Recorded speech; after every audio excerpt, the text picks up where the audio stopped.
Right, it is now 9:30, so it's time for the inquiry to resume.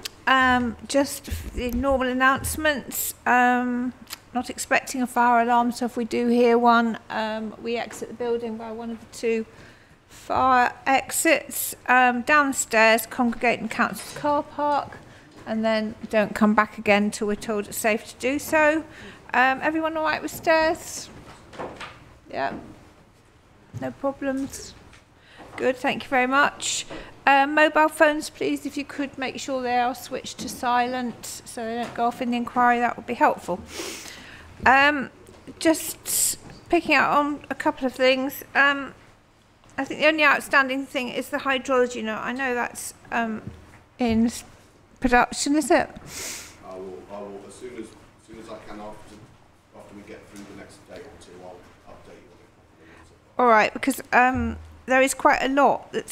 Quite a lot of reference to groundwater and the aquifer, especially in the 5 parishes evidence and highways evidence, and it includes drainage as well, drainage issues, which I wouldn't imagine that you're probably going to be dealing with Mr. Wild. I don't know, but there's quite a lot that needs to be picked up there. Yes. Thank you. I'll pass back that we need to pick up what's in Councillor Bonnie's highways proof. If that hasn't been done already. I haven't read all the letters yet, but I expect that there are quite a few third-party letters that also make the points. And in fact, in Miss Bonnie's highway proof, she does raise the point, paragraph 816 for your reference, about the effect of the elevated railway crossing, including the lighting on the European sites. Now, that's not a matter that we're going to be discussing in the highways evidence, I wouldn't have thought. No. It should really be a matter for ecology. We're in the midst of finalising, I don't think we've submitted it yet, but an updated appropriate assessment with Natural England to deal with some of the things that came out of the ecology evidence. Well, could you add that one in? Yes. Please. I'll try. So that is that, did you say 8 point? Well, in her highway evidence, I think it's paragraph 8.16. 8.16. Yeah.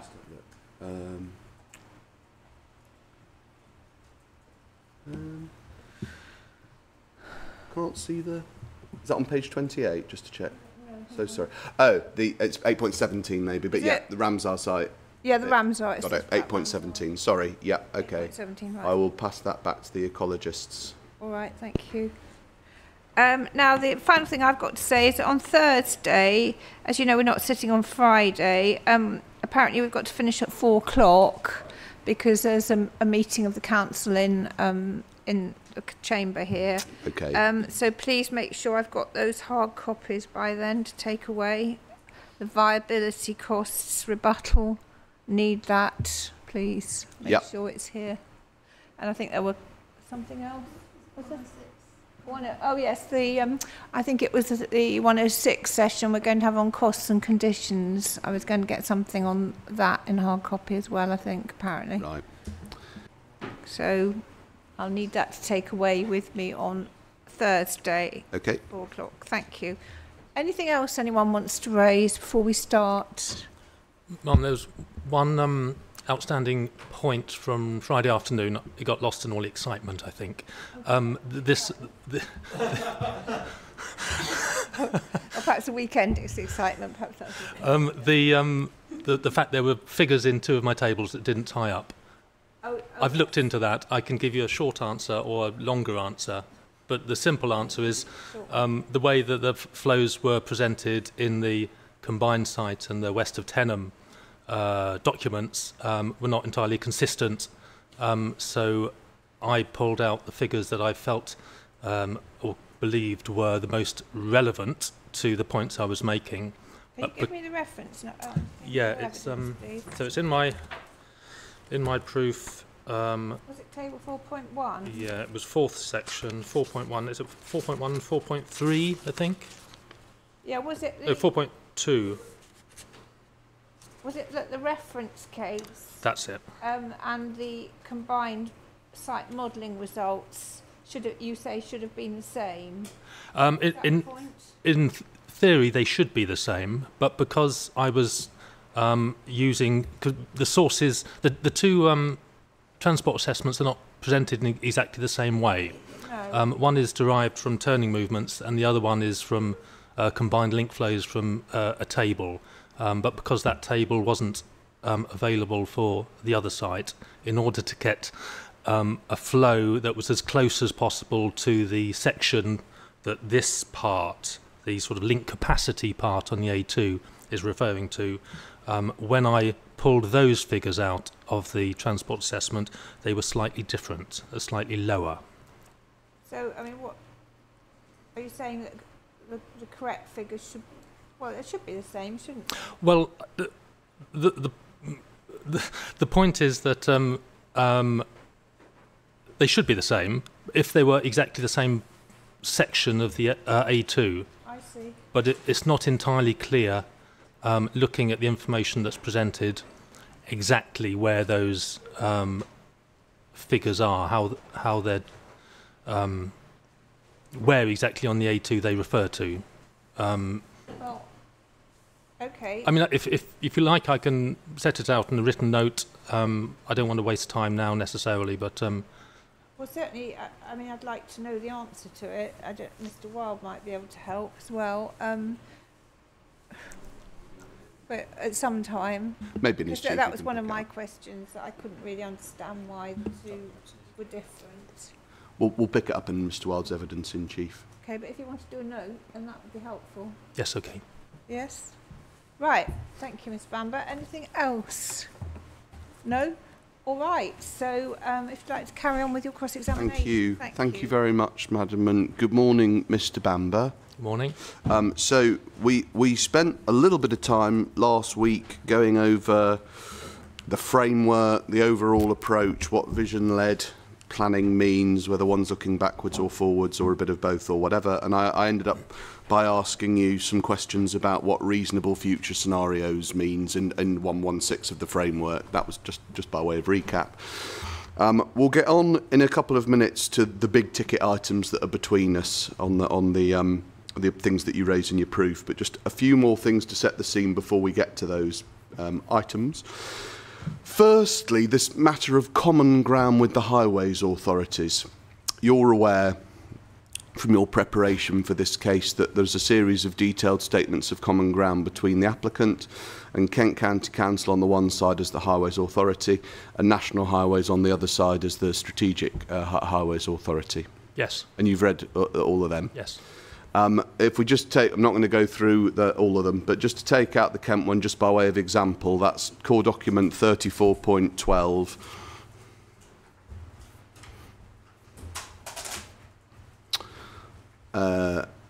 Core document 34.12 should be the one that's signed by everyone on the 18th of March on the second page.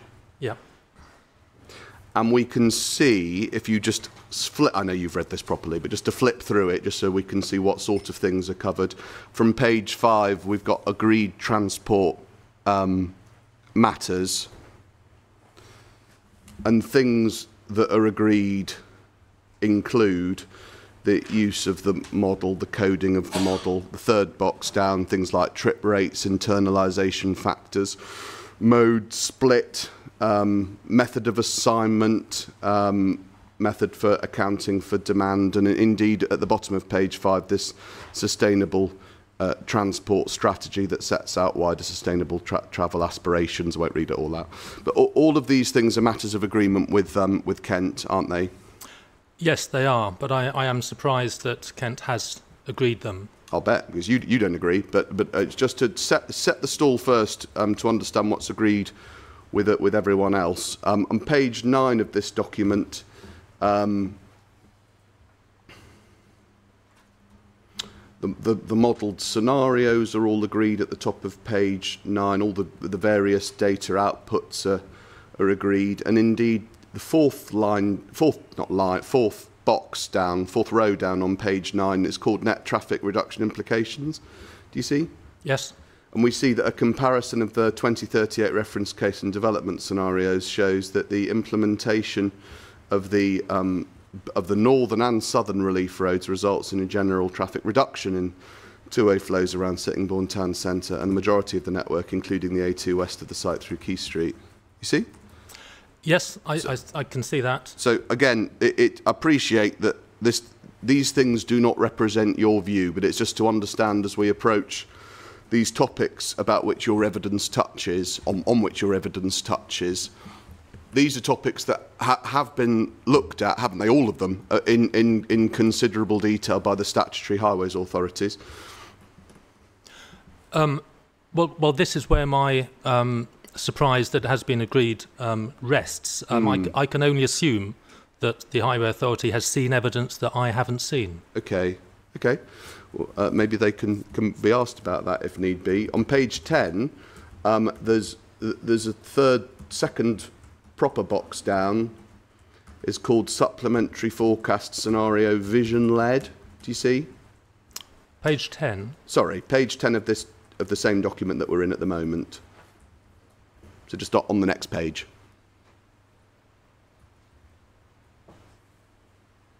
Have you got page 10? Page 10, yes. Good.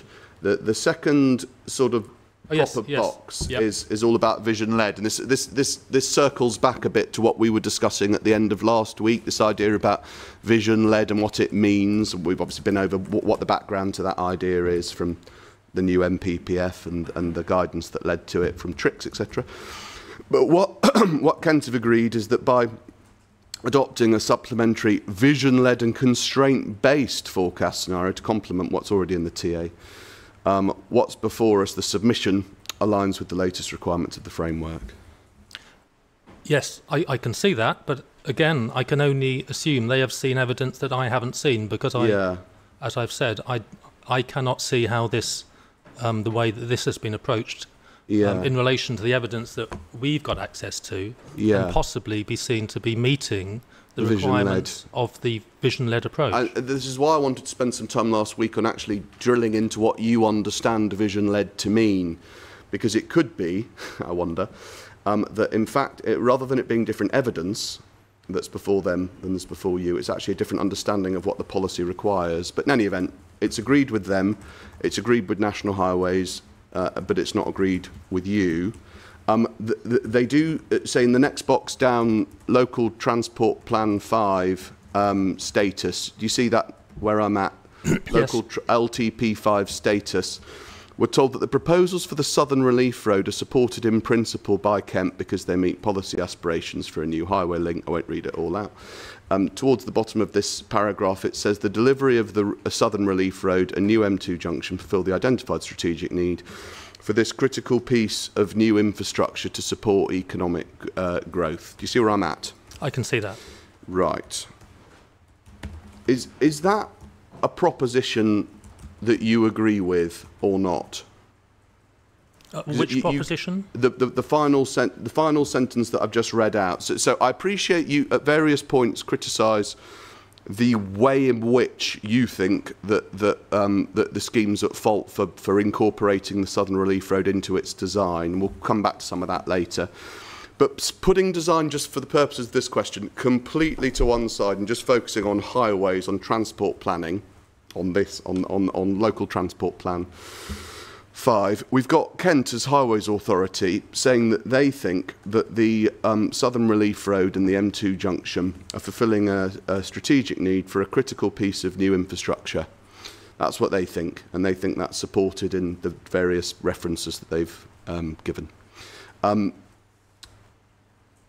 Is that your view also as a transport planner, that there's a strategic need for the Northern and Southern Relief Roads that this scheme would be meeting? Well, I haven't looked into that.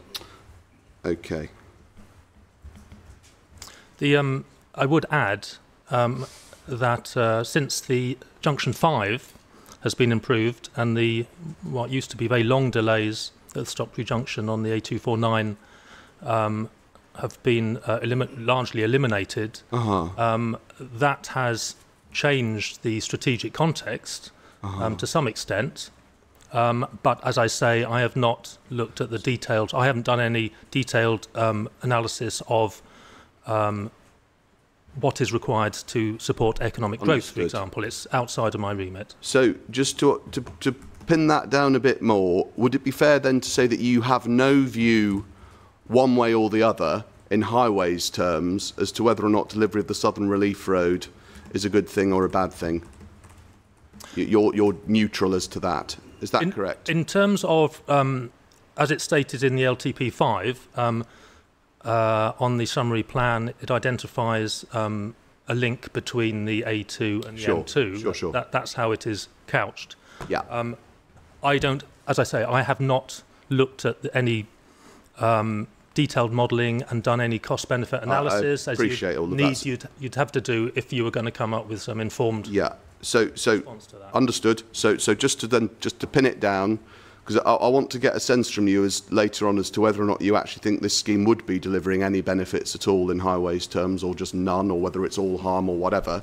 When it comes to the delivery of both the northern and southern relief roads, would it be fair to say that you are neutral for the reasons you've given? You neither consider them to be positives nor negatives in principle, because you've not done the work to establish it one way or the other.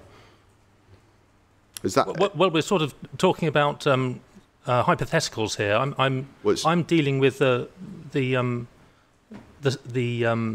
development that's put before us at this inquiry, and I think I've answered the question that I think I've answered the question you're asking. I've said that what you've answered is whether or not you've done any analysis, and you say you haven't. So I'm asking, just so the inspector has a clear statement of your judgment. I don't. And as a consequence of your lack of analysis of the pros and cons of delivering the Southern Relief Road and the Northern Relief Road, it is correct, is it, Mr. Bamber, that you are neutral as to their delivery in principle? You neither say they are a good thing nor a bad thing because you've not done the analysis yourself one way or the other to establish that? Yes. Thank you.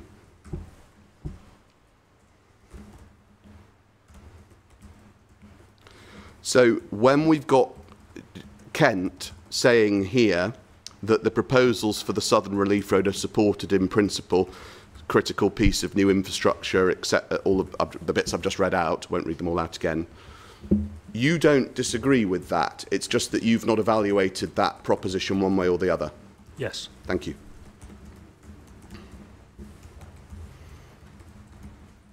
Okay. Just to stay in this document just for another minute or two, if you turn on to page 13,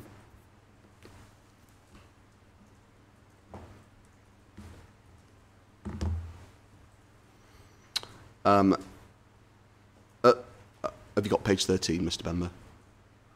Yes. 1-3. At the bottom of page 13, there's a box, bus service contributions. Have you got that? Yes. And we are at this stage dealing with the Southern scheme, which starts on page 8 and following. So in respect of the Southern scheme, we know that there's a contribution level that's been identified and agreed at £8.8 million.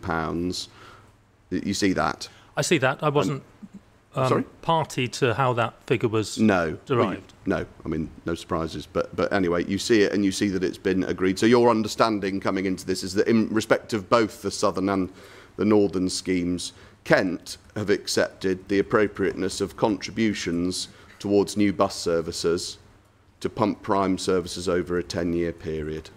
Yes. And Kent is the relevant commissioning authority to actually make these bus services happen. Yes. And so, to the extent your evidence is that there can't be, we'll come to your evidence on buses, but just to put it in a nutshell, that there's no hope really, in your view, for the reasons you gave last week, of there being a successful implementation of bus services through the new scheme, through and around the new scheme, for the reasons that you expanded in your evidence in chief. That's another area of just flat-out disagreement with Kent. And, yes. and Kent are the ones who actually have the experience of delivering bus services in and around this area. Yes. I mean, you've got no experience in commissioning and designing bus routes in and around this area. No. And they do. And they think that these contributions are acceptable and that this can all be done. Anyway, all right then. Overall, final page, conclusions. After it, we've got electric bike hire, acceptable. Oh, it might just be, I mean, we'll come to the conclusions in a minute. Just on electric bike hire, which is the penultimate line, which is something we did talk about very briefly last week. An electric bike hire scheme served from the transport hub, etc., is a benefit in this case, isn't it? That could be secured. Yes. And a lot of your concerns that you were talking about, we'll come back to bikes in more detail later, but about topography and all the rest of it do need to be viewed, don't they, in the context of the reality that lots of folks, myself included, it doesn't matter what I do, nowadays are actually going to be using electric bikes to get around Sittingbourne. Some would, but I would also question, I'm sure we'll come on to this, but electric bikes on shared use surfaces raises even more issues of safety and impact on pedestrians. Righto, we better come back to electric bikes then. And then overall, acceptability of proposals in transport and highways terms. Kent's view is compliance. Compliance in particular, I suppose, with 1.1, I mean, there's multiple paragraphs given, aren't there, in the framework that they refer to, but in the end, 116 is the mission critical one to do that we talked about last week, to do with the severity of cumulative impacts on the network or unacceptable highway safety implications. Kent don't think there are any, do they? No. And National Highways don't think there are any either, do they? And we know that from the National Highways Statement of Common Ground that we won't turn up, but there's several of them in the core documents and you've read them all. Well, it's National Highways aren't quite as clear in their view. There are, as we heard last week, issues that are outstanding, but National Highways have agreed that they are of the opinion that those things could be sorted out down the line. And so, therefore, the only party, other than, to be fair, Mr. Weaver for the Duchy, who's coming tomorrow, I think, the only professional highways witness who's looked at this and has concluded that there are severe impacts that are unacceptable highway safety implications was you and him. Yes. But the statutory highways authorities are satisfied. And I suppose here's my question. You're among other things, you're an engineer, but you're a highways planner, transport planner? Transport planner. Transport planner. You understand from your years of experience the way that this works, particularly for a large high-profile scheme like this. The highways authorities, don't they, scrutinise the TA work with a fine-tooth comb, don't they? Well, I would hope so, but as I say, I am surprised that they have allowed this to come to this point without objecting. I can only assume, because they have this obligation and they normally would, that they have seen additional evidence and that has caused them to come to the conclusion that they have done. And the thing that keeps puzzling you is that people who have reviewed the material disagree with you, and I can understand that. But putting aside your puzzlement at the outcome of this review, you are aware, because you've presumably read the back and forth of consultation responses with Kent and National Highways, not over the course of months, but over the course of years, you're aware that all of the initial concerns and indeed objections have now been resolved to their full satisfaction.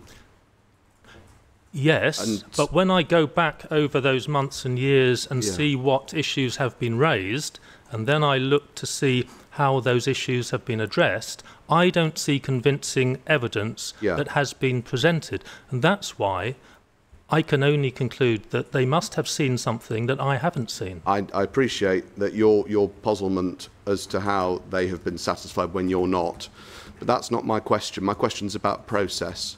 There's been, hasn't there, an extensive and iterative back and forth with both Kent and National Highways over the course of not just months but years. Yes. And that has led to any concerns or objections falling away by the time of, well, as we sit here now at the inquiry. You don't understand how they've got there. It's a fact that they have. Yes. So here's my question. Given that we know that that process has been gone through and that these matters have been looked at by the statutory highways authorities in detail, how much weight, as a transport planner, how much weight do you say that the Inspector and the Secretary of State should give to the fact that we have these clean bills of health from Kent County Council as the Highways Authority and National Highways as the Strategic Highways Authority? Well, of course, the Inspector should give weight to that, but also the Inspector will listen to the arguments that are put forward at this inquiry and make a judgment on their relative merits. Definitely. So we've agreed that the Inspector should give some weight to it, and I'd certainly expected that you would. Yeah, of course, that's correct. That wasn't my question, though. How much weight do you give it? How much weight do you urge her to give it, given that we've been through this multi-year iterative process with the two key statutory highways authorities that's resulted in non-objection positions for both of them? How much weight should it attract? Well, from my perspective, and you're aware of my position on this, I would urge the Inspector to be cautious about giving too much weight because of the issues that I have raised. Okay. Not too much.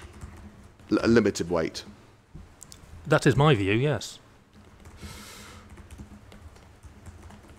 Thank you. Well, that's something that obviously we'll be making submissions about and take weight questions so far, but I just wanted to understand where you are on that.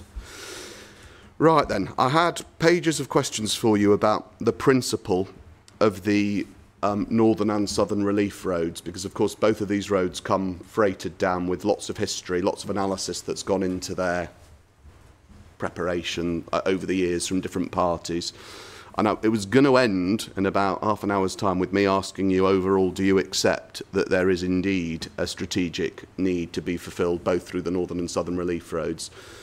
But actually, I think I can cut short all of that half hour of questions, because your position, as you've explained earlier, is that you have no view one way or the other as to whether or not there is a strategic highways need for the northern and or southern relief roads. You are neutral as to that. Yes, I think we've covered that already. I think we have as well. Did you think about trying to conduct any analysis of the relative merits of the northern and southern relief roads in principle before you did your evidence, on the basis that they're being put forward as absolutely critical pieces of highways infrastructure that would be delivered through the scheme? No. It's a bit unsatisfactory, isn't it? Given that the TA is predicated on meeting these major, what are thought by Kent to be critical strategic infrastructure needs that fulfil major, that bring about major benefits in highways terms for all the reasons that Kent have explained, and yet you come to this with no view one way or the other as to whether or not there are benefits, and if there are, whether or not those benefits are being secured. That is beyond the remit of what I'm doing here. I'm giving evidence about the impact of what's before us here. Okay. And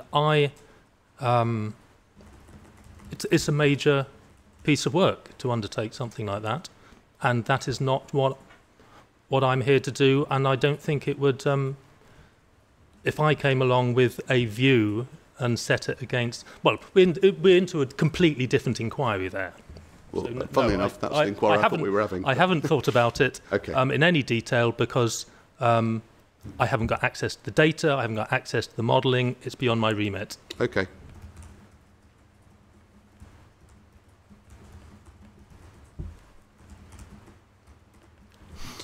Okay, so I won't ask you any more about it then.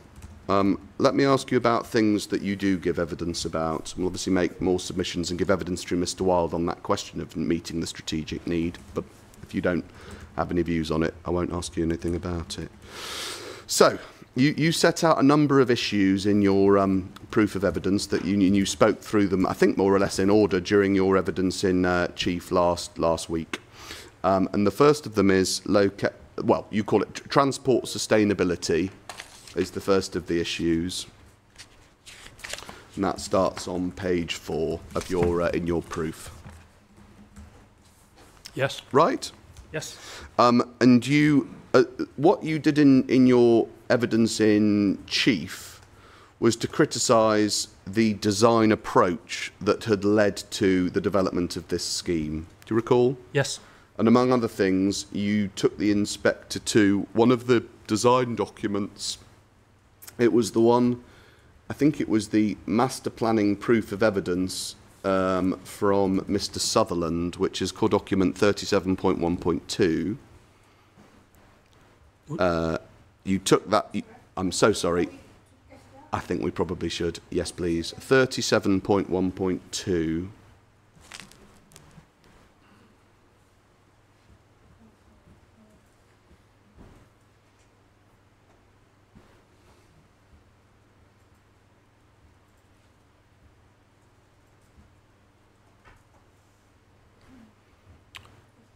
No, not at all.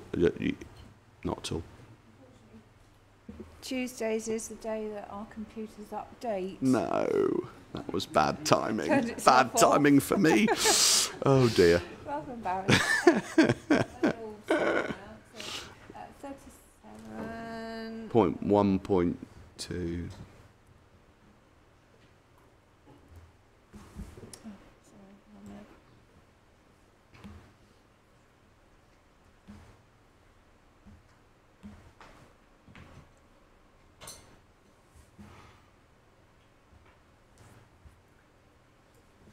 Sorry.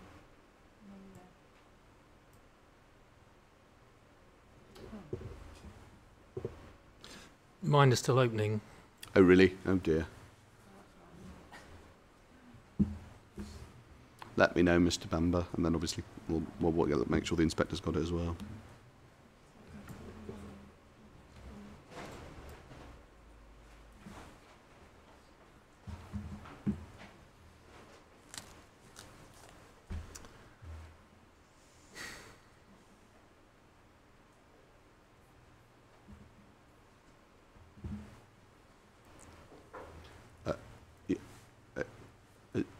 Everybody let me know when they're there. Are you there, Mr. Bamber? Nope, it's still opening. Okay. Oh no. Oh dear.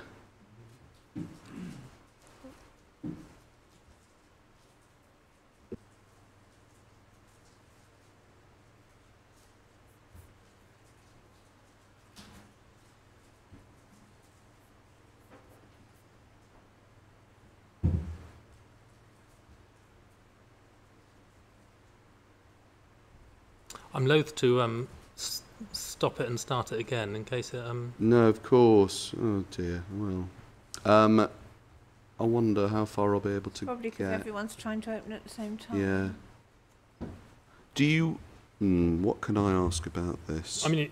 Without you actually having it, probably not very much. Yeah, I'm sorry, I think you're going to need it. Just wait a moment, it's... Yeah. The line's gradually going across. How far yours has got.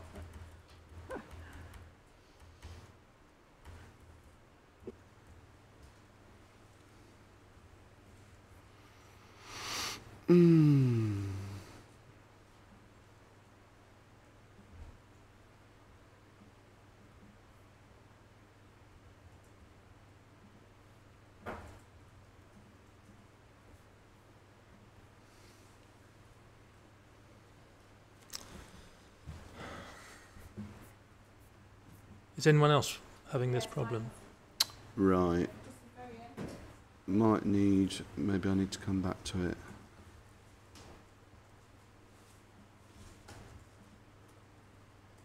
If it's just not working, we might just need to... Oh, okay. There we go. This is going to be a big old letdown now, but anyway. I've got, maybe one question, then we can delete it again. No, you let me know, Mr. Bamber. It sounds like it's going to happen eventually. Keep it open, that's for sure. Yeah. Alrighty, so PDF page 73 and following as well.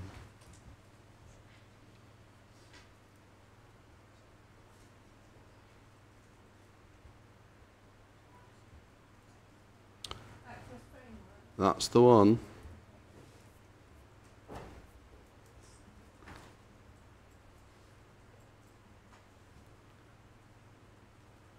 Oh, we're really out of luck. Still not there. Oh. Have you got it, or has anyone else got it?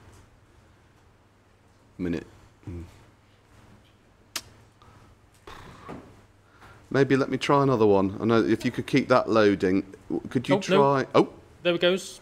Okay. We're there. Oh man. Okay. That was exciting, wasn't it?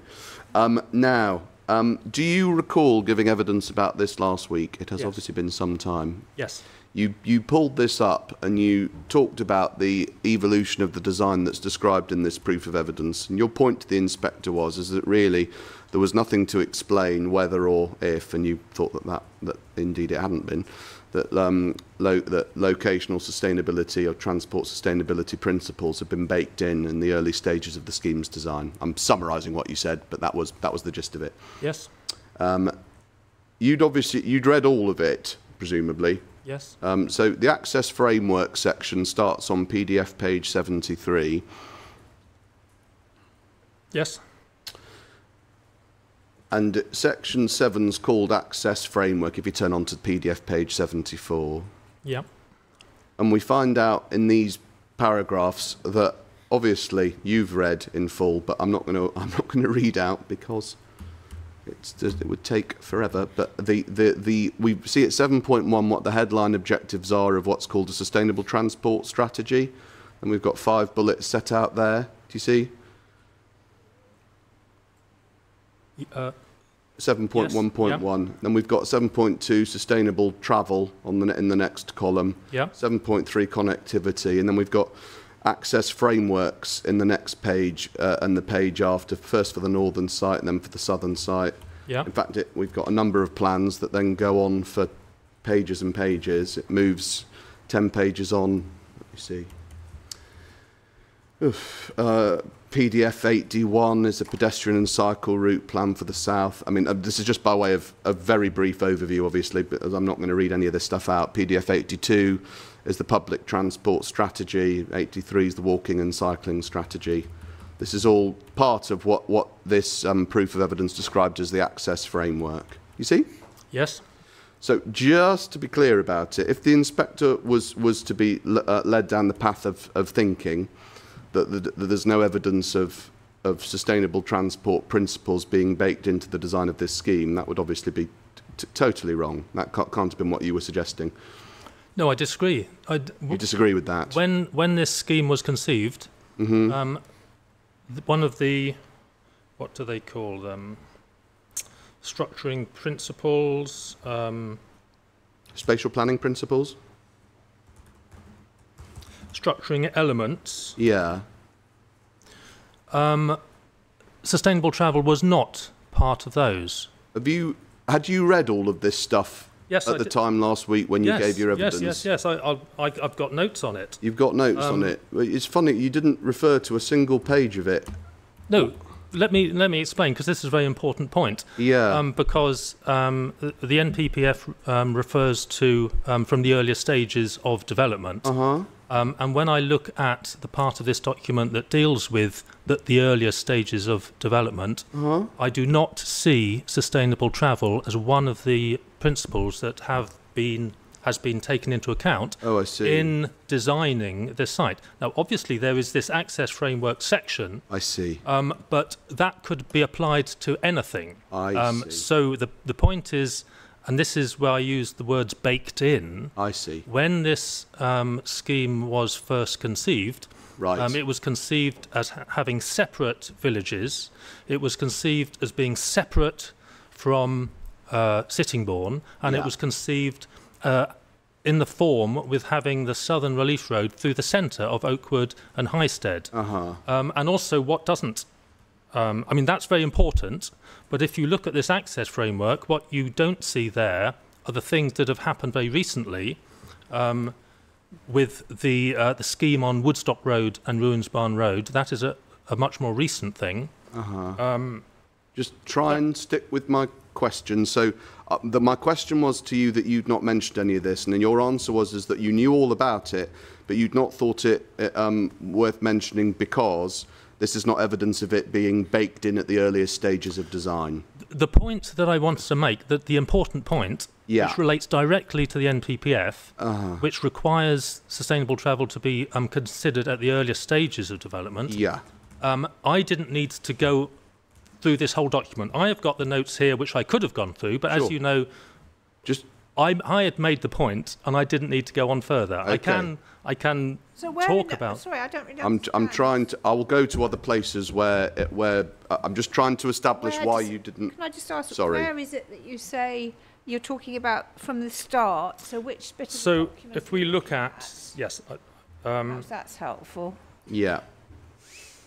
Can I have a crack? It might section 3 be the right place, which is called. Let's have a look. Design principles.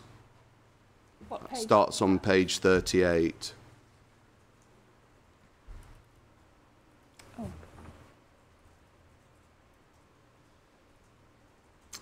master planning evolution. That's section 4, but even before then Yes, is 4. section 3, design principles. We'll come to section 4, but if we want to go early, let's do it. So section 3 is design principles. Have you got that? You see them? Yes. And you see on page 40 there is a section 3.2 called key design principles. Hang on. Oh, sorry, Page 40. that's correct. All right. Oh, yeah. Put 1, 2. Do you have that, Mr. Bamber? Yes. Is this early enough at the stage of key design principles? Yes, we can look at this. I'm saying, I know we can look at it, I'm saying, would this be an early enough stage when we're doing key design principles for something to be baked into a scheme, or do we need to go even earlier? Well, the evolution of the scheme seems the sensible place to be focusing, because what we're thinking about is that point in the NPPF about having been considered at the earliest stages of development. So this is all right then. So 3.2.1, we're told about number of key design principles set out in the design and access statements, including the elements set out below. Just before we have a look at the elements set out below, have you read the design and access statements? Yes. Okay, we'll come back to them in a minute. I just wanted to check. The first is relationship to Sittingbourne. Do you see? Yes. And within that, there's bullet point 1, range of facilities, etc. Won't read it all out. And 2, promote a shift towards more sustainable transport modes for travel between Highsted Park and Sittingbourne. You see? Yes, but what it doesn't talk about is the issue of separation from Sittingbourne, which is a key important element of the design, which fundamentally influences particularly walking trips. Now, it's got a sentence there, but it doesn't say how the design has responded to that particular aspect of sustainable travel. Mr. Bamber, come on. This is a load of... this is key design principles. It's a series of single sentences that cover all sorts of things. Your position to the inspector has been that the matters in your evidence, i.e. that relate to locational sustainability, weren't taken account of, but weren't baked in early in the process. I've turned up, I think, just about the earliest we can go, which is key design principles. These are the things that then guide everything that comes after. And the second one that I've read out to you is all about sustainable transport modes. Hang on, just you've got to accept, haven't you, that these principles, I mean, we've only got to number 2, but it is correct, isn't it, that sustainable development principles, locational sustainability, was indeed a matter that was baked in to the approach to design principles in this case? No. Even though that's exactly what it says.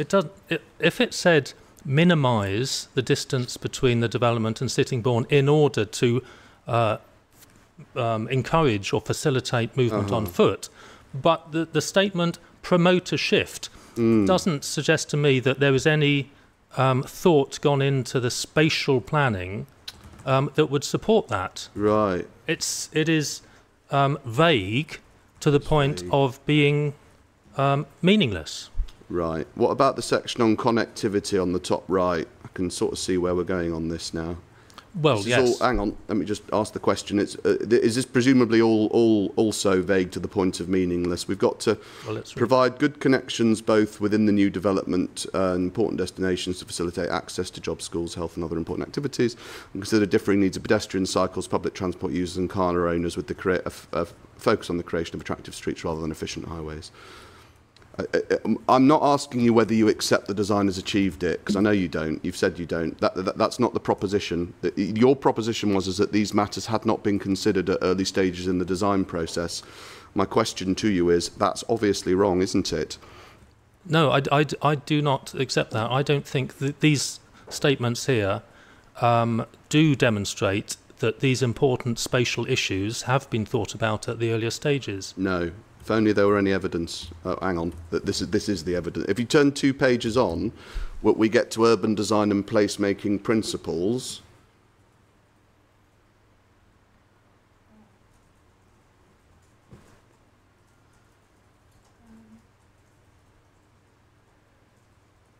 Urban design and placemaking principles on page 42. In considering best practice examples, lessons have been drawn from other places.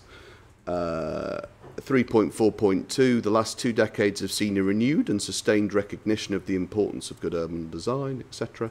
3.4.3, drawing on this body of language, this body of knowledge, the urban design and placemaking principles that are considered particularly relevant, so these are the particular ones, to the design of Highsted Park include, and then they're all listed.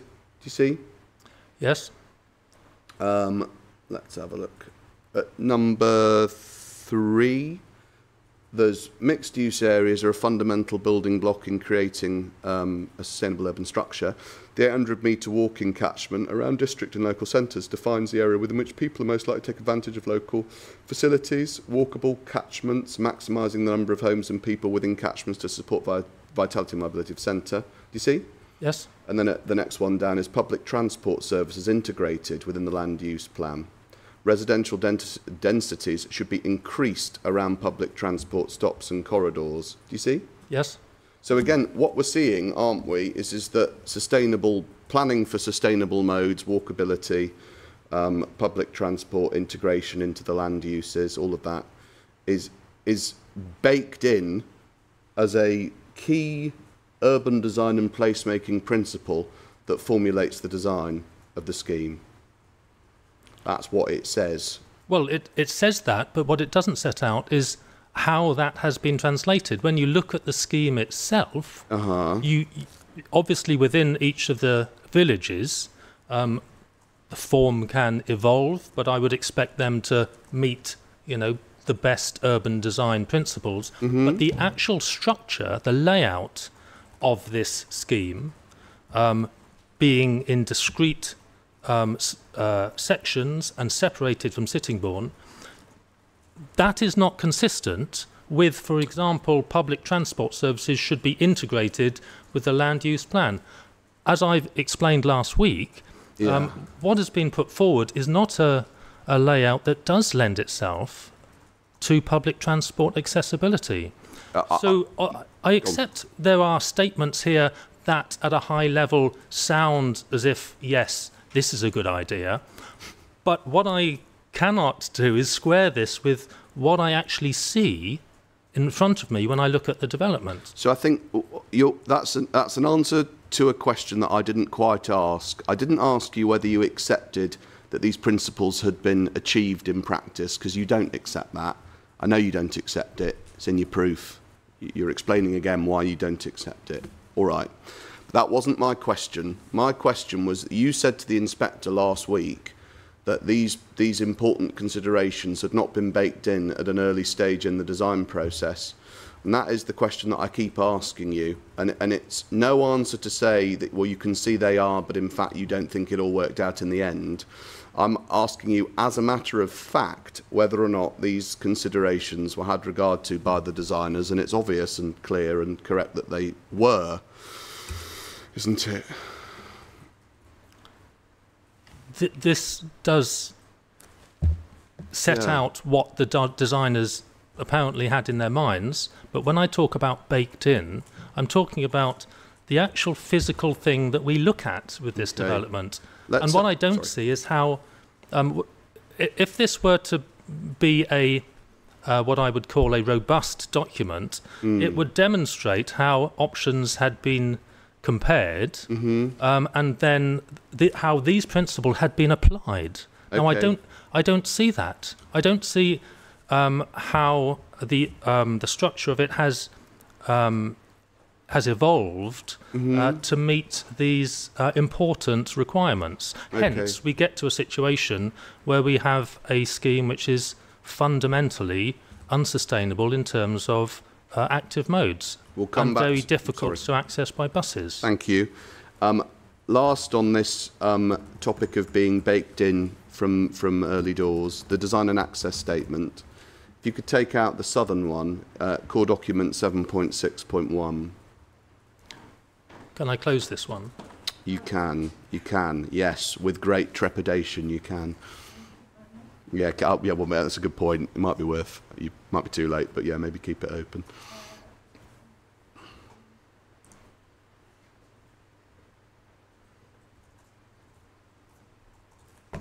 Yeah, and it was 7.6.1, which is the first part of the Southern Design and Access Statement.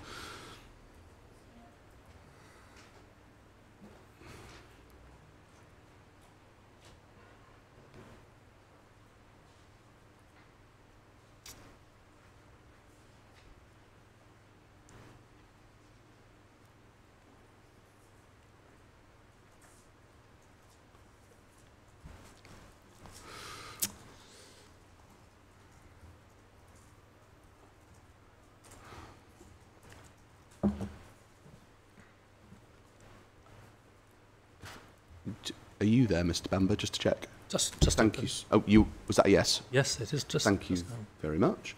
If you could turn in it to PDF page 9.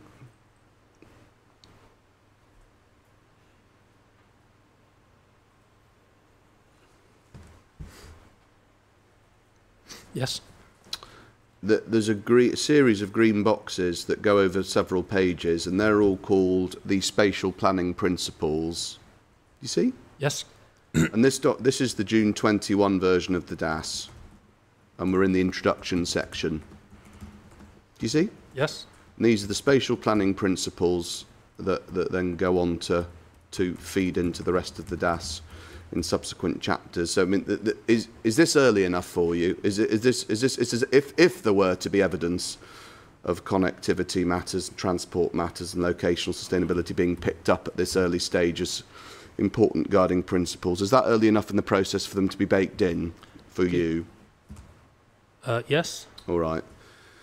So each of these principles is given an HP number, HP.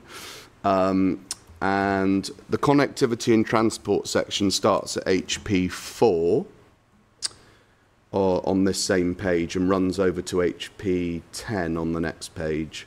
So HP 4, we're told about the transformational change, sustainable transport systems, walking, cycling, public transport, sustainable transport strategy, linking the development with towns, villages, etc., reducing dependency on the car.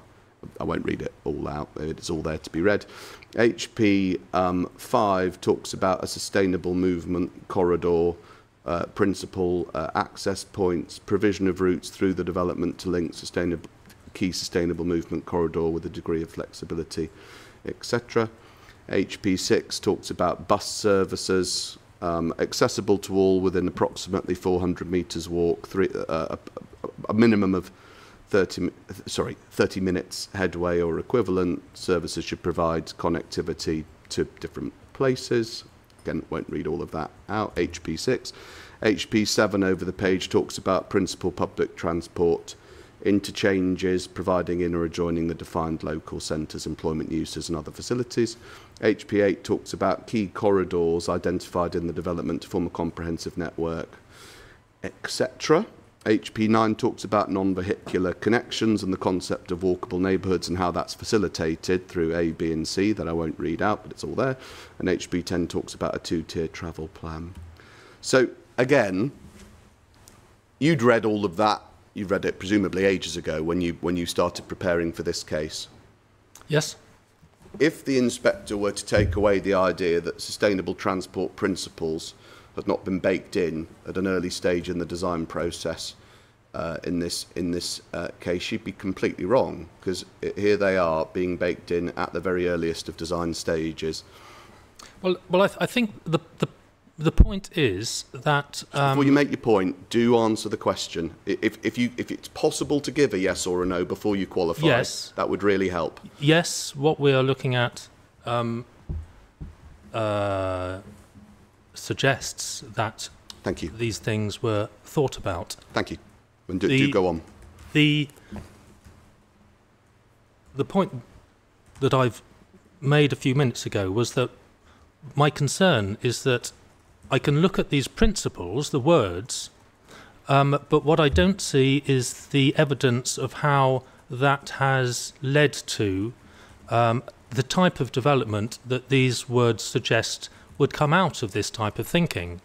So when I look at the previous document, the master planning document, when I look at the spatial part of that, the structuring elements, sustainable transport is not one of those structuring elements. So the point in my proof is dealing very much with the physical layout and the location of this development, how it's arranged in space, and the consequences of that. Now, that is a physical thing, and what I don't see in these documents is evidence that the physical structure of this development has been informed by these words, these aspirations, if you like. So go on. All I see is a development that's come forward through those structuring elements, which don't include sustainable transport, and then what has been tagged on after that are, in a if you like, business as usual kind of way, mitigation measures to try and minimise or overcome all those problems that I described last week that emerge because the development split up and separated from Sittingbourne. You've got the relief road running through the middle of it. That's the point that where I depart from these words. Righto. So the words are fine so far as they go. You don't think the words have been put into practice in the way that the layout has been, or the illustrative layout, the parameters have been developed? Yes. Is that correct? Yes. Have you, as part of your preparation, reviewed the way that layout came to be through interactions with the design review panel that are all appended in this design and access statement? I haven't gone through that in any detail. All righty. If you've not gone through it, I won't ask you about it now, but I will refer Mr. Wilde to it in due, well, what would it be, day after tomorrow. Okay, so if it turned out that there were, this is hypothetical because you've not got into it, but if it turned out that there were evidence of sustainable transport principles informing the layout, then this part of your evidence starts to fall away, because we'd have the baked-in bit in the design and access statement. We'd have the access framework that you thought was too late in the process. That could be applied anywhere, you thought. It's this bit in the middle about the principles informing a layout that you've got a problem with. But on the other hand, you've not reviewed what the design review panel said about it. Correct? So what was the question? You've not reviewed what the design and review panel said about it. I thought there was another question before that. That was the question. Okay, no, I haven't reviewed. All righty, thank you. Now, moving on from that question about the value of design, value of locational sustainability as part of the design process. Sorry to interrupt. Oh no, go for it. The question, there was a question. Mm-hmm. The question was, do I think my arguments fall away? Mm-hmm. And no, I don't. Okay, that's a That's a fair answer. It would be perhaps surprising if you'd think they did, but it's good to know, just in case the inspector was under any illusions, you would persist in your case, even if everyone else disagrees. Page 4 of your proof of evidence. We've got this issue of transport sustainability that you turn to, and the first of your subheadings on page 4 is the severance effect, as you describe it, of the Southern Relief Road and the A2? Yes. And obviously you talked about this a lot last week. 2.3, you say that the construction of a relatively high-speed dual carriageway or single carriageway plus designated busway through the centre of Highsted and Oakwood villages in the presence of the A2 between the southern and northern parts of the development is anathema to the principles of sustainable travel? Yes. Could you just take us, before I ask you about this, I want to be clear what I'm asking about. Where are those principles that you're talking about? Where are they enumerated? I couldn't point you to a definitive source. It is my view that putting a major road carrying high levels of traffic with a high proportion of HGVs is not conducive to sustainable travel. It doesn't. It's not consistent with permeable urban networks. There are endless descriptions about how to set out walkable neighbourhoods. You can look at manual for streets. You can look at. Well, I mean, I'm sure there are loads of places we could look, but you've referred to principle. It might be just me in a sort of lawyerly way, slightly overreading what you were saying. I'd wondered whether you, when you said principles of sustainable travel, if you had something specific in mind that you could help us with. No, they're just the fundamental principles of encouraging people to walk and move around easily. Okay, I'm just saying, where are the principles? You're saying, well, they are the principles. But if I said to you, where are you getting the principles from? You're saying, well, just. Well, I could refer you to Manual for Streets or. Manual for Streets. All right, there's a good starting quite long, place. isn't it? Manual for Streets. I'm not just going to root through it trying to find where your principles are. I mean, there's no specific list anywhere. There are plenty of points that all make up your principles. All right then. Okay. I can produce a very long list and plenty of references that, if you want me to do that, I'm quite happy to do that. But in terms of my proof, the point that a major road through the middle of an urban area is a bad thing, I think is self-evident. Self-evident. Okay. Right. So that's the proposition. It's so self-evident that it almost doesn't need enumeration. Well, it's fundamental. That's not exactly what I said. There are plenty of principles set out in guidance and standards that demonstrate how to set out an urban area that is conducive to walking and movement on foot or by bicycle. There are numerous documents. Manual for Streets, designing the IHT produced plenty of documents dealing with access to public transport, designing for pedestrians.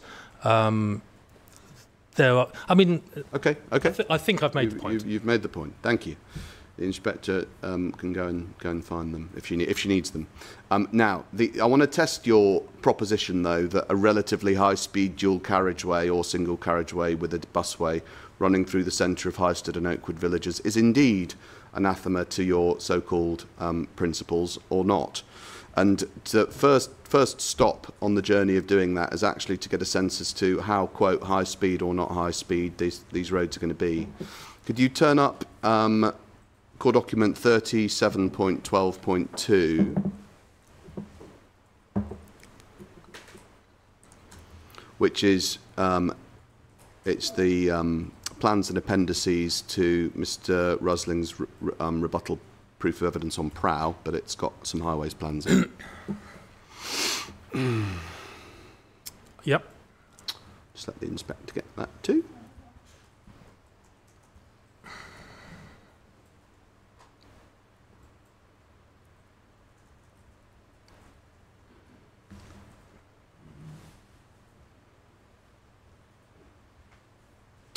Have you got it, madam? Yeah. Everything's being a bit slow opening. Oh, no. Just a sec, it's blue line speeding along. No problem. Maybe that. Yeah. So if you could turn to PDF page 5, we should have a proposed speed limit plan for the Southern Relief Road. If you let me know when you're there, Mr. Bamber. Yeah. Yes. Great. And you've seen this before? I haven't looked at this Specifically. This particular. Fair enough. So that might explain it, because you suggest in your in the paragraph in your proof that I've just read out to you that you're going to have a relatively high-speed dual carriageway or single carriageway, etc., running through Highsted and Oakwood villages, but you won't, will you? So if we look at, well, we can obviously see what the plan says, how the speed limit changes over from when you get sort of starting at the junction in the south. It's 50, 40 as it passes the Kent Science Park and Highsted Village East through the country park in the middle, and then it's 30 as it goes through the middle of Oakwood. Do you see? Yes. And just for reference, I had a look at this myself, but you will know, and the inspector can check on the site visit. But just to put the A2 into context, we can see the A2. Obviously, we can obviously see where it is. That was my question. Are you aware? I'm not sure I can find it in the documents, but it is just a fact that where the Southern Relief Road meets the A2, where there's that indicative roundabout showing at the moment. Do you see where Yes. I'm looking? At the moment on the A2, that's a 40-mile-an-hour speed limit. And as you move into Backchild, it turns into a 30-mile-an-hour speed limit and continues at 30 all the way into Sittingbourne. Yes. That's all agreed between us. Obviously, the inspector can check, but that's all correct. Yes. Right. So, it's not a high-speed road, is it? It's not a high-speed. The Southern Relief Road's not a high-speed road as it moves through Oakwood. It's not a high-speed road if you're thinking about it in relation to motorways or dual carriageways, but if you're thinking about this in terms of sustainable travel and permeable urban areas, then a 30-mile-an-hour road is high speed. Low speed, an urban area that is amenable to movement on foot is designed, and this is set out in Manual for Streets, in such a way that it's physically impossible for drivers to get above 15 or 20 miles an hour. Now, this is essentially feeding into a motorway junction, carrying a lot of HGVs. Hang on, we're just on speed at the moment. Let me finish, please, because it's important that I make it clear that when we're talking about sustainable travel, this is high speed. This is going or isn't? through. It is. It is. Yes, going through an urban area. Right. If we're thinking about the severance effect, how that forms a barrier to movement, then this is high speed. It's not something which you can easily cross. Okay. If you were, for example, even if you're fairly able-bodied, you would find it very difficult to cross this road. Would you? Right. We'll come back to crossing it, but just to be clear, your position is that a road that's 30 miles an hour in this context should be considered as a, quote, high-speed road. In relation to a permeable urban area that is supposed to be conducive to moving around on foot, yes, it is. Yes. Okay. And the same then would be said, wouldn't it, for the A2, as it on your analysis, not our analysis, but you would say the same, as the A2 goes through Backchild, that's high speed, and then not just Backchild, as the A2 reaches Sittingbourne, as it continues on as it's 30 mile an hour, we can see towards the top of this plan, the edge of where the A2 meets Sittingbourne, it continues on its 30 mile an hour trajectory. That too is a high speed road. In relation to severance, yes, it is. Okay. And all you've got to do is go and try and cross the road in Tenham to see what I mean. 30 mile an hour speed limit there. It is extremely difficult to cross the road. Got it. All right then. So, well, fair enough. So, yeah, I'd thought that we would be closer on what a 30 mile an hour speed limit adds up to, but we're not. Your position is that 30 miles an hour in this context equals high speed. And so, just to be clear, a 30 mile an hour road running through an urban, or just call it urban, just for a developed environment, I'm not getting into questions of character, but a settled environment where you've got houses and different things on either side. A 30 mile an hour road running through a developed environment, that's a problem. That's a fundamental problem. It runs, what do you say? It's anathema to the principles of sustainable travel. Absolutely. This is because it's carrying extremely high flows and a high proportion of HGVs. It's completely anathema to urban planning that should be informed by facilitating movement on foot. There's no way any urban planner would do something like this and put this forward as a development that encourages walking. It must be very a bamboozling feeling to continue not to be able to understand the way that other urban designers are putting forward schemes like this for exactly that purpose, because you're not someone who has any urban design qualifications at all. No. But I do understand. I've had over 35 years of dealing with developments where the severance effect of links is considered. Okay. The effects they have, what mitigation needs to be put in place if a new road is built between two urban areas, if flows are increased on a road that was previously quite quiet and could be crossed quite easily. I have endless experience of this. This is one of the main things that I deal with. And so you would look at the existing situation in Sittingbourne, where you have not just the A2 but a number of roads moving through Sittingbourne at 30 mile an hour limits, and you would report that status quo as one which is unacceptable and anathema to the principles of sustainable travel.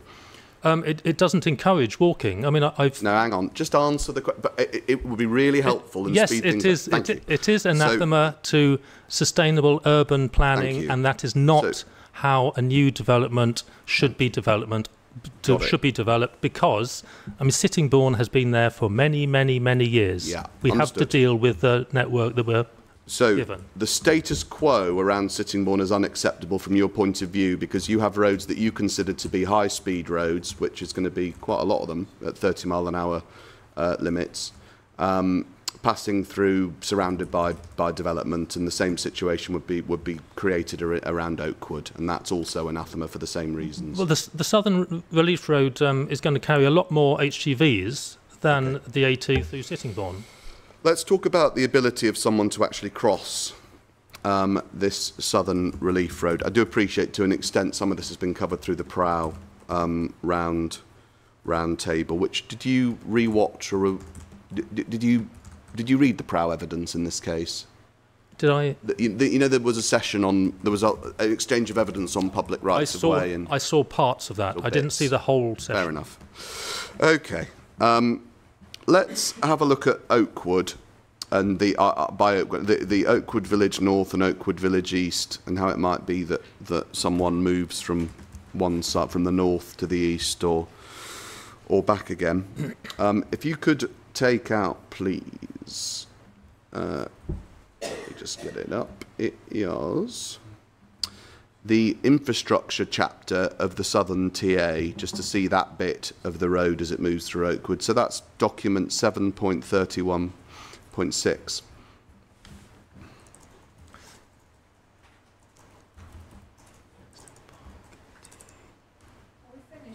With the miles per hour document? Yes, thank you. Are we looking at the plans or the proposals? It is the... It's the... Did you say what? It's a plan of showing a proposal. I don't know what... Okay. So it's 7.31.6, PDF page 52. Sorry, I was going to... No. could you give me that Sure. CD reference? 7.31.6, PDF page 52.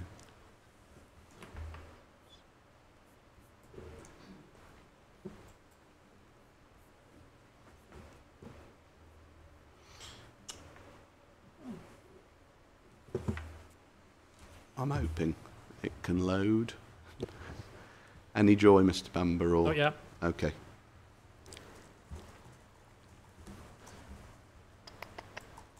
You're choosing all the documents with a lot of plans in them. Sorry about that.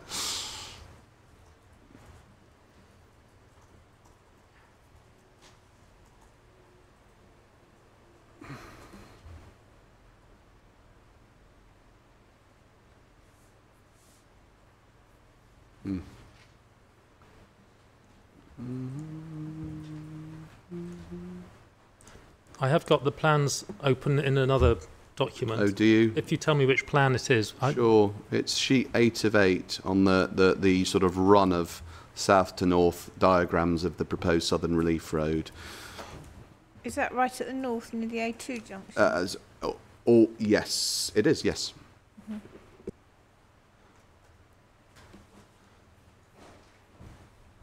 6, 8. Yes. Lovely. Just check that. Have you got that, madam, as well? Or good.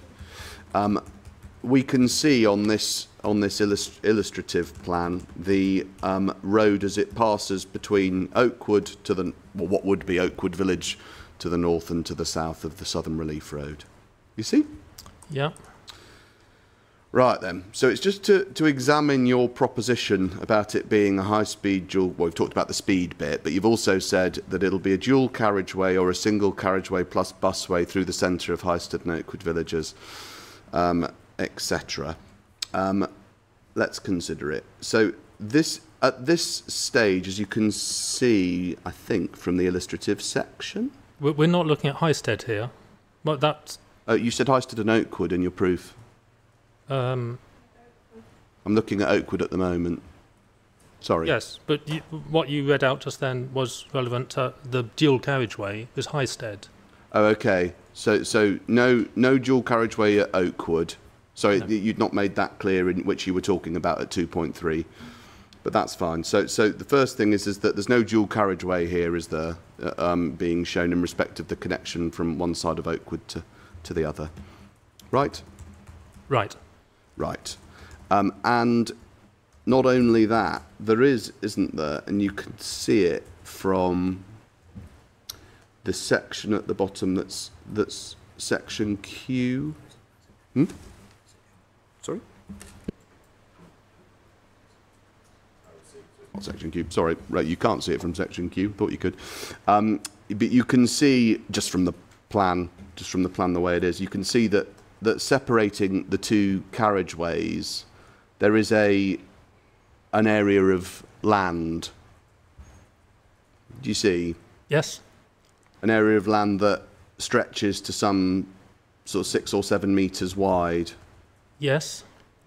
There's essentially a central verge that separates two single carriageways at this point as you pass through Oakwood Village. Yes. You can see that illustrated just so the inspector can sort of just understand what's proposed. You can see it illustrated at 8.30, core document 8.33.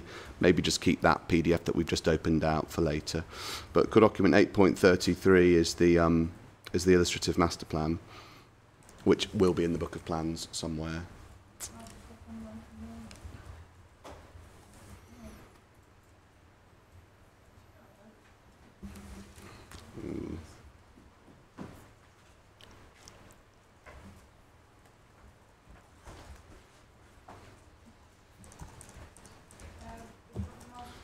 Yeah, yes, exactly. Illustrative master plan. There's two. There's one with a OS base, and there's one with a aerial base. But I suppose it doesn't matter which. Have you got that, Mr. Bamber? Yeah. We can see, can't we? You can zoom in on the screen, which actually makes it a bit easier, maybe. But even in hard copy, you should be able to see that as you between the two Oakwood villages, there's the two single carriageways separated by a central green area? Yes. So just to be clear about what's happening in between the two Oakwood villages, in addition, of course, to there being proposed crossing points, you're aware of that, presumably? On the site visit, Mr. Wild did refer, that was, Ma'am, when you asked about the location of the secondary school, Mr. Wild commented that the one pedestrian crossing point that's proposed, I don't think this is representative of what's being proposed. Now, I suppose, did you watch the bit of the Prow session that dealt with this bit of the road and crossing points in respect of it? Well, what no, I didn't. No. Mr. Wild said that there would be a crossing and it would be uncontrolled. Okay. Well, that's your understanding, and that's the basis upon which you've prepared your evidence. No. That's. I'm just reporting what Mr. Wild said on the site visit. My question to you is have you prepared your evidence on the basis that there won't be any controlled crossing points between the two Oakwood villages? I prepared my evidence on the basis that this road will represent a barrier to movement. Oh no, come on, Mr. Bam. Honestly, it's going to take forever if you do this. You know what my question is. You've heard it. I've said it twice already. Just answer it and then we can move on and we'll get to the tea break before too long. So the question is, have you prepared your evidence on the basis of there being no controlled pedestrian crossing points between the two Oakwood villages? Yes or no? No, I prepared it on the basis that there would be a crossing point. I didn't know whether it would be controlled or uncontrolled. So if there's the capacity for...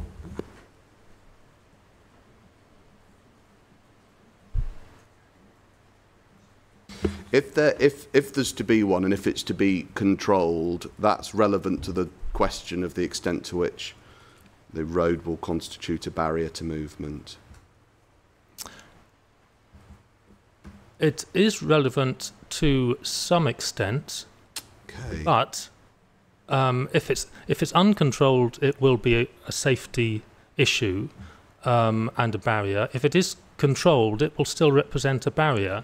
And I also have concerns about people crossing what is essentially an isolated island, vegetated island, between two carriageways, whether that would be something that would be conducive to encouraging people to use this route. Right. So just to break down all the things that you think are barriers to crossing, it sounds like basically anything's a barrier to crossing. A controlled crossing point for pedestrians, in your judgment, represents a barrier, does it, to crossing the road? It delays pedestrian movement. Yeah, so that's a barrier. A grass verge that people can stand on either side of single lane carriageways, that represents a barrier to movement, in your judgment? Because of security issues, yes. Because of security issues. There's no bus route, no segregated bus route at this stage of the road. No. So this, when the inspector goes back to your 2.3 of your proof, and she reads the construction, I appreciate it from what you've just said. You're talking here about both Highsted and Oakwood, and you're not meaning all of your comments in 2.3 to apply equally to both. But what you say is the construction of a relatively high-speed dual carriageway or single carriageway plus designated busway through the centre of both Highsted and Oakwood villages in the presence of the A2, etc., is anathema to the principles of sustainable development. I've asked you about where those principles are, and you've given your answer about all of that. But when she's looking at Oakwood, we need to be clear. We're talking about a 30-mile-an-hour, two single carriageways, as in one going up, one going down, of 30 miles an hour each, with a signalised crossing separated by a 7-metre or so grass verge. That's what we're talking about at Oakwood. Yes. And such an arrangement, in your view, two single carriageways, as it were, one going up, one going down, 30 miles an hour limit, separated by a verge with a signalised crossing. In your view, such an arrangement, anathema to the principles of sustainable Yes. What hasn't been mentioned is the fact we have one crossing point proposed between these two roundabouts. what that is going to mean is that people from most of the parts of Oakwood North and East will have to undertake quite significant diversions in order to get to that crossing point. It is not, and I'll keep saying this because it is important, the presence of this road through the centre of this settlement is not conducive to a permeable urban environment where pedestrians have priority of movement and direct routes. If people are going to walk around Oakwood Village, and by Oakwood Village I mean both halves of Oakwood Village, as things stand at the moment, they are presented with diversions, delays, or risks, or perceived dangers. All of these things are anathema to sustainable movement. Thanks. Okay, so that's the situation. We've got a 30-mile-an-hour road with a verge in the middle and 2 lanes, not dual carriageway, 2 single carriageways. And that, in your opinion, is anathema for the reasons that you've just explained. Yes. And that's what I'm going to ask Mr. Wilde then to expand on. How on earth anyone could have designed such a thing? I'm going to change topic, madam, to, I don't know what time you want to, or it's still within sustainable travel. We could do another, it depends what time you want to break, really. Do another 10 to 15 minutes, something like that. Are you all right? Yeah. I'll keep Go on going. then, let's carry on. On the same sort of theme, which is to say sort of overall walkability and locational sustainability, distances. So those are a couple of questions about the road, but now overall distances. You have your figure 3 page PDF 45 of your proof. It's page 40. It's not paginated, but it's the one after 39. PDF page 45. Yeah, I've got a hard copy. Lovely. Oh, if you've both got hard copies, so you get to 39 and then it's the next page. And we looked at this in your evidence in chief. Yes. And I think your evidence related to, in particular, that you demonstrate there's that yellow star in the middle of the town centre. You said it could be further to the north or whatever, but you put it where you've put it, and you've drawn isochrones around it, and 1 kilometre and 2 kilometre isochrones. And you said that we can't plan on the basis of people walking 2 kilometres plus. Remember? Yeah. So you would support then, if we can't do that, the idea instead of designing neighbourhoods where people can access key services and facilities within 600 to 800 metres of their homes? Yes. Walkable neighbourhoods. Right? Yes. And each of the proposed villages in this case comes with a local centre or local centres. Yes. So I think we agree this bit, that each of the villages that are proposed on their own represents a walkable neighbourhood because people are able to access key services and facilities within a 600 to 800 metre radius, is that the right word, distance of their home. Yes. So what you suggest the answer would be or should be for a case like this one, and remembering, and just to be clear, you're coming at this without any relevant urban design qualifications whatsoever. That's correct, isn't it? Yes. But what you suggest to the Inspector and the Secretary of State would be the right way forward, as it were, the right approach in principle. And actually, Mr. Weaver says something similar for the Duchy, would be not to disaggregate the villages into what they are, which is villages, 3 villages, but rather instead to aggregate them together, to combine them into a single block, if you like, of development, and thereby to avoid what you say are the problems to do with dispersal. Have I understood that? Yes, but I do need to caveat that. The reason I mentioned that was to illustrate the difficulties we have with the layout as it exists. Sure. Encouraging sustainable travel.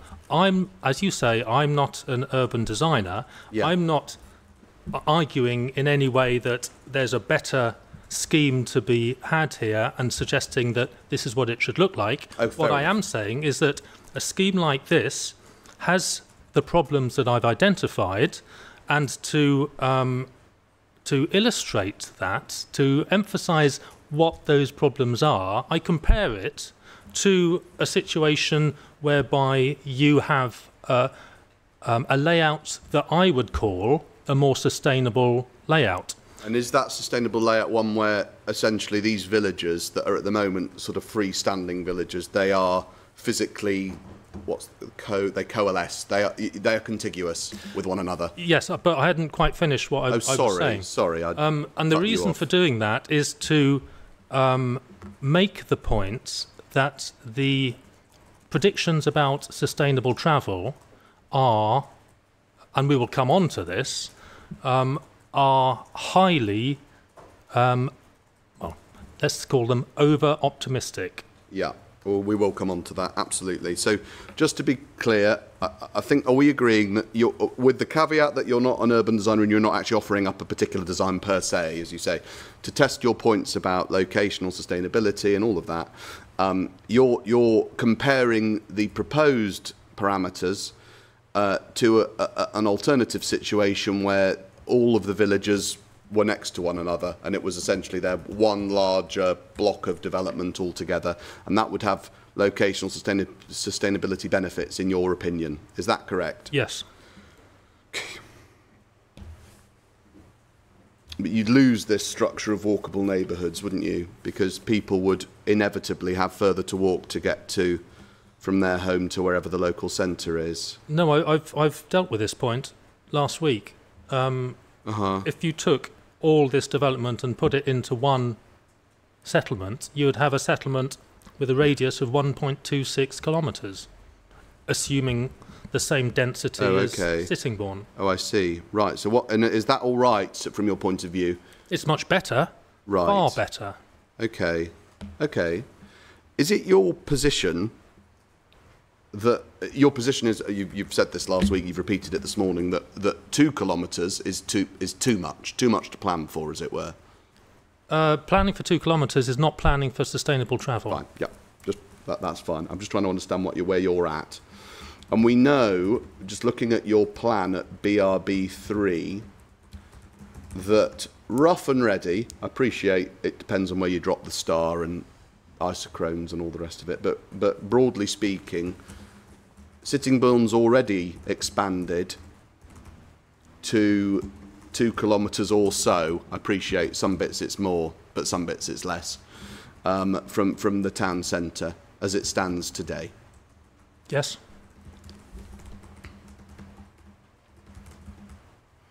Is it your position that if Sittingbourne is to expand, it can only sustainably expand within a 2 kilometre distance of the town centre? No. So there's no problem in principle with, in your opinion, with an expansion to Sittingbourne being beyond the 2 kilometre, what's the word? The catchment, or the isochrone, sorry. That's not a problem, because I'd understood what you were saying last week is that is a problem in principle, but in fact you're saying that that's fine in principle. Is that correct? I'm sorry, I don't understand. On the one hand, you asked the question about is designing for 2 kilometres sustainable, and I said no, it's not. And then you're asking a question, well, is it sustainable to expand Sittingbourne? And the answer to that would be possibly yes. Okay, just they're different things. Okay, just answer the questions that I'm asking. Your position, I'll just ask it again. I'm just trying to understand what you're saying before I start to put up bits of our case to you. Is it correct, in your opinion, that if Sittingbourne is to extend at all, it must only extend within a circa 2 kilometres of the town centre? So we know, therefore, that's your position. So we know, therefore, that you've got no in principle problem with extensions to Sittingbourne being beyond the 2 kilometre line. That's not a problem, because if Sittingbourne's to extend, you've got no problem with it extending beyond 2 kilometres in principle. Correct? Correct. Okay, well, that's good. So that means there's no fundamental in principle problem with the distances proposed in this case. As in, it's not simply a case of us being too far away from the town centre in order to achieve acceptable solutions. No, that's Okay. no, that's not the. So, as a matter of principle, the distances both to Tenham and to Sittingbourne town centres are commensurate with the principles of sustainable travel. It can be done. It's not too far away to achieve. Sorry, for this proposed development. Yeah, where we are on the map, on the red bits that you've shaded, Yeah. we're not. I'm trying to make this as simple as I can, but I've got a feeling Sorry, I'm about to fail. I'm being a bit dense on this. No, Please, not at all. It's me my again. questions aren't clear enough. We've established that there's no problem in principle with the scheme coming forward outside your 2 kilometre lines, right? There's no problem with that. No, that's not. No. Have we not? Oh dear. Your question was, in principle, would it be acceptable to extend Sittingbourne beyond the 2 kilometres? And I said yes. Okay. Because it's not. Because Sittingbourne is a dense urban area, and if you are extending in certain areas, it is possible to establish a high level of sustainable travel in those parts of the existing or attached to the existing urban area, depending on what connections they've got. Yeah. They've obviously got the benefit of being that there's no separation between them and the existing urban area. Yeah. There may well be good pedestrian routes that can be established. That's why I'm asking it in principle, because I didn't want to get. Obviously, it all depends on what's proposed. It will always depend on what's proposed in terms of, just bus routes or what the connections look like or whatever. I accept that each case is different and it depends on all sorts of things. That's why what I'm trying to do is isolate with you where your objection lies. I've asked you a bit about speed. I'm now asking you about distance. And you seemed to be suggesting last week, and this is why I'm asking you the question, you seemed to be suggesting that you have a sort of in principle problem with extending Sittingbourne beyond, say, a 2 kilometre radius of the town centre, because that would not be or could not be commensurate with sustainable development principles. I'm summarising. But in fact, I think that's not what you're saying. I think what you're saying is that in the right circumstances, going beyond 2 kilometres could be fine.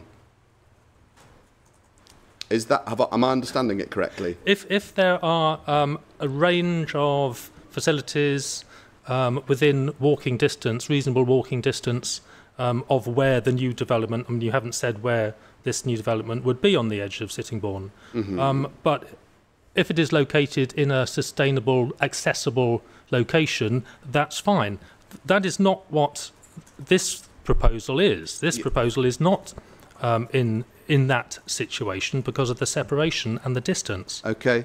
In terms of accessibility to Sittingbourne as a town centre, how far away is the outer limit then, in your view, as a matter of principle, beyond which you just can't design a sustainable solution with access into the town centre? How far is just too far? Is there a too far? Does distance ever really just become just an insuperable problem? Of course, as distance increases, it becomes more difficult to walk. So if we're going to...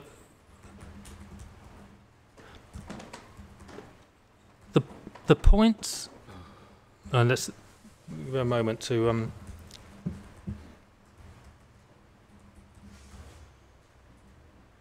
The point that I make in my proof, and the important point that I want the inspector to understand, is that this development is not structured and located in such a way that it will achieve anything like the level of sustainable travel that is proposed or predicted between it and Sittingbourne.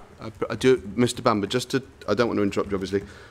I do appreciate that is the point that you make in your proof and what you said in your evidence in chief. The purpose of what we're doing at the moment is for me to break down and examine some of the assumptions and bits of the logic that go into you reaching that conclusion, and that's the point of all these questions. In order to do that, I'm trying to isolate different components of your judgments and trying to test them with you. I know what your overall conclusion is. Yeah, can I just ask something? Yeah. When you talk... Is walking, in your view, essential for a sustainable outcome, or do we have to look at all the sustainable travel options like cycling, bus travel, whatever. All right. And then look at them in the round, or are you fixated on the fact that, well, perhaps that's not the right word, sorry, I didn't mean in any bad way. I mean, are you, is it your view that you have to be able to walk in order for it to be sustainable? The majority of journeys are the largest proportion of journeys are undertaken on foot, if you look generally. Walking is very important, just in terms of the contribution it makes to getting to places, but it's also a starting point because it means it is the basis of good urban design if it is a walkable neighbourhood. Obviously, you do have to consider cycling and buses, and I'm sure we'll get on to that. Sure. So I'm not overly concentrated on walking, but any development that is doesn't encourage walking is not a sustainable settlement. Fair enough. All right then, I'm done with the 2 kilometres. But we know, don't we, that the villages on offer in this case are of a proportions that are conducive to the creation of walkable neighbourhoods. If you deal with the separate sections either side of the Southern Relief Road, yes. On that answer, and on obviously many of your answers to do with the Southern Relief Road and its so-called severance effect, just what might be a basic question.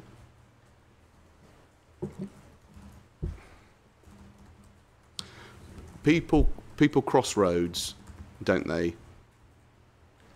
Yes. All the time, every day.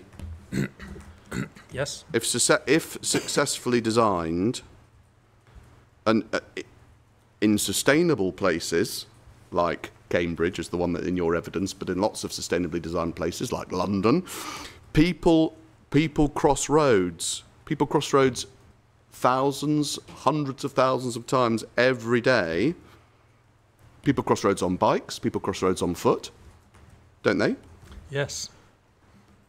If on a particular journey, on a walk or a cycle somewhere, you've got to, heavens forfend, cross a road once, twice, 3 times, whatever, that is not evidence of severity, because it happens literally all over the place, all the time. People cross roads, yes. And so it's no answer for you to say to the inspector, well, I can see that, yes, on the face of it, these might be walkable neighbourhoods, but they won't be because people are going to have to cross a road, maybe multiple roads, to get to where they're going to, where they want to go, because we know that in terms of both highway safety and indeed severity, the need to cross a road is not some sort of unusual situation. It's ubiquitous. There's a difference between crossing a road in a well-designed urban area, a permeable, walkable urban area, where traffic is very light and moving very slowly when it is present, and compare that with crossing this road, which is essentially feeding into a motorway junction and carrying 1,400 HGVs a day, which is a noisy, busy, quite a threatening environment. There is a difference between that, and it doesn't take into account the fact that you've only got a limited number of crossing places, so you've got to make these diversions. Essentially what we're talking about is, well, can we mitigate this baked-in problem? That's what this is all about. We have got a problem here. It is not what a well-designed urban area should look like. Yeah. And what we're talking about is the mitigation that can be put in place to try and reduce that and make it acceptable. You say, well, people cross roads all the time. Yes, they do, and we can provide crossing points. I accept that. What I'm saying is that to get to that crossing point, people have to walk further. To cross those two busy roads, because they're separated,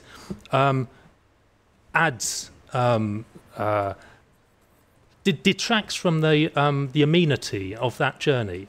For example, if you're in a well-designed housing estate and you have some children and they want to visit their friend a couple of roads away, there's a certain age where you'd say, yes, of course, go down there.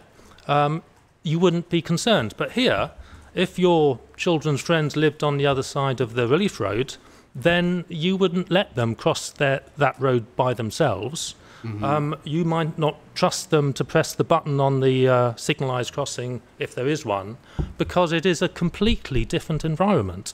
So it is mitigation for something that is baked in. Uh-huh. And it doesn't overcome the problem completely. It is just trying to bring it down to what may be considered acceptable. But acceptable isn't encouraging sustainable travel. There is a difference between what is considered generally safe mm-hmm. and acceptable. There's a difference between that and a layout that is conducive to people walking and cycling and moving around. Right. It's an important distinction. That is an important distinction, but in this case it's particularly important because the whole basis of the transport modelling is on the assumption that there is going to be an enormous uplift in sustainable travel. I'm going to ask you obviously more about that after the tea break, but just on that last part of your answer, you made a distinction between something that is safe and acceptable and something that's going to be positively encouraging of a transfer to sustainable modes. Yes. Are we in safe and acceptable territory here, but on your case, not at the stage of positively encouraging sustainable modes? Well, I retain my concern about having this margin between. I know you were, but just answer the question. Is the situation that we've achieved here, in your judgment, shared, it must be said, with all of the relevant highways authorities, local planning authority, a situation which is safe and acceptable? That's fine, but in your opinion, does not go far enough in terms of encouraging sustainable modes. Is that yes, a fair characterisation? Yes, and I say that on the assumption that this is a signalised crossing, contrary to what Mr. Wilde said on the site visit. Lovely. All right. So that means if we're in a situation that's safe and acceptable, that regardless of the outcome of this debate between us on whether or not the extent to which permeability will exist or severance will exist or whatever, the whole debate we've been having, we know that the effects you're talking about, the Southern Relief Road on pedestrians, don't come anywhere near a para 116 reason to refuse. No. Okay. Yeah. Right, really good. Thank you very much. Right, we'll have a 20-minute break, and that will take us up to, let's say, be generous, shall we? 20 to 12. Thank you.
12, so it's time for the inquiry to resume. 2 to 1. So we'll just carry on till about 1:15. Quarter past one, will do. Thank you very much. Good morning again, Mr. Bamber. On a sort of related topic to what we were talking about just before the break, to do with things like severance and the Southern Relief Road and all of that stuff, you use some punchy language in your proof on page 7. Lots of punchy language, but this is one example. On page 7, you say 2.19 in the final sentence. You say this is a further illustration. You've been talking about cyclists crossing roads. This is a further illustration, you say, of the ineptitude of constructing a major highway link through the centre of the proposed development. Are you with me? Yes. Now, just to, again, break this down, what it is that you're saying. The pros and cons of there being a new major highway link, per se, that's the thing that you're neutral on. That's the thing you've not evaluated one way or the other. Yes. So that you're neutral on. But if there is to be one, obviously we know Kent think there should be one, but you're not supportive of that position. You've got no view. If there is to be one, you think it is inept that it go through a proposed development, essentially. Yes. So it would be better, if there is to be one, in your judgment, for the major highway link to go outside or around any new proposed development. Yes, and I illustrated that point last week when I referenced a typical kind of bypass situation. That's what I was going to suggest. So yeah, exactly. So on your prescription, the answer, if there is to be a new major highway link, or something on which you don't express a view per se, but if there is to be one, the better configuration of it would be a bypass arrangement. Yes. Okay. But it's not just cars that are using this link, is it? It's buses, it's cyclists, it's pedestrians who are using it. The Sustainable Movement Corridor, we've all seen it. I mean, we can look at the plans, but you know what I'm talking about. Well, no, they're not using it. They're using their own facilities that are constructed alongside the carriageway. Yeah, but isn't there well, buses aren't, are they? But I mean, buses are driving up and down.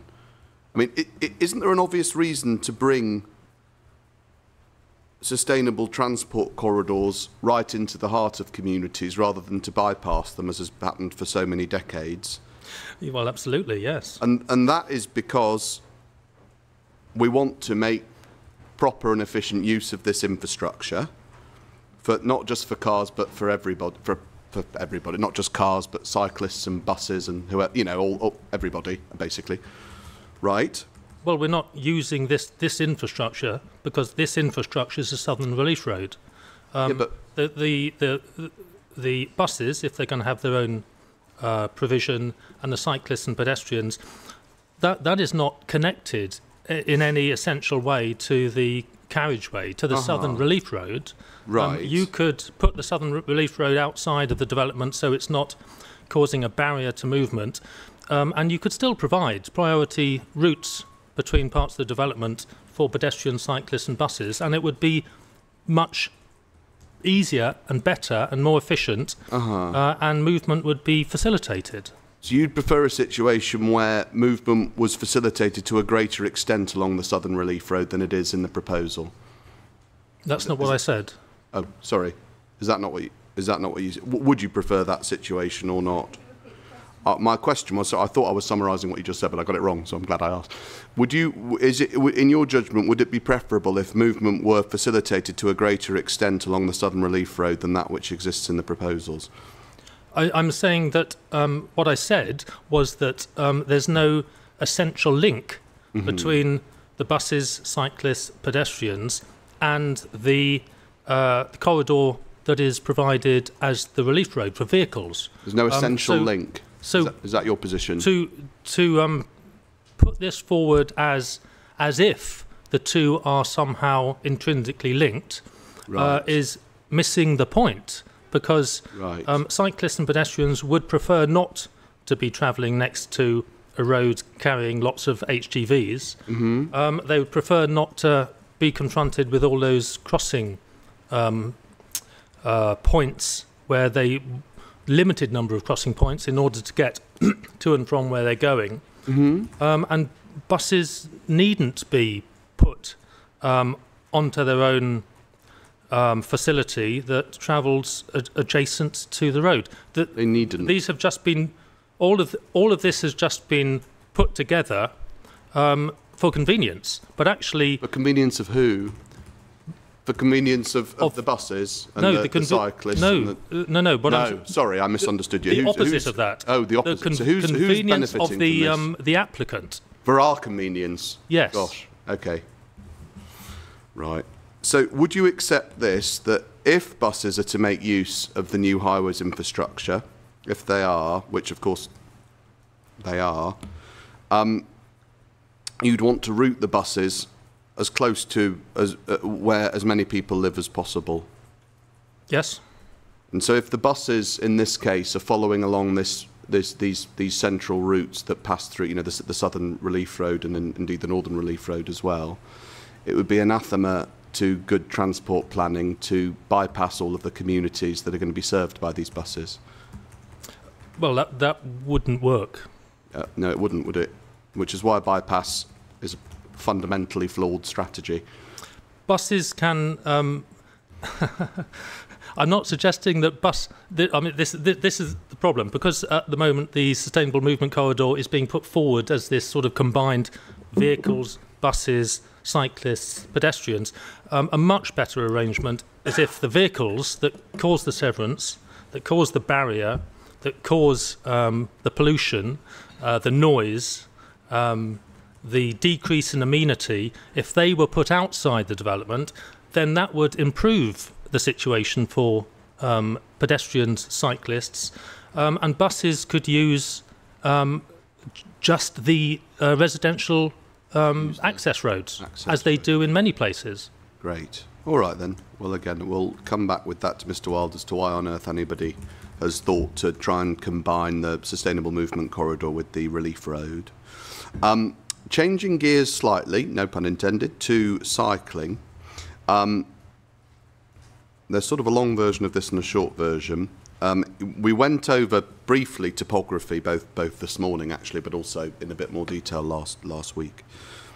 You talked about the topography, and I think you showed a diagram. Was it a Strava diagram of people rising and falling as they cycled around Sittingbourne? That's Mr. Wild's. That's Mr. Wild's diagram that you referred to in your evidence in chief. Yes. Let me just put it to you like this. Do you say, when it comes to cycling, that Sittingbourne is fundamentally unsuitable for widespread use of cycles as a mode of transport? Is that where you're at? It's not ideal. Okay, righto. Let's have another go at my question. I mean, loads of things might not be ideal. My question is it fundamentally unsuitable? The reason I'm saying fundamentally unsuitable is because things that aren't ideal can be improved. If something's fundamentally unsuitable, then, well, it's fundamentally unsuitable, and there's nothing we can do about it. So here's my question. Is the area, and not just Sittingbourne, but the area where the scheme's proposed, the villages, Highsted, East and West, those bits, the Oakwood villages, are we in a situation in your evidence to the inspector that this land, it's just fundamentally unsuitable for cyclists? It can't be done. I have cycled the routes. Me too. So it can be done. Oh, well, you're probably a bit fitter than me, but we've both done it. But that's not my question. Neither of those are my question about what you or me have done. My question is, when it comes to the use of cycles as part of a sustainable movement strategy for a new scheme like this, so it's not just you and me, it's people on bikes more generally, the residents of the new scheme. Are you saying that it's just fundamentally unsuitable area for bikes, or in fact is it potentially suitable? It's not fundamentally unsuitable. Okay. But it doesn't lend itself to easy cycling. Okay. And it's not just the topography, the layout of Sittingbourne itself. And I went through this in my evidence in chief. Yeah. It has a lot of roads that are constrained in their width, a lot of on-street parking, obviously a lot of junctions. It depends where you're going in Sittingbourne, but most journeys through the town are not simple on bicycle. So part of that stuff, I suppose, we can't really change. I suppose we could theoretically change the topography en masse, but some of it is just as read. However, there are other things that can change, aren't there? It relates to the second bit of the answer that you just gave, because the cycle infrastructure, the quality and quantity of the cycle infrastructure in Sittingbourne at the moment has room for improvement, doesn't it? Yes. There's not much by way of LTM 120 compliant cycle infrastructure at the moment. No. I think that's in another way of agreeing with what you were saying earlier on. But that bit about the quality and quantity of appropriate cycle infrastructure, that is something we can change. That is something that can be changed and can be improved. To some extent, yes. And if that were improved, then we'd be in a situation that would be more conducive to take up of cycling by more people around Sittingbourne to do their key tasks. Yes. We need to be careful then, don't we, about looking backwards. This comes back to that vision-led thing we were talking about last week, to derive modal splits for things like cycling from census data that's 15 years old, because we know that historically the use of cycling bikes around Sittingbourne has been constrained to an extent by the paucity of LTM 120 compliant infrastructure. Yes. Okay. Right. Let's consider what is proposed, or what could happen in a scheme like this one. So if you take out the framework plan that deals with, for the south, that deals with cycle routes, that's core document 8.27.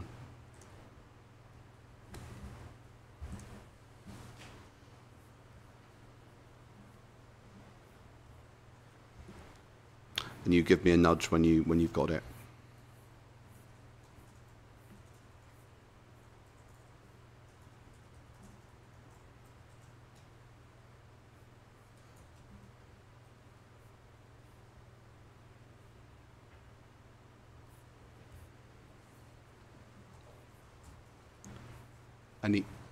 No, like, yeah. Could you repeat that? It's loading. Loading, sorry, okay. Yeah, Yes, just let me know. It has loaded. Great. Oh, it is. Have you got it, Inspector? So this is, you should have pedestrian and cycle routes plan, Mr. Bamber, is that the one? Framework plan? Yeah, it hasn't all loaded yet. It's not all loaded, right, okay, let me know. A lot of base mapping on it. Oh, okay, righto.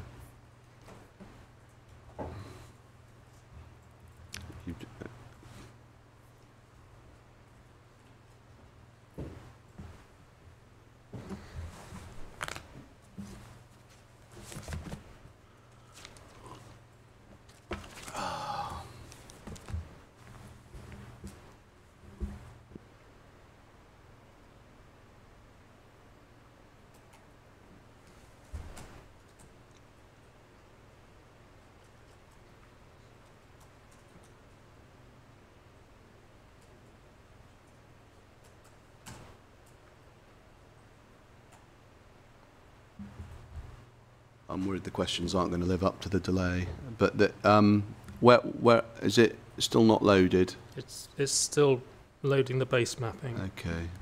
Nearly there, I hope.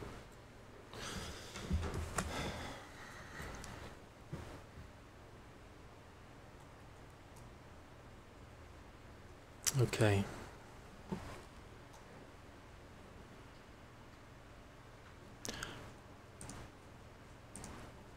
Right.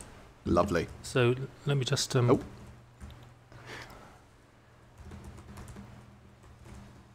So it is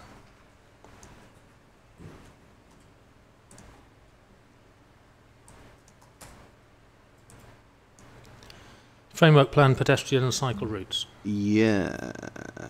Yep. Right. Have you got that one with the? It's got the turquoisey line is the A2, and then the thicker blue line is the Southern Relief Road. That you've got that one? Yes. Okay. All right. So, after all of that, just testing this idea about the amenability of our scheme to cyclists and to take up of cycle as a mode. Imagine then that we wake up one morning in the future, and we're living in Oakwood Village East. Oakwood Village East. Have you got the same plan, madam? Just to check. Oh, thank you. And we wanted to get to the station at Sittingbourne. Yep. We move through Oakwood Village East onto the Southern Relief Road, onto the Sustainable Movement Corridor that runs next to the Southern Relief Road, and we turn left. We turn west. Yeah? Yep. And so far, we're doing all of this journey on LTM 120 compliant infrastructure. Yep. We make our way down to where Highsted is on the map. Are we going to the station? Oh, hang on. That's the idea.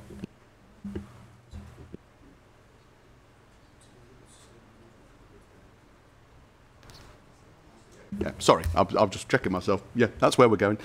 We go to Highsted, and where do you see there's that arrow that runs? There's a sort of double-headed arrow that's blue. Yes.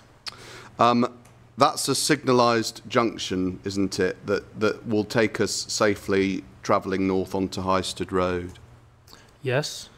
And at this point, as we move north up towards where Highsted North is, we move into the Highsted Sustainable Travel Gateway, which is going to be a non-car environment. Yes. So it's sort of there's a bus gate, isn't there, that's proposed? But so we're doing all of this again on LTM 120 compliant infrastructure, and then ultimately we get to the top of the just above where Highsted North is, above where the red corridor stops. We hit an existing cycleway, a designated cycle route within Sittingbourne. Yes. I'll show you where that is. Sorry, Swansea Avenue. Exactly, yeah. And that itself, if you turn up, sorry to jump around, but just if you could keep that open, just to look at existing cycle paths in the area, Mr. Bamber, PDF 7.31.3 is part of the TA. Sorry, CD. CD 7.31.3, say part of the Southern TA, and then if you turn on that, it's page 8. 7.31.3. Yeah. Site context. So exactly, yeah. That's the one. And then it's PDF page 11, paginated page 8, PDF 11, paginated 8.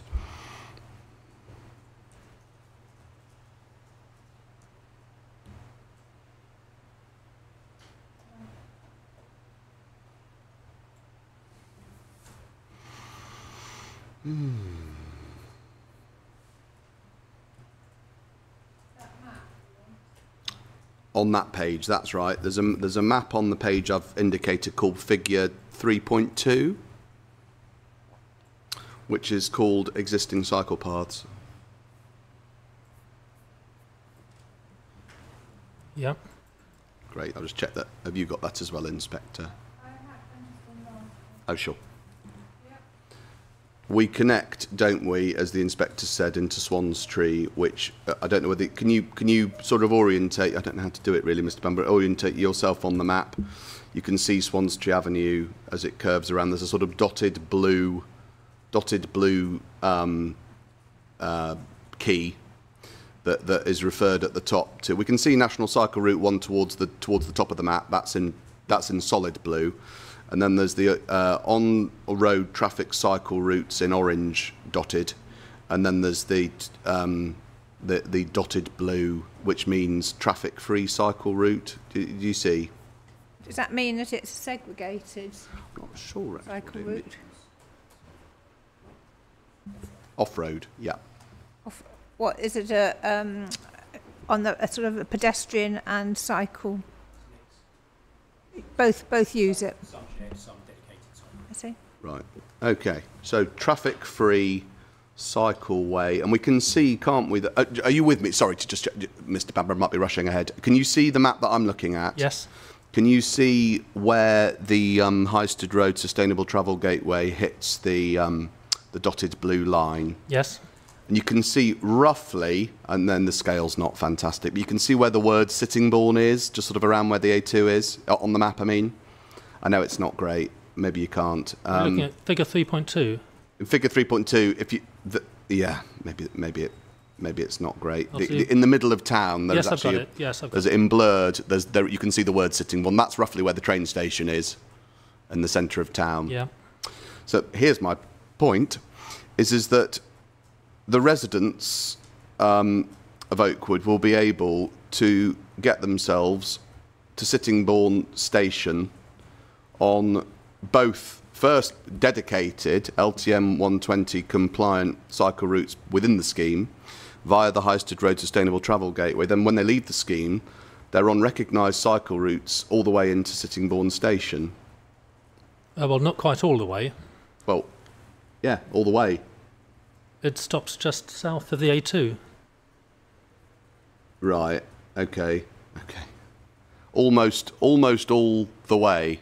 I mean, I can't actually zoom in enough to see where it stops. Okay. But it stops, I think, probably around where the Travelodge is, but where the pedestrianised high street takes over. But anyway. So sorry, are you suggesting? So there's a bit of section that looks as if there isn't any off-street cycleway. 2 sections, yes. Are you suggesting going right up to the A2, or are you suggesting cutting north along that, looks like a residential street, I can't see what it's called, that goes straight up there? You were suggesting going straight, continuing north on the bit where the dotted orange line stops, which takes you into the... The orange line? Oh, sorry, is it red? Which sorry, way? I'm colourblind. Sorry, hang on a sec. So I was going east, you're not... Right. Right, Let's do this together then, Mr. Bamber. So you exit the Highsted Road Sustainable Travel Gateway, and you can see hopefully where that is. So that is that we can see the development boundary on the plan is picked out broadly in a pinky colour. I'm sorry about the colours. I'm colourblind. Yeah. But in a pinky red colour. Yep. You can see it extends, there's a finger that extends right up to the dotted blue line, the traffic-free cycle route. That's where the Highsted Road Sustainable Travel Gateway deposits you, as it were. Yeah. Just to check. Have you got that as well, madam? Yes. Yeah, okay. At that point, you're turning yourself west. You're turning left. Right, sorry. Not east. And that then takes you round, if you just follow the same route, almost up to, except on this it doesn't quite touch, Sittingbourne Station. Right. You can get to Sittingbourne Station very easily on basically designated cycle routes and LTM 120 compliant infrastructure from Oakwood. Well, that is not I would not call that a convenient and easy Seriously, route to take. It's a pretty lovely trip. You're travelling on a segregated cycleway almost all the way to out of our scheme, and then you're on to designated traffic-free routes for almost all of it until the final stretch, a couple of roads at the end, you're on an on-road cycle route. I mean, is that... Are you saying that that's not an appropriate cycle sort of journey, if you like, to include as part of a sustainable transport strategy? It is a possible journey, but it's not an easy, convenient journey. I mean, what's wrong with it? You are, well, first of all, there's the diversion. What diversion? You're taking, well, first of all, you're cycling essentially away from the station to get down to the junction, the Highsted Road junction down there. You're saying that if it's not directly as the crow flies, that's a problem. I mean, how long do you think that journey that I've just described to you takes in real life? Hang on, let me just go through this. First of all, you have to go down, then you have to get across that junction. At a signalised crossing? Signalised, that we don't know how long the delay would be because Mr. Wild hasn't submitted any operational assessments of that junction. But you would need to wait there because, as we saw... Well, we didn't see in the site visit because Mr. Wild didn't answer the question. But it is a very large junction. Yeah. You've got two it's dual carriageway in that location, so that is not convenient. And then you then turn north. Yeah.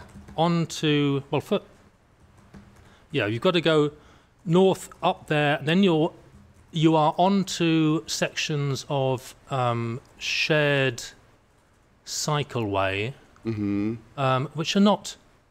I wouldn't. It's not high. Gosh.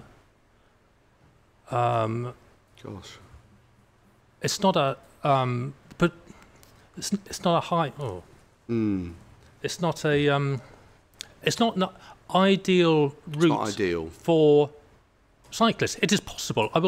I'll accept that it is possible, but it's not a high quality route as you go into Sittingbourne. I'm starting to understand why we're getting so much criticism from you. If you don't consider that to be a high quality cycle route, I mean, how long do you think that route approximately is going to take?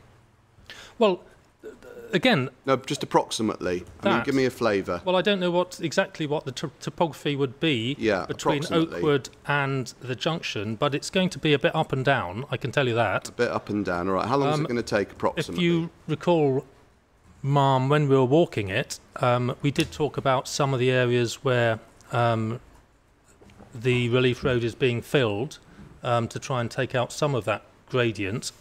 But there are going to be ups and downs because that is a hilly part of the countryside. So how long is it, roughly, how long do you think it's going to take? Well, how many kilometres are we looking at there? And let's see, 1, 2, 3, 4, 5 or 6 kilometres. 6 kilometres? Really? Okay, fair enough. All right, so what do you think that sort of cycle route's going to take? I'm not quite sure where you've got 6 from, given that your isochrones showing that the full extent of the built edge of Sittingbourne is 2, but whatever. Even if it is, we should be able to. We could scale that off. We could scale it off. Let's say 5 kilometres. 5 kilometres, I think, would be reasonable, depending on which part of Oakwood Village East, of course. 5 kilometres, 10 kilometres, 10 miles an hour, 16. Well, half an hour. Half an hour? Well, it depends on the topography. It depends how fast you cycle. Okay. Does it depend if you're on an electric bike, do you think? Yes, that will make a difference as well. Yes. All right. Alrighty. It is. Again, we come back to this point. I've never tried, in my proof or in my evidence, tried to say that it's impossible to make sustainable journeys between this development and Sittingbourne.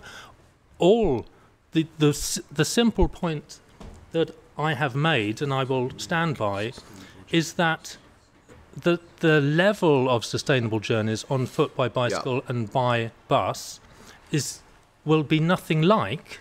We're getting there. We are getting there to that part of your evidence. So, yes, this is a cycle route that you could make, but if you were going to present me with a direct route from Oakwood Village into the centre of Sittingbourne, traffic-free, at a fairly level gradient, I'd say yes, that is a high-quality route. Right. This is a diversion.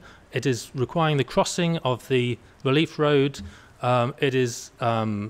It's almost all traffic-free, though, isn't it? I mean, that's the thing. That's why I thought you'd be quite enthusiastic about that route. But anyway, the first part of it. Yeah. Okay. And then the blue bit as well when you join. Apart from the fact that it's a diversion away from the direction you want to go. Oh yeah, only if you consider travelling to the west a diversion. But whatever. Okay. So, in your view, is the distance? Just focusing on distance for a moment. Is the distance of Sittingbourne Station and Tenham Station as well acceptable so far as cyclists go? It is within cycling distance, yes. So the distances are okay. It's not impossible to make these journeys sustainably. Your point is that, and it's not one we accept, but just to pin down what your point is, it's that given the factors that you've identified, which is the absence at least of existing LTM 120 compliant infrastructure and indeed topography, that the extent of take-up of biking is going to be lower than we think it is. Yes. Okay. And I'll come back to that. in a minute. So if that's your case, as you're developing it now, in your proof of evidence, back in your proof, where you say on this topic, section 2,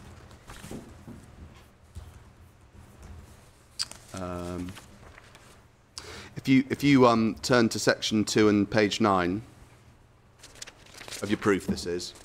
Yep. Yes. You say at there's a heading poor access to train station. Do you see? Yes.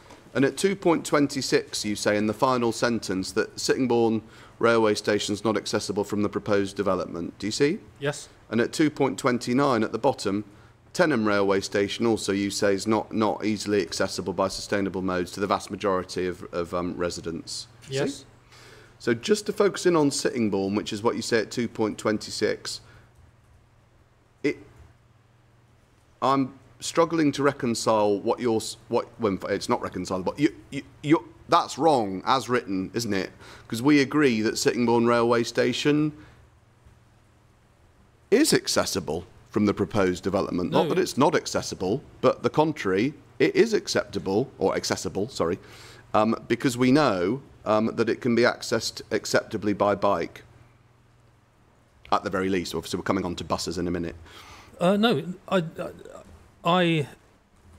You just said it was. I don't think. Well, I don't say that in my proof. I said I consider it unreasonable to assume that more than a tiny proportion of people would cycle from the proposed development to Sittingbourne railway station. Oh, okay.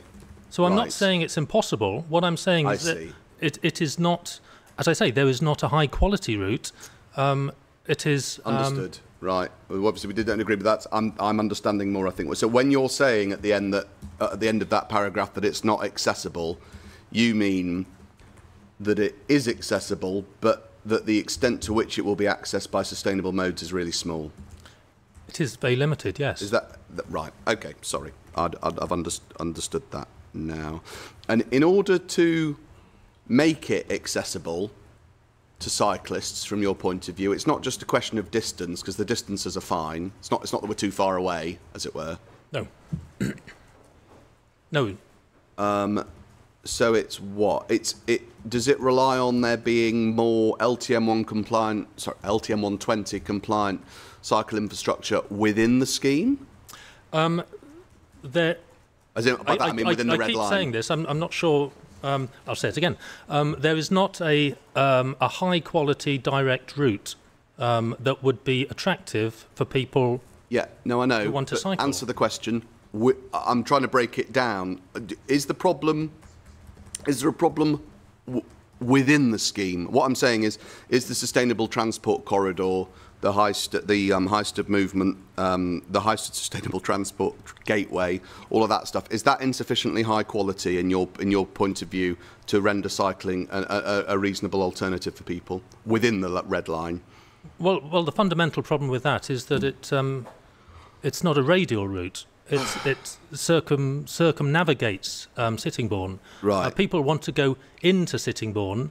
If you're the Southern Relief Road is not going into Sittingbourne; it's going around Sittingbourne. So in order what to about the other one that I said? What about the Highsted Road Sustainable Travel Gateway? What about that? Yes, well, that is an improvement over existing, but that is Great.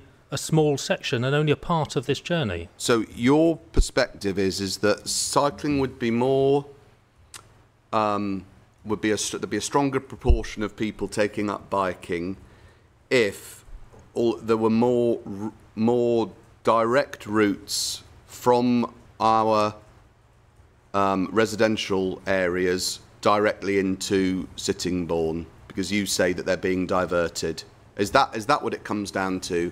So at the moment, what I'm trying to do, obviously, is trying to work out why it is that you've got a problem with cycling. And on the face of it, the distances are fine. And indeed, all of the infrastructure, as we know, is all illustrative anyway, isn't it? The environment within Sittingbourne itself is not conducive to cycling. Again, that was what I started off by asking you, but you said that there's no fundamental unsuitability. It doesn't lend itself at the moment to cycling, is your opinion. However, that's not a fundamental problem and is capable of being improved through new infrastructure over time, including through the infrastructure that's on offer through this scheme. We can't just be looking backwards the whole time, can we? When I agreed that there is the potential for improvement, Yeah. I didn't add the caveat, there is a limit to what can be done, because it has to be done in the context of what is already there. We're not looking backwards, we're looking at what is actually there. Yeah. And the narrow roads in Sittingbourne, you're not going to be able to widen those out. The on-street parking, it's very difficult to do anything about that, because a lot of the roads are lined with terraced houses that are not provided with garages.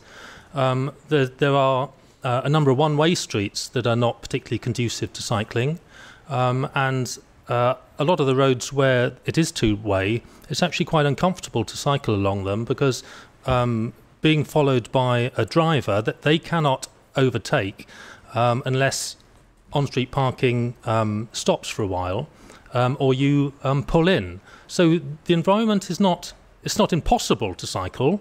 I'm not saying it's impossible, but it's not conducive to cycling, Okay. and there's not a lot that can be done in a lot of those streets, in many parts of Sittingbourne, that would make the town more attractive to those who are not currently cycling. So And I think that's evident in the LC whip, that only identifies a very limited number of improvements that have been identified by the Highway Authority, which are very, very limited in their scope. And the applicant has had a long time to look at potential to put in some higher quality routes, but all that has come forward is the route along Woodstock Road, which we will come on to, I'm sure. Yep. All right. Well, thank you for that. That relates to journeys into Sittingbourne to an extent, some of the journeys into Sittingbourne, but there's also, of course, journeys to Tenham. And do we, I don't know the extent to which we also disagree about that. If you turn up core document 2.13... Do I need these other documents? Ooh, no, for the moment.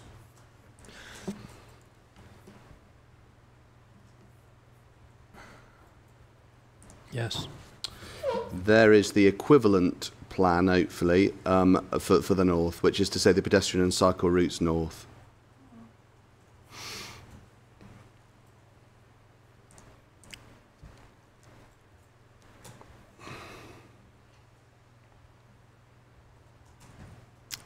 I've got it. Thank you. And we can just keep that sort of in our mind's eye. We can obviously we know where Tenham Station is, off to the right of this plan. Keep that open, but also open, if you would, the relevant sustainable transport strategy, which is 7.31.5.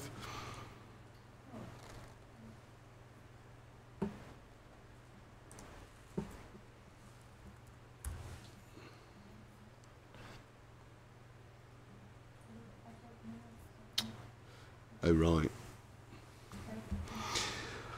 And we're told... Oh, I'll just wait till you've... Have you got that, Mr. Bamber? It's still opening. Oh, right. Oh, gosh.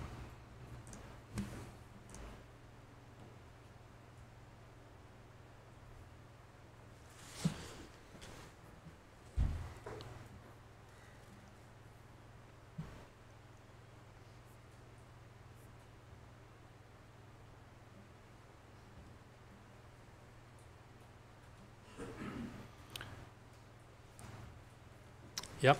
Okay, so there'll be a couple of documents to go to just to make these points, but we've got the plan that hopefully the plan that we went to a moment ago, 2.13, and we've got the document 7.31.5 that I've opened up. If we turn in the document to PDF page 45.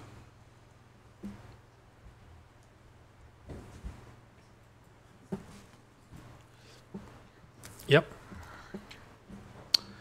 We we have a section called Access to Tenham Station.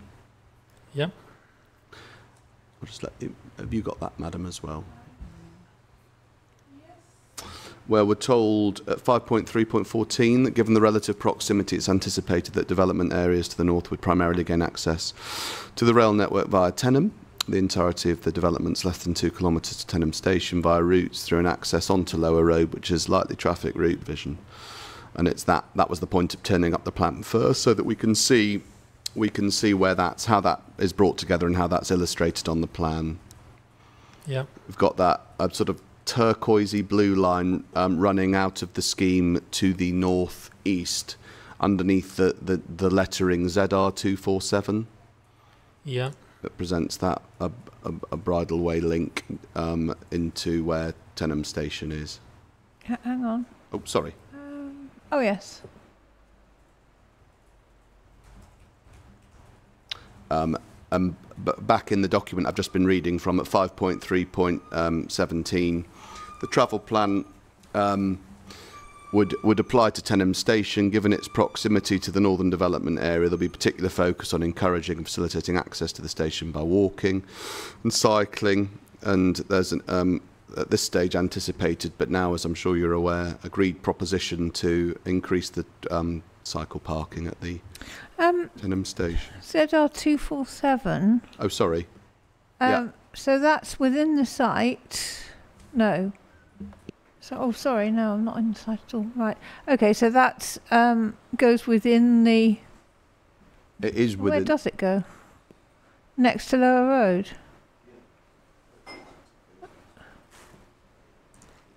Or is it Lower Road? Yeah, it starts within the site, obviously, but then it extends along, not alongside, but along the same alignment as the road. It's not in your site, though, is it? Well, it extends into the red line, as you can see, but then it. I can't.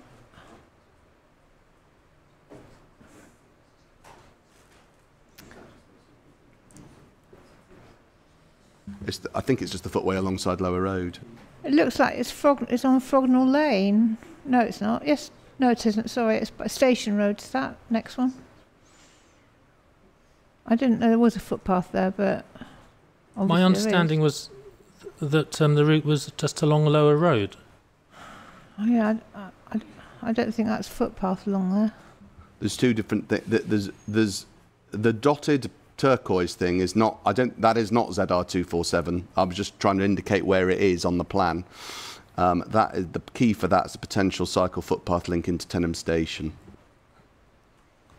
It's in the key.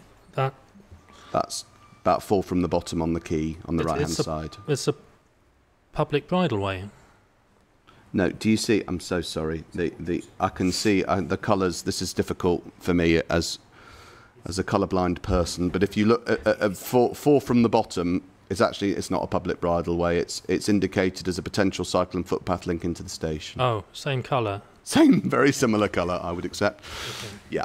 Anyway, so that's the plan. Obviously, that's before us. That's the explanation in that part of the TA that I've just referred you to. And just one more reference in the documents before I actually ask you a question about Tenham, because that's another one that you don't think is reasonable. So is that something that's going to be proposed to be provided by the applicants, or is that part of the committed development site?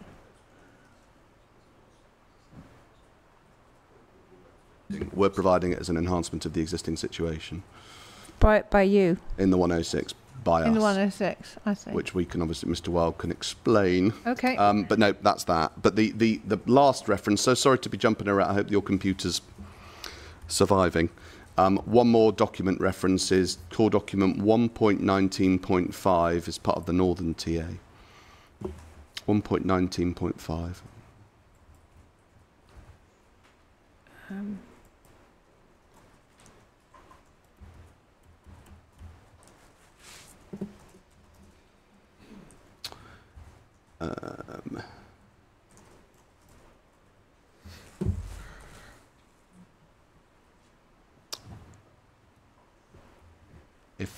If you've got that, Mr. Bamber. Still opening. Oh, sorry.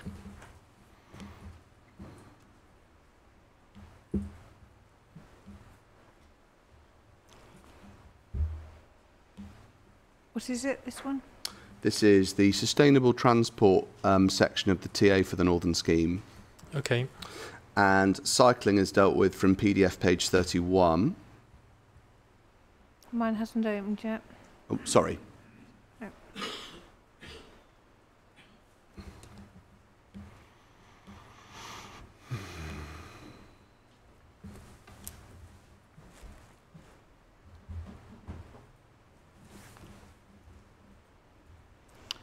Oh. Can we do it without me having it all? Yeah, I think if you're, Carry on. is yours loading in the background or? It's loading. Okay, have you got it, Mr. Bamber? Yep. So I'll give the inspector references as we go. PDF page 31, there's a section 4.3 on the role of cycling.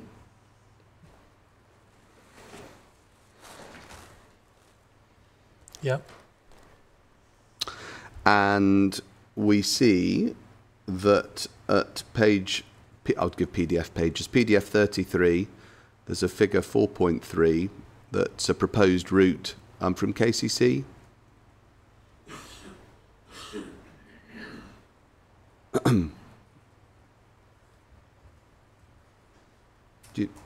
Yes. That shows that the intention is for a route 5 that connects Sittingbourne Station, Tenham Station and Faversham stations. Yes. At 4.4.1 underneath that plan, there's a reference to Stones Farm, which has delivered 3-metre shared footway cycleway connections around its site, access from the A2. Yep. And at 4.4.2, we're told that the alignment around the proposed A2 Bapchild link signalised junction would replicate and extend these facilities. Yep. Over the page, sorry to do this slightly slowly, but just in case, we'll just give the inspector references as we go.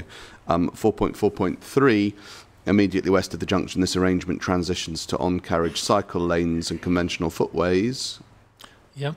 4.4.4, here the A2 has a carriageway width of around 7 metres, ... So there's the potential to deliver a comprehensive... Oh, sorry. Have you got it now, madam? No. Oh, sorry. Okay. I thought there was something happening. It's PDF 34, 4.4.4, the potential to deliver a comprehensive cycling corridor between Bapchild and Sittingbourne, which would provide a seamless connection with the proposed development. Yes. And also, at 4.5.1 on the same page, north section of the link road includes a dedicated 3-metre shared footway cycleway, allowing residents in the development to walk, wheel or cycle to access jobs at the Eurolink. Yep. Okay, which is obviously a major centre of employment.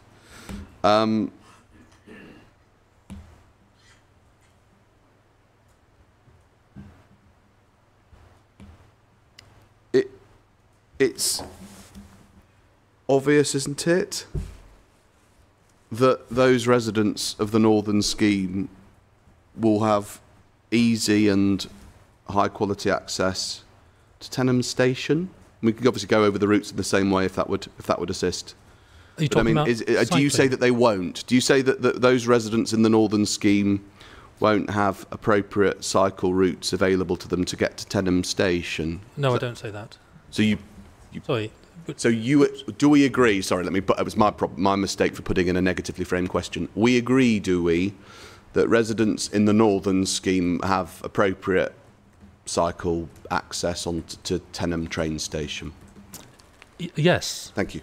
I made the point in the proof that the cycle parking at the station is very limited, but I noticed that can be improved and is proposed to be improved.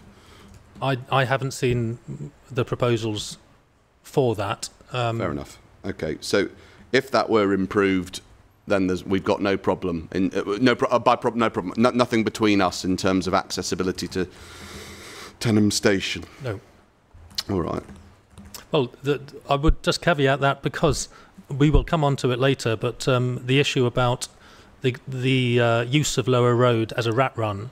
Okay. Come on to there is the road. potential that that cycle route would be prejudiced by the impact the development would have on the A2 and the congestion that would cause drivers to choose to use Lower Road instead. So there is a risk there. There's a risk. Is that a risk that you're able to offer the inspector any quantitative evidence on? I've provided my evidence on the existing highway I know. safety issues there. I'm saying, is that a risk that you're able to actually quantify? I mean, so you point to a risk. Are you able to? We'll come on to what you say about rat running, but are you able to actually quantify the extent of that risk for the inspector? As in, how great's the risk? I don't have the evidence for that. No. All right. Well, that's a shame. But, okay. Fine. So subject to that risk that you don't quantify in your evidence, cycling to Tenham stations from the northern scheme's fine. We disagree, it sounds like, about cycling to Sittingbourne from the... Well, to an extent we disagree. You disagree about the... We don't agree on the extent of take-up for cyclists from the southern scheme to Sittingbourne station by bike. We agree that it's possible, but we disagree on how attractive or likely it would actually be for people to do it, I think is where we get to. That's it. When these cyclists, if and when, I should say, these cyclists do arrive at these train stations, we've got no problem, do we, in terms of the nature or extent of train services available to them? So, which is to say, if you get to the train station on bike or on bus, we'll come back to buses, then there's no challenge from you on the nature and extent of services from Tenham or Sittingbourne. Well, the services from Sittingbourne are better than those from Tenham. I'm aware and of also, that. if you want to go to Sheerness, you have to change if you're going from Tenham. I know.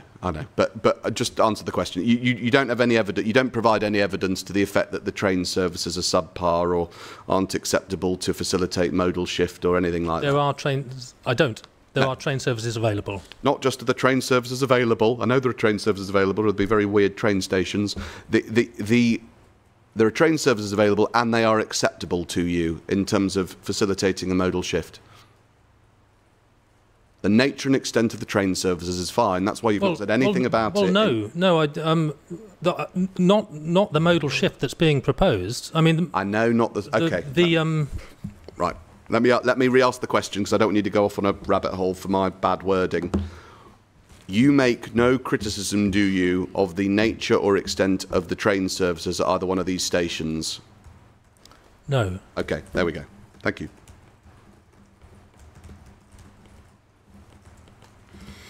And indeed, lest we sort of forget about this because it's agreed,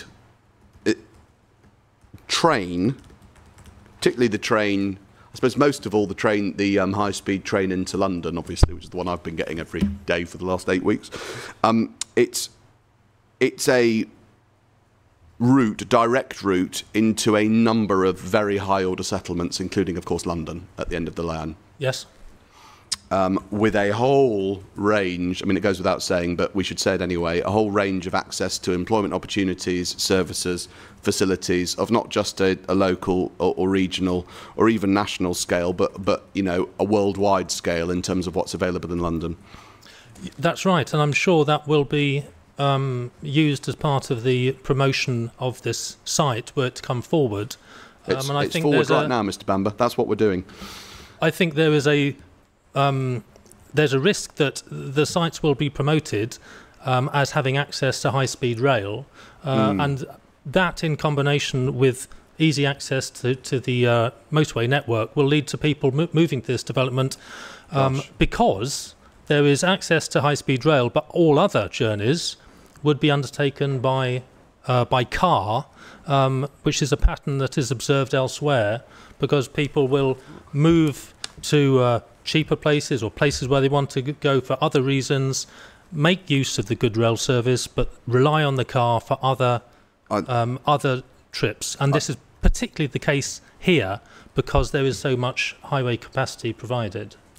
I don't know how that's an answer to my question, but we agree, I think, that the services to these higher order settlements on the railway here are regular and normally anyway reasonably reliable. Yes. And the destinations that one can access via the rail links provide a world-class range of services, facilities and employment opportunities of all kinds. Yes. So, here's the if. this is an if because we don't agree, but if our inspector advises the Secretary of State that these stations are indeed reasonably accessible from the application scheme, then train trips do represent a genuine choice for people, a realistic alternative within the language of the MPPF.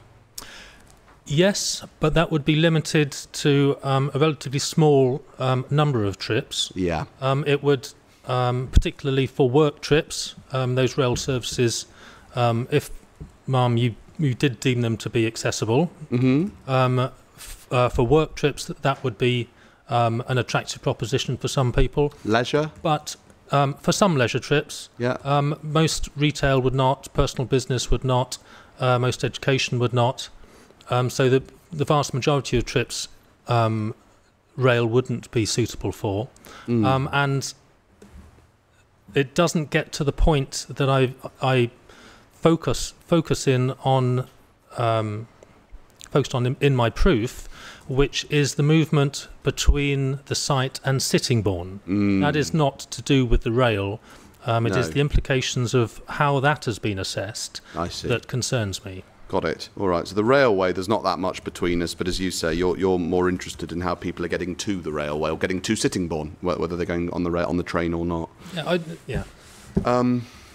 Okay. Buses.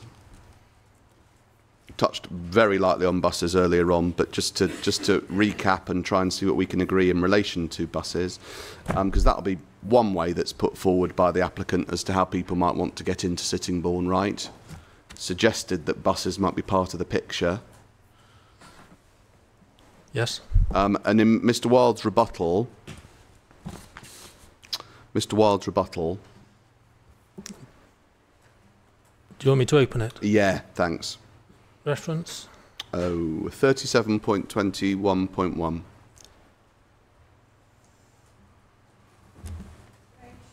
Page 83.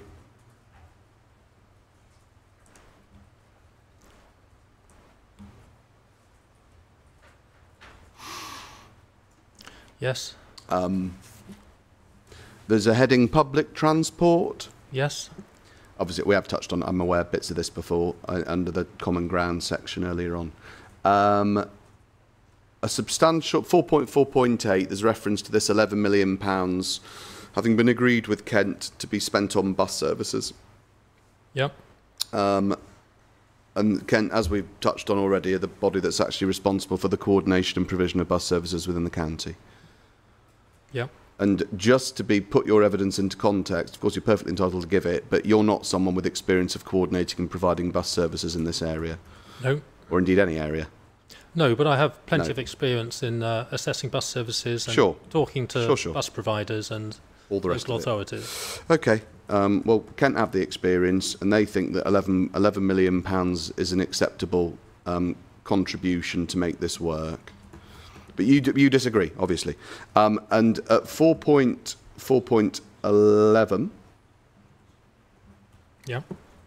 It's worth noting, sorry, I'm passing 4.4.10 is to say that the way this works is that Kent's public transport team undertake a planning and coordination of bus services in the county. We can't currently, or we can't anyway, explicitly outline what the future buses are actually going to be. But what we have done is set out parameters, and then those parameters follow in the next paragraph. Yeah. See? Yeah. All future dwellings to be within 400 metres of a stop, minimum 30-minute frequency off-peak and 15-minute frequency in peak, in interconnectivity between villages and access to both of these train stations. Yes. See? No quibble, presumably, with you to any of those parameters and objectives. I mean, it might be said to be commonsensical, but I mean that those are the right parameters and objectives that you'd like to see. Surely, all of them. Yes. Well, I would prefer not to see the need for interconnectivity between villages. Oh, right, yeah, okay. Well, if there are going to be villages that each represent a walkable neighbourhood, as we've been over, then you prefer them to be connected than not, presumably? Yeah. Okay, so as it stands, you've got no... I don't think you object to any of those parameters and objectives. No. I don't think. No. Okay, well, that's good. So we know that the detailed routing of these services is not something for now, i.e. it's not something for our inspector, because it's going to be something for Kent to sort out in the event that planning permission's granted and they have to spend this £11 million. Right? I mean, I say right, it is correct, but that is your understanding? It is correct, but... Good. What has been put forward, presumably, is the best that can be thought about at the moment, and there's been quite a lot of time to think about it. And as I won't repeat all my arguments that I put last week, but my view is that is a very poor network of buses serving the site, inefficient. Yeah. No, I know. But just taking it in stages, but by I know that's what your position is, because you explained it last week. But you understand, don't you, that the routing of buses is not something that's up for debate at this. It's not something that our inspector has the power to impose, or the Secretary of State, I should say, has the power to impose or not, one way or the other. No. So we agree on what the parameters are, in the sense that you don't quibble with those parameters. You're happy enough with those parameters. And the thing that you do quibble with, as I understand it, is the proposals for routing. But the proposals for routing are things that are to be determined much, much later down the line in the event that permission's granted here. No, yes, that's right. Okay. I mean, my quibbles are with what we have been shown. They're not quibbles. I mean, no, I know. So I didn't more mean than quibbles. Sorry, quibbles was not the right word. Objections. Yes. Okay. As to what we have been shown, if you just turn up, the best place to turn up what we have been shown is 34.12.2, which is a technical note that shows it all.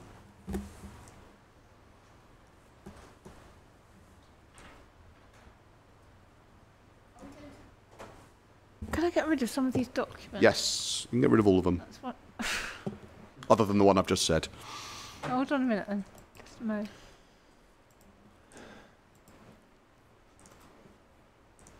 Might open easier then. Oh, right, okay. Yes. Sorry, I haven't got it. Sorry, you're ahead of the inspector, I think, Mr. You are now. Yeah, so it was 34. 12.2, hopefully, is topic for supplementary forecast model scenario. Hold on. Oh, I think I've got Technical note. I can hard copy actually still. 34.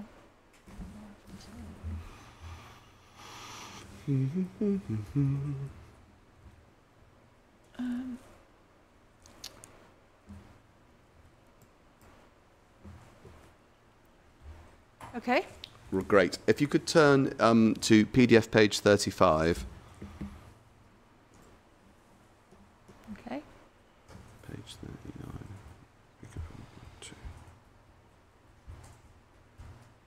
Is it the plan we want again?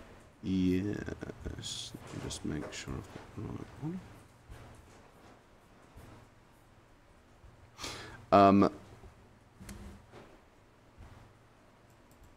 Why have I got the wrong thing? What this shows... Sorry, have you got... I'm sorry, Mr. Bamber. Are you there? Yes. It's figure 3.13. Yep. Thank you.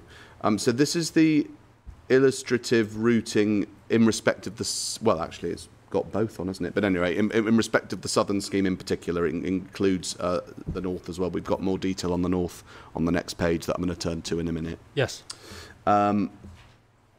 And I know you've got your points about looping routes and all the rest of it, and that'll be something for Kent to have to think about, no doubt. But we agree, don't we, that these are routes...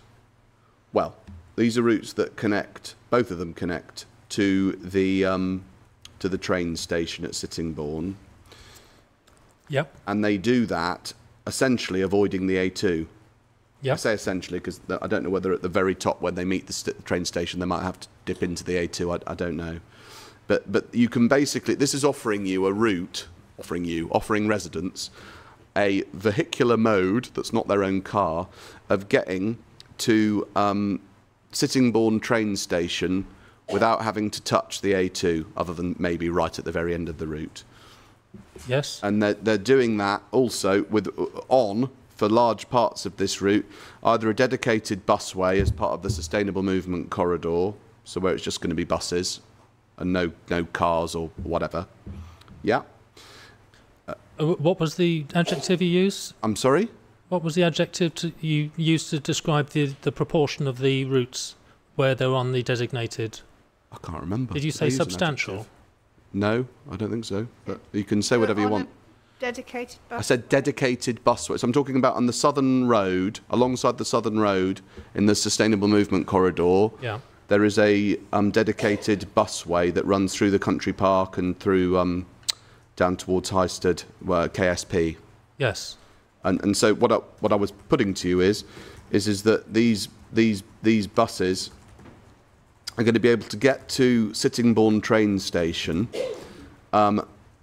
travelling along, well, for those parts of the journey, dedicated bus infrastructure. I don't know how else to describe it, without cars on it. Yes, and they will also, as they turn north towards the Highsted movement corridor that we were talking about earlier on in respect of cycling, they're on a no-car, there's no cars allowed through that bit, through the changes associated with that bus gate. That's right. So but I would add, sorry, go on. I would add to that the benefits they get from using the part of the Sustainable Movement Corridor that's designated just for buses, if it is, gives them little or no advantage over general traffic. Yeah, other than that general traffic can't do this route at all, as we've just explained.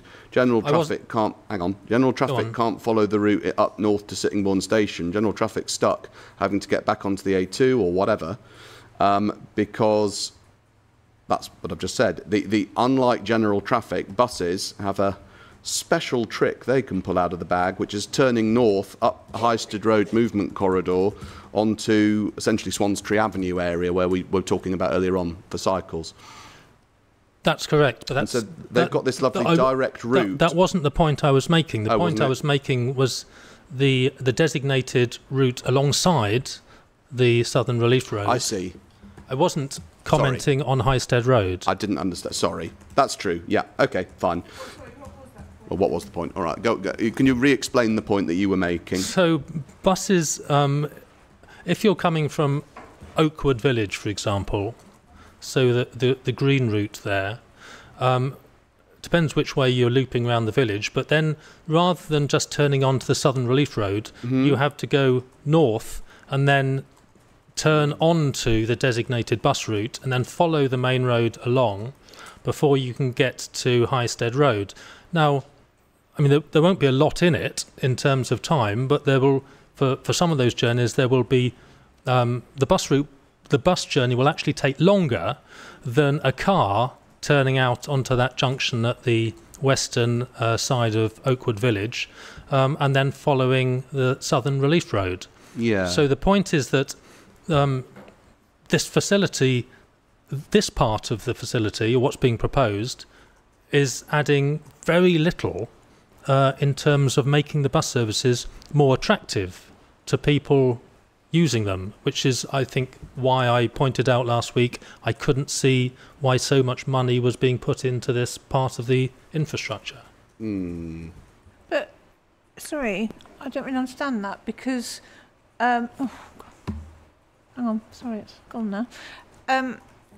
So people in Oakwood, for example, would get on a bus stop, and then they go round wherever and onto the corridor, wouldn't they?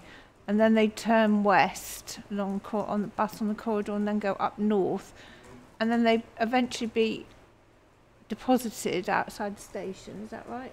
Yeah. It is. They don't have to park, do they? Yes. Sorry, that wasn't the point. I thought you said it was people would use that it would no quicker and people will just use their cars. No, sorry, I haven't explained myself very well. Right. Along a section of the Southern Relief Road, there is a proposal to put a parallel facility for buses. Yeah, the guided busway, if that's... that section itself, because it's not allowing buses to bypass busy, congested sort of urban network, it's just running parallel to free-flowing traffic on the Southern Relief Road. We presumably have free-flowing buses on the bus facility, free-flowing traffic on the Relief Road. Why don't the buses just join the traffic and become part of the free-flowing traffic on the Relief Road? That was the point I was making. Busway? Exactly. Yes. I mean, in terms of getting to, I certainly agree that buses do have advantages. Yeah. What advantages have they got? Well, you don't need to park. Is there anything else?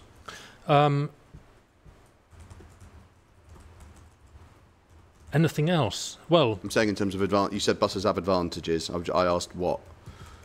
What about the running costs of keeping a car, insuring a car, and all that? Well, most people who have a car, that's a sunk cost for them. They don't perceive the cost of running a car as particularly significant. So that's not an advantage of bus. So, what my question? I think we've slightly been talking at cross purposes for a few minutes now, which is my fault. My point is that the routes here. And I appreciate, obviously, they're all illustrative, and I'm falling into the trap of spending too much time on them. But nonetheless, here we are. The routes show that you can get up to Sittingbourne Station with all the benefits associated with bus travel on largely segregated or whatever bus-specific infrastructure, completely avoiding the A2. I mean, isn't that quite a boon? Given we all know about the existing congestion issues that are happening right outside this building every day for the last 8 weeks. Well, I mean, as soon as buses go through the bus gate on Highgate Road, Highsted Road, they're back into the general traffic. Of course they are, but you've travelled that bit of Swanstree Avenue. It's not even remotely in the same universe as the A2 in terms of congestion. Come on. The development is loading a vast amount of new traffic into that part of Sittingbourne. So what is there at the moment does not reflect what's there in the future. Plus the fact that you have all the traffic that's displaced from Highsted Road because it becomes bus priority. That traffic has got to find another route. Okay. So that will appear around that part of the network as well. All right. So I agree that buses get advantage on Highsted Road, but after that, they don't, and they will be slower than general traffic because obviously they'll be stopping to drop people off and pick people up. All righty. So here's the question. Appreciating that it's all illustrative, appreciating that Kent have indicated their content with the extent of contribution, it'll be for them to sort out the routing, appreciating that you're content with the parameters. As in the parameters that we went through a few minutes ago. Is it your contention to the Secretary of State that it is impossible within the parameters offered by this scheme to deliver an adequate bus service? I think it's unlikely to be possible to provide a viable service into the future. Okay. Unlikely, and what would make it doable in your view? If you say it's unlikely, that means that it's not impossible. What would have to happen, in your view, to make it a reality? Well, I provided the illustration last week. Rather than having 3 or 4 bus services to provide bus accessibility to development, if it were in one place. We could have one bus service, the patronage would be much higher. Let me have another go asking the question, so it wasn't clear enough. What I meant, within the parameters put forward in this scheme, so not with a different scheme that where it's all one big area of development, with the parameters put forward in this scheme, including for the bus services that we've been over, is it your contention that it is impossible for Kent to deliver an acceptable bus service? Well, I repeat my answer. Whatever parameters you want to select, I think it's unlikely that there will be a long-term viable bus service. So, assuming the parameters in this scheme, not some other scheme, but this one, those parameters, if it's unlikely, what would need to happen in order to make it work? And the answer can't be redesign the parameters of the scheme, because I'm asking you to assume that the parameters of the scheme are set. If it's unlikely but possible, how do we make it work in your view? Well, I don't know. If I could come up with an answer, I think Mr. Wilde could have come up with an answer, and he would have suggested something that would have convinced me that it would be possible. So, so far as you're concerned, it's impossible then, because if it were doable, you've got no idea how. Unlikely. I said unlikely. All right, fine. Done with that one. That's asking you some questions about the south. On the north, we've got a slightly more detailed plan on the next page of the document that we're looking at, which is 34.12.2, and there's a plan. Figure 3.14. Yep. And there's two routes illustrated on the plan. One of them is T1, which runs along the A2 corridor, and then there's T2, which uses the northern relief. All of this I'm reading out from 3.3.5 to 6. T2 uses the northern link road to get yourself up to the Eurolink north of Sittingbourne, which is a journey that, as it explains, can't currently be made other than via a circuitous route involving a change between different bus routes. You see? Yes.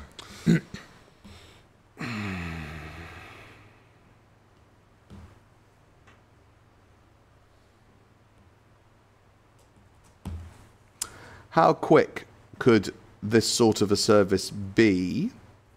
We have, don't we, an illustrative timetable in respect of this. There isn't one in respect of the services in the south, but one was prepared in respect of the northern bus route, and that is back in core document 1.19.5. If you could turn that up.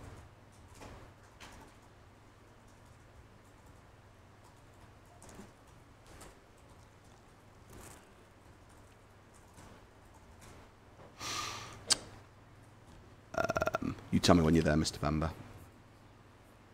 This is part of the TA for the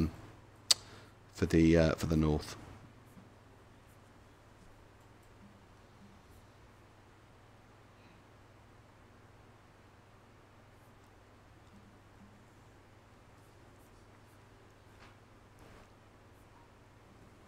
And it's PDF 60 if anyone's ahead of you.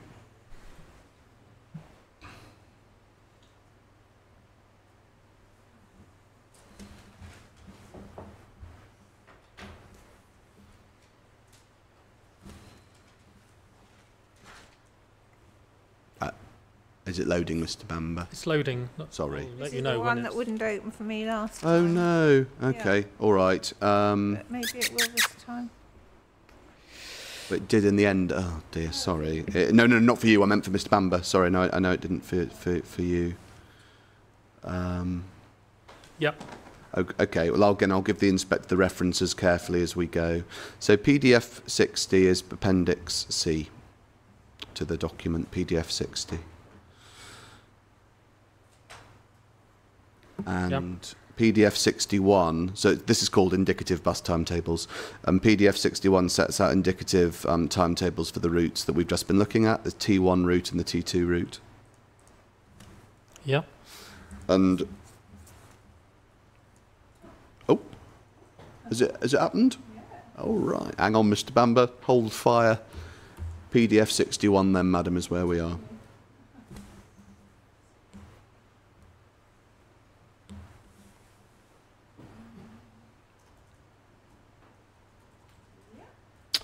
So, if we've all got hopefully the indicative bus timings. Have you got that, Mr. Bamber? Yep. Great. Okay. So if we start at, we'll just take T1 Vehicle 1, T1, Tenham Railway Station at 1 minute past 7 in the morning. Do you see where I am? Yeah. In that first blue column on the left-hand side. Have you got that, Inspector? Just to check. Sorry, just one sec, Mr. Bamber. These are proposed. Proposed, yeah, exactly. Given all that, these are all for Kent to finalise. That's the one. So, 7:01. You're leaving the station at 7:01 at Tenham, and when do you get to the local centre in Tenham West, which is in the Northern Scheme, in 6 minutes or so. Do you see? Yes. And another, well, if you start in the if you do the same bus, but you're jumping on at the local centre and you're going to Sittingbourne Station, 13 minutes. I.e., you arrive at Sittingbourne Station at 7:20. Yeah. So, again, these are all illustrative. It's for Kent to sort out. But the point is, we agree, don't we, that certainly distances don't preclude buses from being a realistic possibility in this case. It's not like we're too far away from Tenham or from Sittingbourne stations to make buses a realistic possibility. No. So whether this is going to work or not, whether your unlikely but possible turns into a reality, turns on the detail of things like routing and timetabling. Doesn't it? I mean, it has to. Well, patronage. Patronage, sure. I mean, the good news is 8,500 homes coming along. Not for these bus services. Okay, well, whatever. I mean, it comes down to questions of detail. Well, we've got 4 vehicles serving 1250 houses. Okay. Are you going to engage with the question? Did you hear it? And do you remember what it was? Say it again. Okay. So we know that it's not a question of the train stations being too far away from the where the application schemes are. No. Because they're not. We know that they're close enough. So whether or not this is all going to work or not depends on matters of detail. Where are the buses going? How many are there going to be? You know, how frequently will they run? What are their routes going to look like? That kind of thing. We're going around in circles. I mean, patronage is very important for this. Sure, that will in turn influence how many people use them. Are they going to be convenient? Are they going to be frequent? Am I going to spend money using it? Will depend in part on where it's going to take me and how long it's going to take me to get there.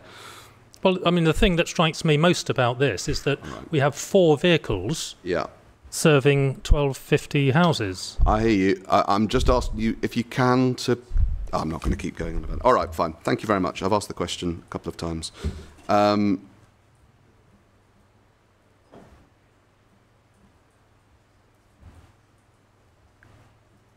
Okay. Right. As I understand it, as I follow the flow of your evidence, and I appreciate we're coming up towards where, well, we've still got another 15 minutes or so towards lunch, but we might keep going into this next bit of your evidence. The reason that you go over in your evidence walkability, cyclability, bus routes and the rest of it is to build up a thesis, and the thesis is, in a nutshell, that the assumptions on modal share in the appellant's transport modelling are unduly optimistic. Yes. That's if you like, where it all goes, which is obviously a... I mean, I know that puts it very briefly, but that is in a nutshell why you've presented your evidence in the way that you have, in the sequence that you have, as I understand it. Yes. Okay.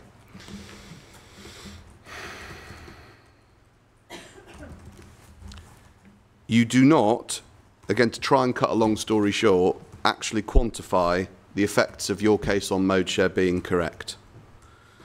You do. Let me have another go at saying that. You never actually say to the inspector, if I'm right about mode share and the appellant or the applicant is wrong, it will have the following extent of difference in terms of impacts on the highway network or whatever. You don't quantify it. Well, I do quantify it. Okay, let's go over it. So your point is, let's break it down. You say, I'm just trying to understand the structure of Mr. Bamber's position. You say that because it's not cyclable to the extent we say it is, or busable to the extent we say it is, that the assumptions in the TA on mode share are unduly optimistic. The consequence of that has to be, on your case, that more people are using their cars, right? I mean, that's basically. I know this is very, what's the word, sort of rudimentary. I'm trying to kind of keep it. That's correct, isn't it? Yes. You don't tell us how many more people, scheme-wide. Scheme-wide, I don't know. And you don't tell us. What I do is take the information that is available. Yeah. And do a sensitivity test, I suppose you would call it, to see how sensitive the scheme is, the impact is along the Woodstock Road corridor. I'm going to ask you about that bit of your work.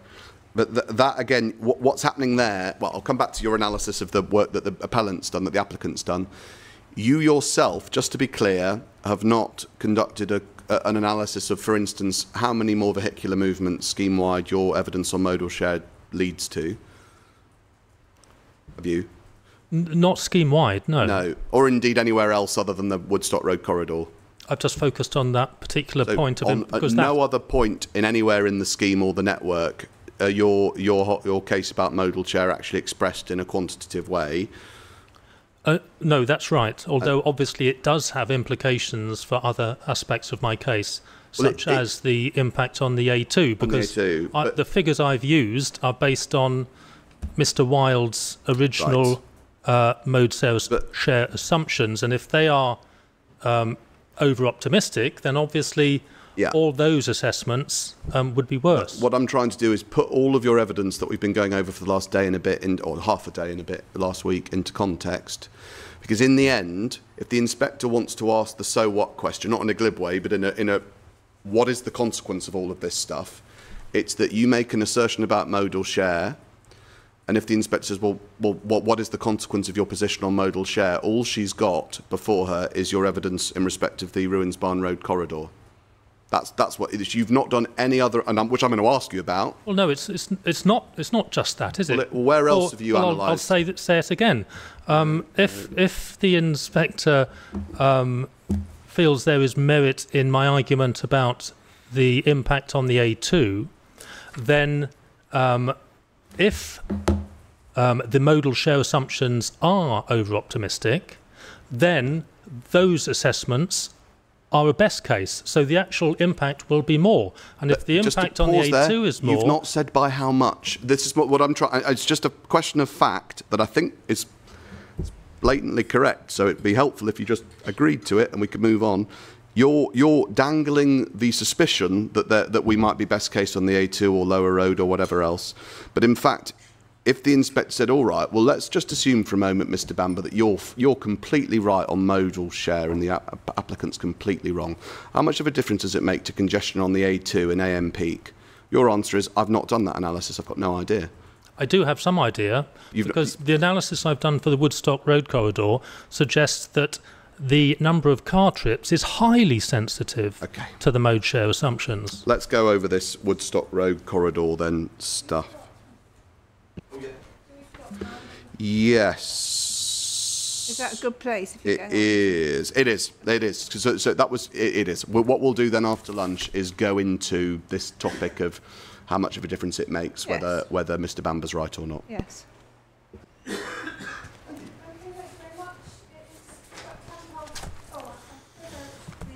Ask. Do you think you'll finish today?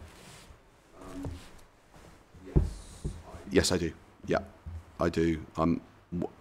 I should finish today. I don't know. It'd be quite helpful to know just broadly. Do you know in terms of re-examination how long you're at the moment? Obviously.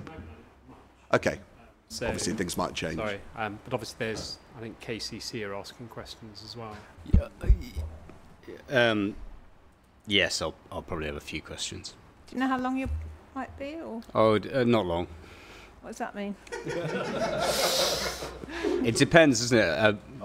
Mr. Simon's obviously going through everything thoroughly, and I don't need to repeat what he's saying. So I could say, an hour and a half, but I suspect by the time Mr. Simons has finished, it'll be 30 minutes. Okay. Well, let's Hold that thought. We probably are on the when you add it all up, we might be on the cusp. But I'll do my best, and I'm skipping out chunks, as I say, where I can. Well, don't skip out things that you think are important. No, of course, no, I don't mean it like that. I meant, where for instance, we've saved a lot of time on the principle of the relief road earlier on today, Okay, and other no, things. that's fine. All right, we still, regardless of that, have an hour. So we will adjourn until 2:10. Thank you.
15 of it, I think. Page 15. Oh, you both got a hard copy, I think. Page 15 of the hard copy.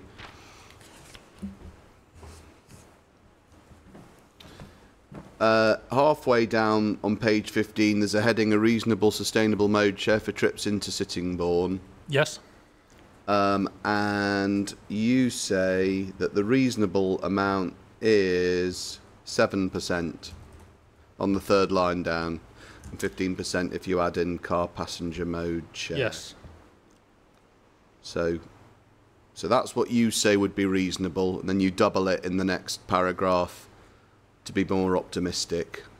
But I mean, you don't have any evidence to substantiate a doubling, but anyway, but that's what you do, and you say that would be the very optimistic approach. Yeah. Yes.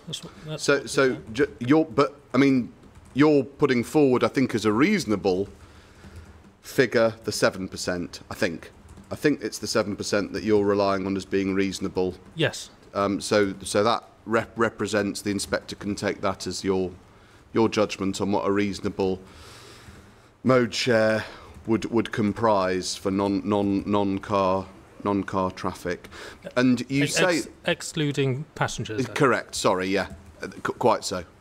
And just so the inspector's clear, that's your judgment.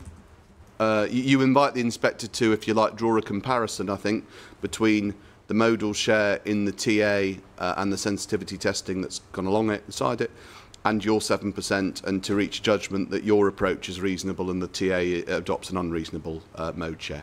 It's my judgment, yes, based on the evidence from the Correct. census. Yeah, that's what I was going to ask you. When the inspector asks herself, OK, Mr Bamber's at 7% with the caveat that you've just given about car passenger mode share, and she asks herself, where's he got that from? The answer is, you've derived that from an analysis of census data. Yes. From 2011. Yes, I did look at the 2021 data as well, Yeah, but obviously that is criticism. affected It by was, COVID. COVID times.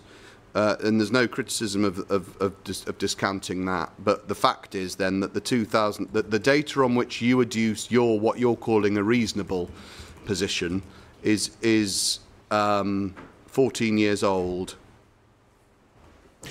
Yes, and the reason it's reasonable is it is the best data that we have got. Yeah. As we just agreed, the 2021 data is not reasonable because it is overtly affected by COVID. Take it in steps with me. So that's reasonable, you say, and when the inspector comes to consider the evidence that you offer to support that being the reasonable 7%, it's 2011, so it's 14 years old. It's not by definition then add regard to any improvements of any sort or changes since then, either infrastructure changes or indeed just travel habit changes, working at home changes, electric bike any changes that have happened since 2011 are not accounted for in your reasonable mode share. That's right. And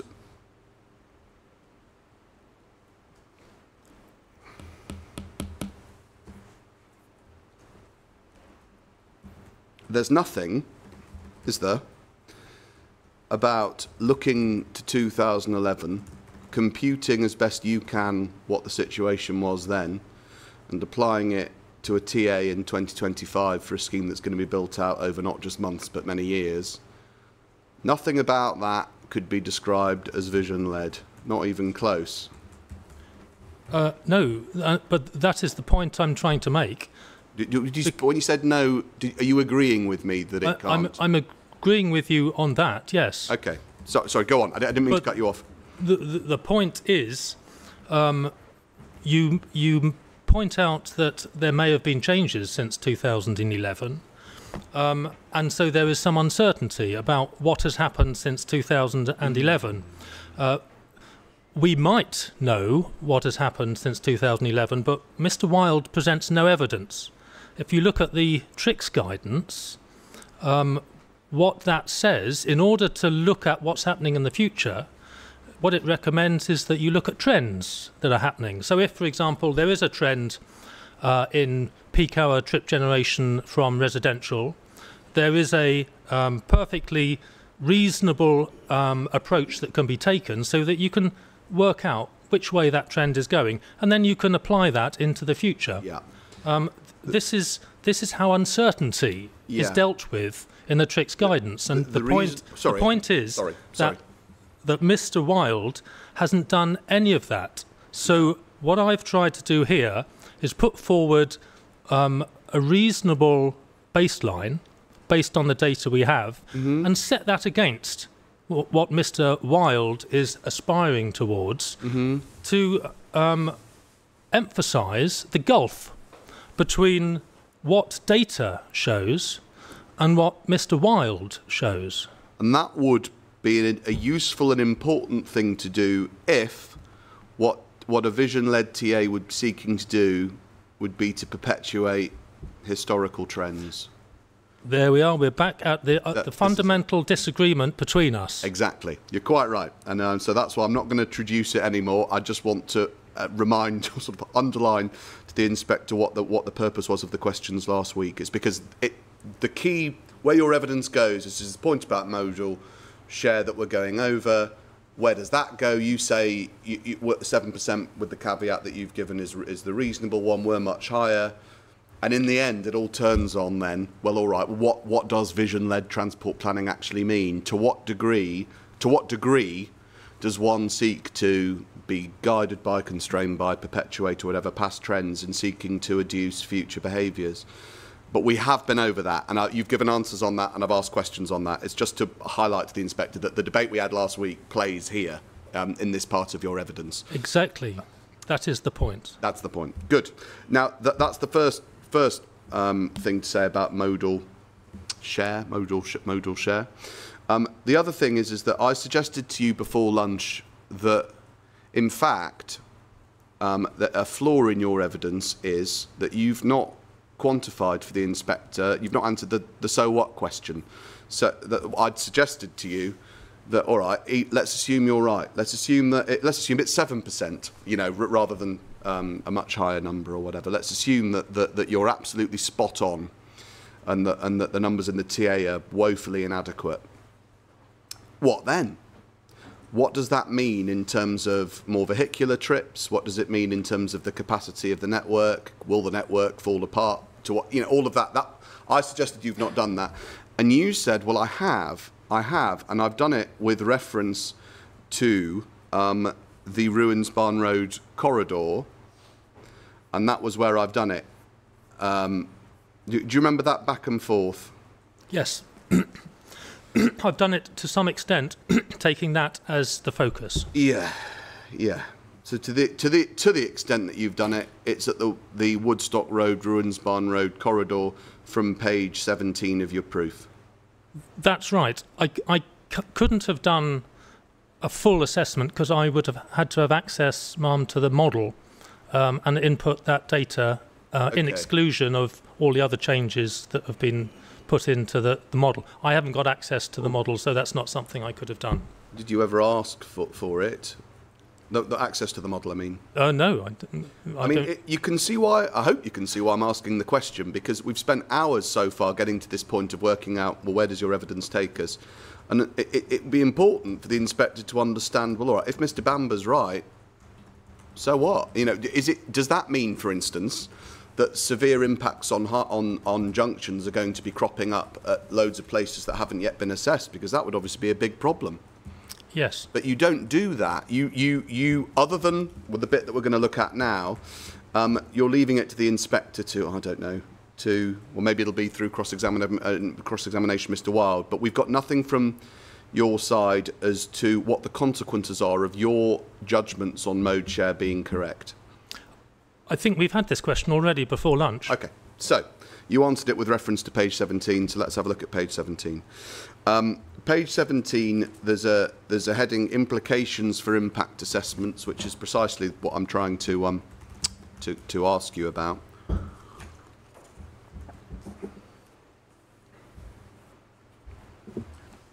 If you've got that. Yep. And you set out predicted two-way flows on Woodstock Road with development and you compare the original assessments to a supplementary forecast and deduce differences in AM and PM peak. Yes. And you say that a comparison of the flows on at 3.35 underneath, you say, a comparison of the flows on Woodstock Road, the key link between the southern part of the development and Sittingbourne, reveals that the adoption of the supplementary forecast assumptions make a very significant difference to the traffic flows in peak hours. Yes.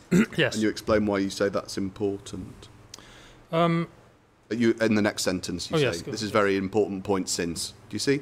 Yes. And at 3.36, you say that you've provided evidence to show that the assumptions about level of sustainable transport aren't justifiable. We've been over all those bits already today. An additional 30% uplift in assumed sustainable travel leads to, do you see, an additional 30% uplift in assumed sustainable travel leads to a reduction in of between 533 and 675. Yes. Trips. Now that logic depends on an assumption, and the assumption is that the difference between 675 and 533 is caused by a change to the percentage of sustainable modes. Well, yes. Well, yes, and the reason for that is because I have considered what the alternatives could be. And I covered these last week. Yeah, you did. And I've discounted those as potentially significant contributors to the difference for the reasons that I gave last week. I'd be happy to go over those again. No, not quite yet. You're certainly welcome to. I just want to try and understand the logic first before you, as in the logical structure of your argument, before we get to you repeating what you said last week. So just to be clear for the inspector, we've agreed that the extent of a quantitative case on any of this rests on basically this table, because there aren't any other tables where you deal with any of this. And the assumption that underlies this table, which you say is a correct assumption, obviously we don't, is that the difference between the 675 and the 533 is a result of modal shift. So it's not the difference between 533 and 675. Those are the differences in the peak hours for... Sorry. Yeah, okay. The difference between... I got the wrong difference. The difference between 18... Say in AM peak, the difference between 1800 in the morning and 1293 in the afternoon, that difference, the difference of 533, is a difference that is caused by modal share. Yes. That and it's obviously the same logic in the PM peak. That's the proposition. So just to be clear, if that proposition is wrong... This is an if question, because I know you think it's right, that's your evidence. But if that proposition's wrong, then this bit of your evidence falls away, because the assumption on which it's predicated would be incorrect. Well, if it was entirely wrong, so that none of this difference is due to modal share, then it would fall away. Okay. If only half of this is down to modal share, then it's half correct. But we don't have that information, even though Kent County Council asked for Mr. Wild to provide information about the effect of putting constraints on the corridor. What Mr. Wild produced wasn't something that showed the effect of constraints on the corridor. What he produced was a new model that included constraints plus a number of other very important differences. So Kent County Council were never in receipt of the information that they could use to assess what the impact of placing constraints in that corridor would be. So, I think what we're doing, I think successfully now, is isolating what the issue is that the inspector needs to consider.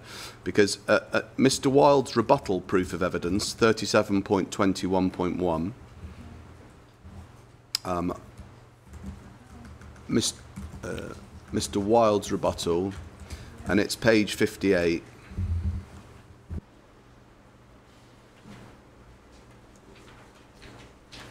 Page 58, or oh yes.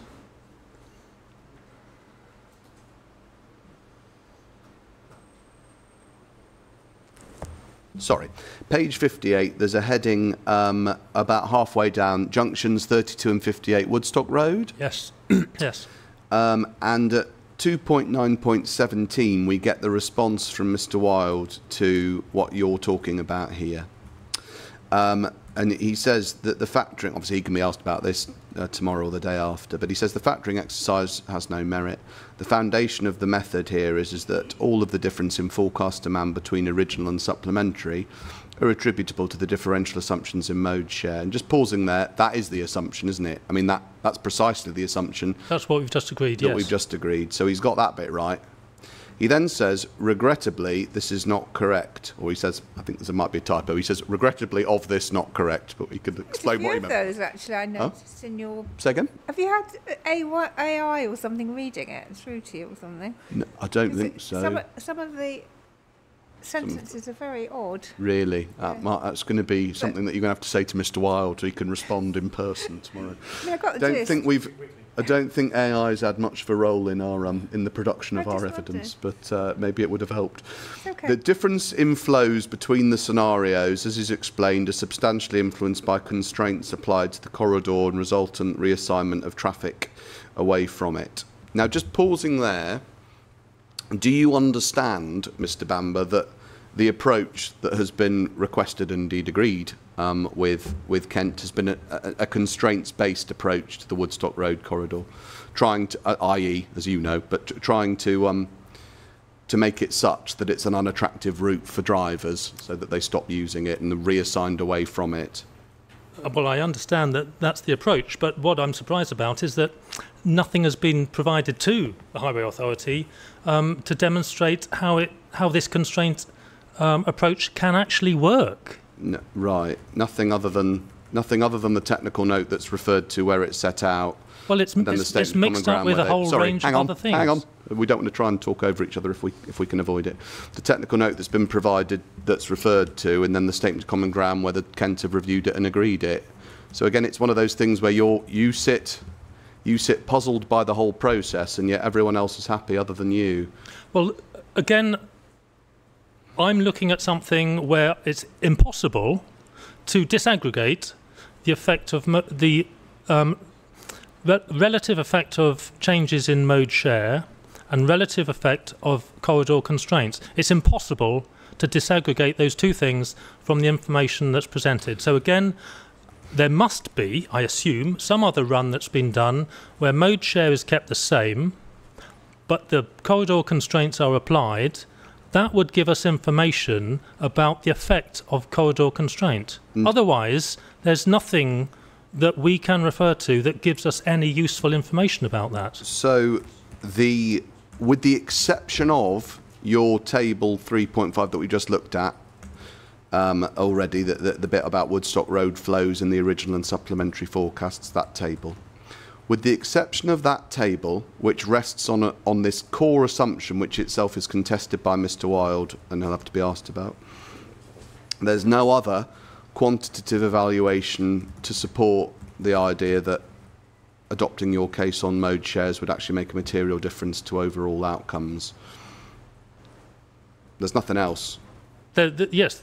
So we only have what is presented, as far as I know. No, not we only have. I'm asking about what you've done. You've done this table. You've not done anything else. So the point is that it's an awfully long build-up to saying that unless you're correct about the assumption that underlies this table, all of your evidence takes us nowhere at all, because it all takes us towards this point about mode share, but you've not actually quantified your case on mode share, other than with respect to a table that rests on an assumption that Mr. Wild's explained is wrong. That's right, and this is the point at which I can add the reasons for that. Sure. Please, yep, you can. Because we've got a number of changes that have been made to the model. First of all is the change in mode share, obviously. We have this constraints approach to the corridor. As far as I know, the only thing that includes is a 5-second penalty, which I mentioned last week, which is neither here nor there when it comes to deterring people or making people choose a different route.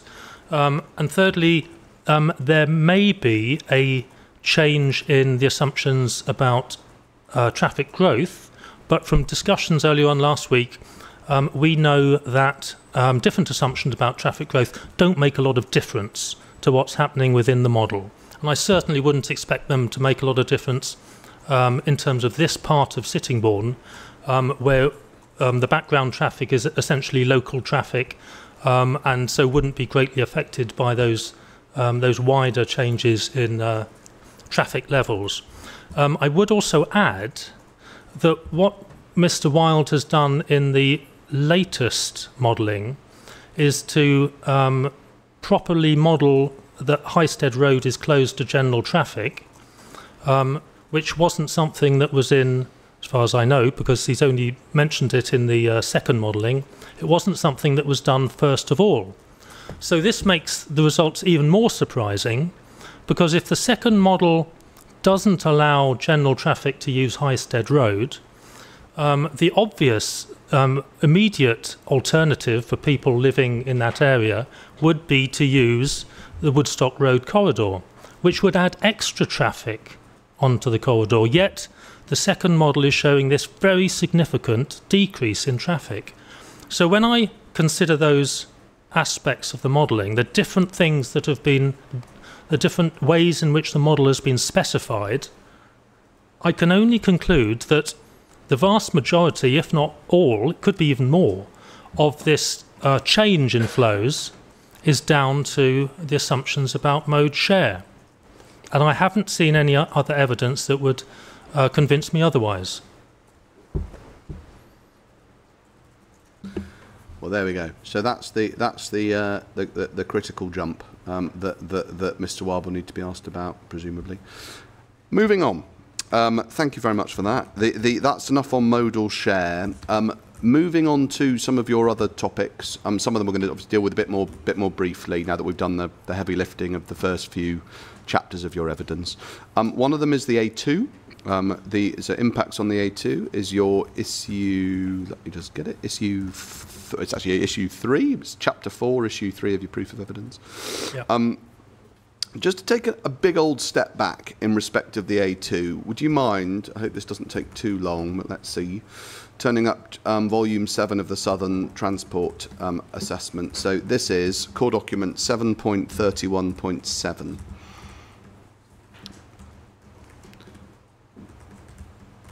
.31.7. Yep. Yes.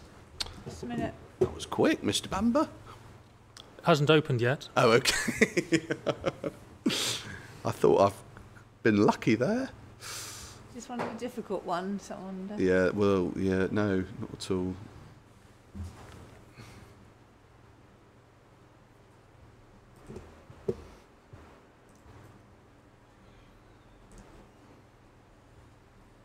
Oh.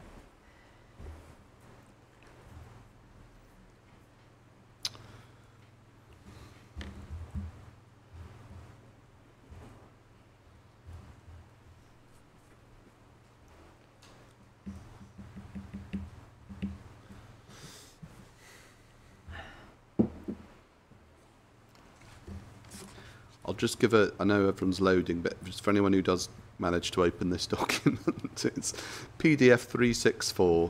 364.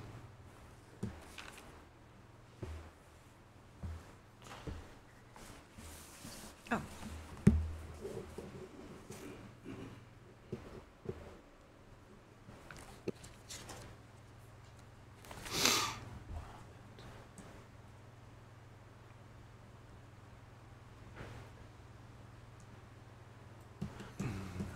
Okay, I'm there.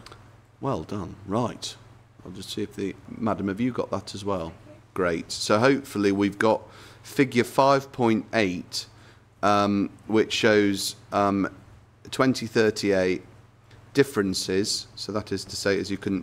This is a computation of a few figures that appear on the previous pages between the reference case and the with development case, that you can scan through those. But this computes the two of them so that we get an overall difference. This is the 2038 AM peak link flow difference in respect of the Southern scheme TA. Do you see? Are we looking at the same thing? Yes. Is this the difference between the reference case and the 2038 2038 model? Correct. So it's 2038. You can actually, yes. Short answer is yes. Difference between reference case and with development case at 2038 is what this is. So, and again, just to state the obvious from the key, but just so that we're clear, AM peak, the blues are where you're getting more traffic than there was before, or that there would be without the scheme, and the greens represent lower flows compared to reference case. Yes. Okay.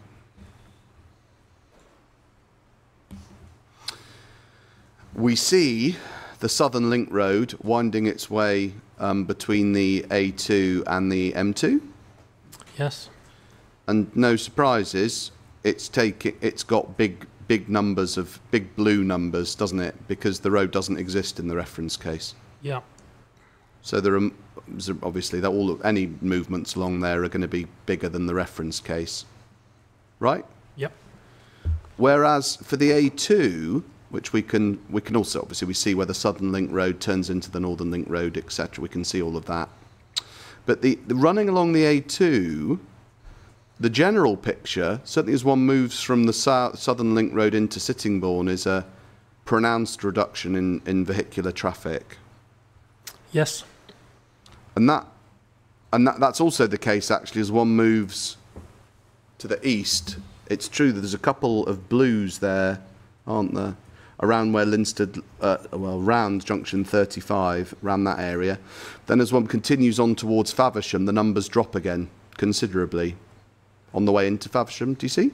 Yes. Yep. And again, it's not surprising that should be the outcome of this modelling, because the whole point, I know you've not looked at the principle of the Southern Relief Road per se, or whether or not it's a good thing or a bad thing, but if you put it in, as Kent Kent thinks should be the case, it's going to mean that more people are using the M2 to travel east-west in this area than the A2.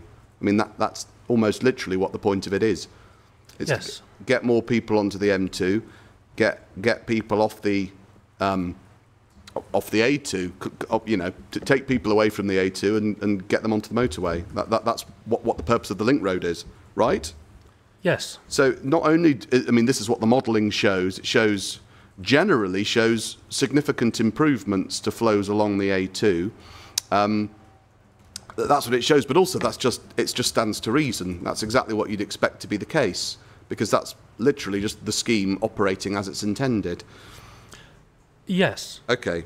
But so, I mean, the caveat, there are reductions shown within Sittingbourne itself. Within Sittingbourne itself, did you say? Yeah. Yeah, there are. But sure. I don't want you to go away thinking that this will cause Sittingbourne to be a wasteland and there won't be any traffic. A wasteland? When I did a quick sort of summary of traffic flows around the central area of Sittingbourne, the difference between without and with the combined development was about 5%. Yeah.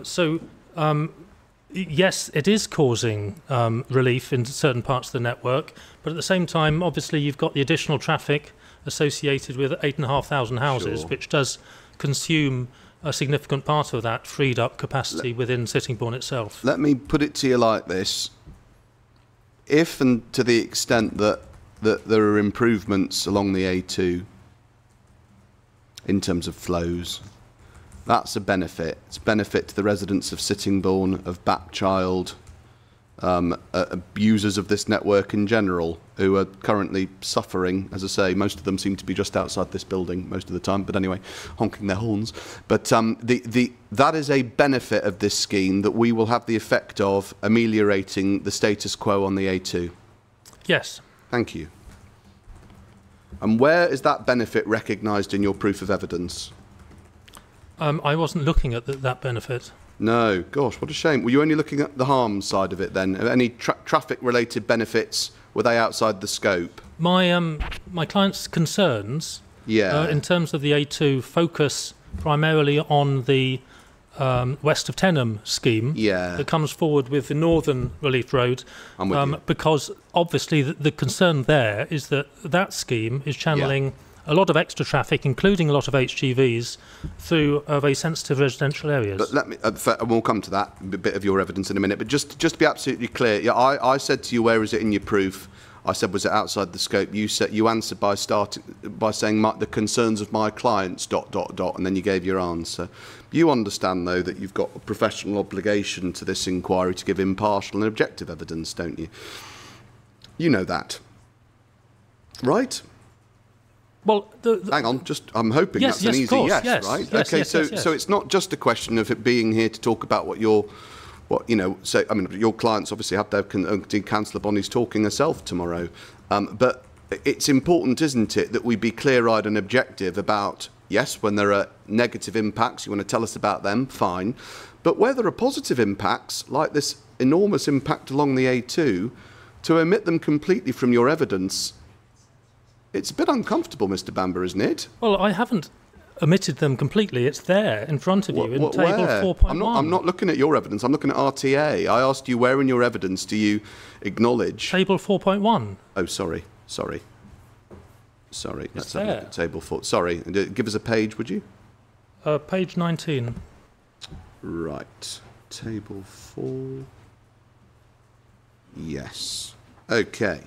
Table 4.1. Right. And what is it that...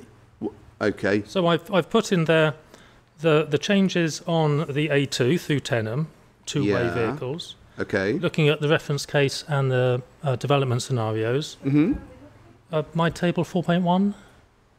You do remember, don't you, what the question was? Or not? My question was, we've just agreed, looking at the TA, that in fact there'll be a big benefit, a benefit on ameliorating the status quo situation on the A2, and we've agreed that's a benefit. I said to you, where's that acknowledged? And the first thing you said was that it wasn't part of your client's concerns, and then I sort of pushed back a bit on that, and you said, well, no, it's there in table 4.1.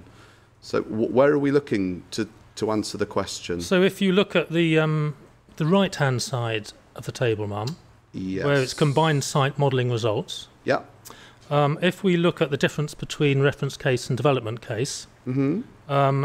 at the bottom line, there we can see hardly any difference in flows through Tenham. Right. So it is clear that I'm not saying that the combined site is having a terrible impact on Tenham. Yes. I see. So just to slightly unpick that, just take it slowly. You do not say significant impact of combined scheme on Tenham, right? We can take that from your table, correct? Yes. But that was not my question, and I'm going to stop asking it because I've done it 3 times now. My question was, where do you acknowledge what we agree will be a significant benefit on the A2, which is one of your 7 or 8 topics, impact on the A2. We agree there's going to be a significant benefit on the A2 as it passes through Batchild, Sittingbourne, towards Faversham. You don't express it, you don't acknowledge it, you don't give any weight to it at all. No. Right, and that, Mr. Bamber, is a significant omission for a professional, objective transport planner, given that the A2 is something that you do talk about. No, I disagree. I mean, there are many other impacts around the network that Mr. Wild, the negative impacts that Mr. Wild has not commented on. There are lots of other positives that I don't comment on. What I have done, give us some of them? What I've done in my proof is focus on 7 or 8 key issues. Yeah. And I've provided the information honestly and met my professional obligations in order to make sure that my data was correct, that it had been checked, that my views are backed up with evidence. I do not agree that I've been unprofessional because I haven't pointed out some benefits with the combined scheme further along the A2. I will admit and concede, yes, there are benefits, but I do not agree that I've been unprofessional. I did ask it slightly tongue-in-cheek, but it's a serious question, because I was intending to put to you that nowhere do you acknowledge any of the benefits associated with this scheme. First, in relation to the delivery of the strategic link road, but you've sort of answered that. You're not clear on whether it's a benefit or not, or one way or the other. I was then going to ask it about the A2. You've just given an answer on that. You do accept there's a benefit in ameliorating the existing situation on the A2. You've just in your answer there alluded to a number of other benefits that you say that, they're benefits, sure, but they're not in your proof. Are there any significant ones that you want to tell us about? No. No. So the only one is the one that I've spotted, which is this one about the A2. No other significant benefits that this scheme brings about that are relevant in transport planning terms. Is that your position? That is not my position, and I don't believe I'm here in order to confirm benefits of the scheme. Well, it is actually. I am here to point out where the scheme is failing. But you see, Mr. Bamber, that thereby hangs the problem. That's not what you're here to do. You're here to give a balanced and objective account of the benefits and the disbenefits to the inspector, not just to be on one side of a fence. But anyway, I've asked you about it, and you've given an answer of sorts. Now, what you say in this section of your proof on page 19 is you adduce peak two-way flows through Tenham for the combined scheme on the right-hand side of the table, and the just the north in the middle of the table. Yes. That's correct? And just so the inspector's clear, your points about this section of your evidence, you said this in your evidence in chief, just so that we'll all remember, it only relates to the middle bit. So it's only if the north scheme arises on its own without the south, then you have a problem. You, Mr. Bamber, you take issue with us. If it was a combined, if the inspector recommended and the Secretary of State granted permission for both, no issue for you on the A2. Correct? What, am I understanding that correctly? I'm hesitating because when we look at the modelling for the combined site, the base flows, the reference case flows, are a lot higher, much higher than with the west of Tenham development. Now, this harks back to the point that I made last week. I would expect those the reference case flows to be the same in both situations. But we have what we see when we look at the data that's in front of us is that with the combined site, although the combined site's net effect is not to particularly change the flows, we have reference case flows that are higher than the flows with development with west of Tenham. And so, although the point that I'm making primarily relates to land west of Tenham, because that is where the main problem about increasing flows and HGVs through Tenham comes from, it is also clear that there is something that perhaps Mr. Wild can explain, why these reference case flows are not the same. Righto. Thank you. So primarily relates to just the northern scheme on its own, but there's a point about reference flows that you want to, you want Mr. Wild to explain. Fine. Let me ask you then about what you say about the northern scheme coming forward on its own. You adduce another table, a couple of pages on, page 21.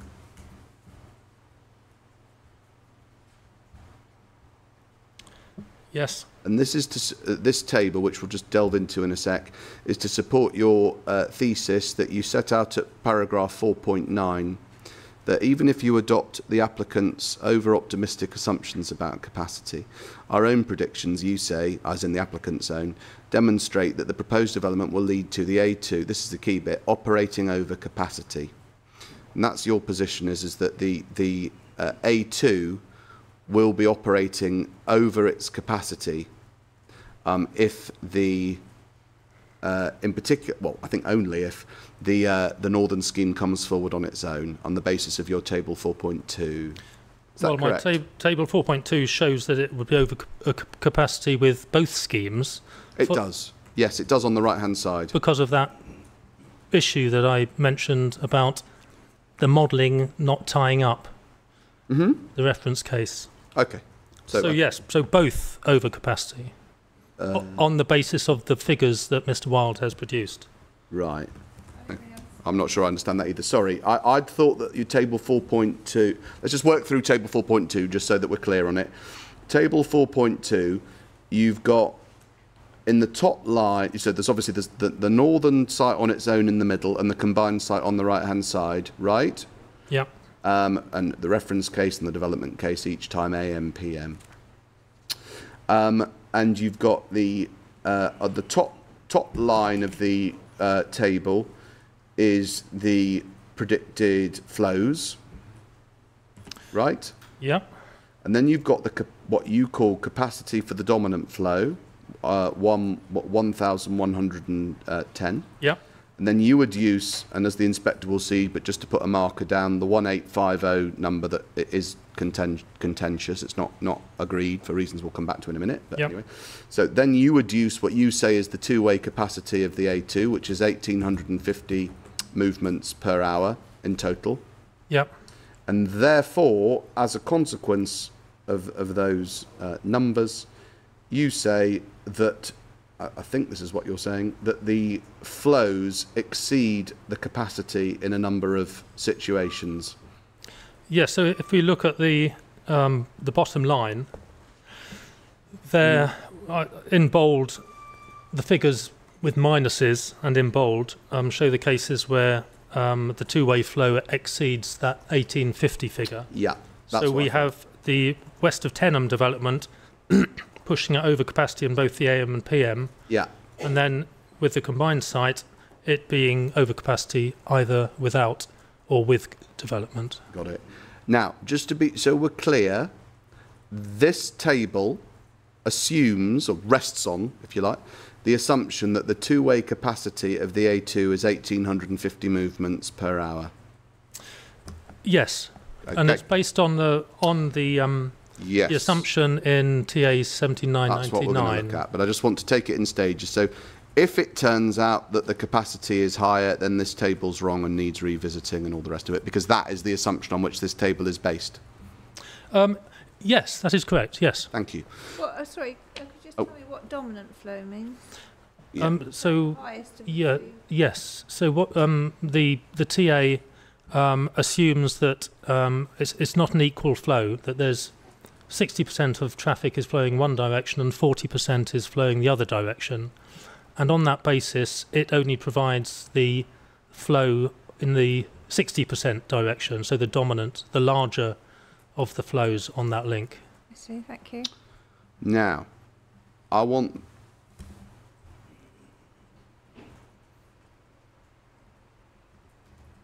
Inspector. What we need to do is to test whether or not the capacity, the two-way capacity of the A2 is indeed, as you say, 1,850, or whether it's something different. Because if it's something different, then the basis of your table, as you've just said, is not correct. So, in order to test that, we need to get out document 24.8.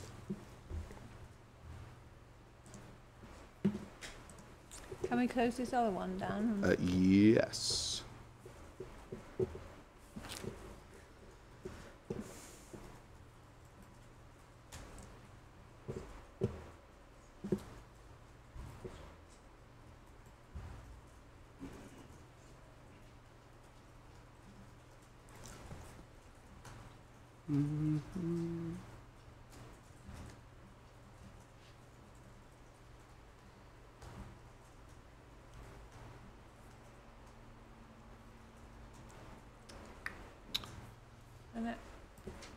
Has everybody got that? Have you got that, Mr. Bamber? Yes. 24.8 or 24.8. Oh, just a minute, sorry.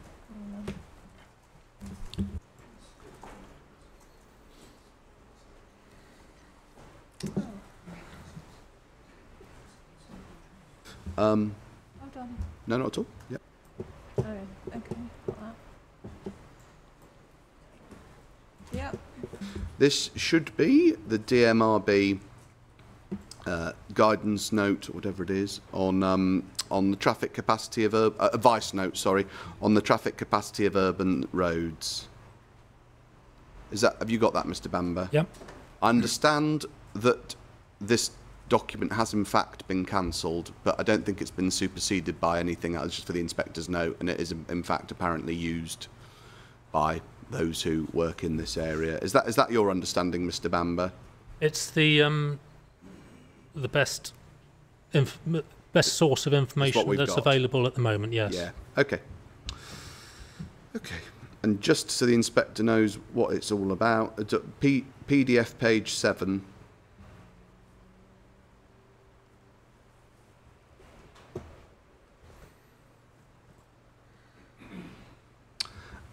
There's a PDF page 7. There's a section 1 introduction. Have you got that? Yep.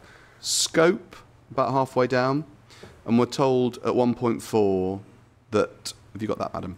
Yep, thank you. That this advice note gives the maximum hourly vehicle capacities for various types of urban trunk road. 1.5, the capacities may be used as starting points in the design and assessment of new urban trunk road links, and also as a guide to the capacity of existing urban roads, etc. See? Yep.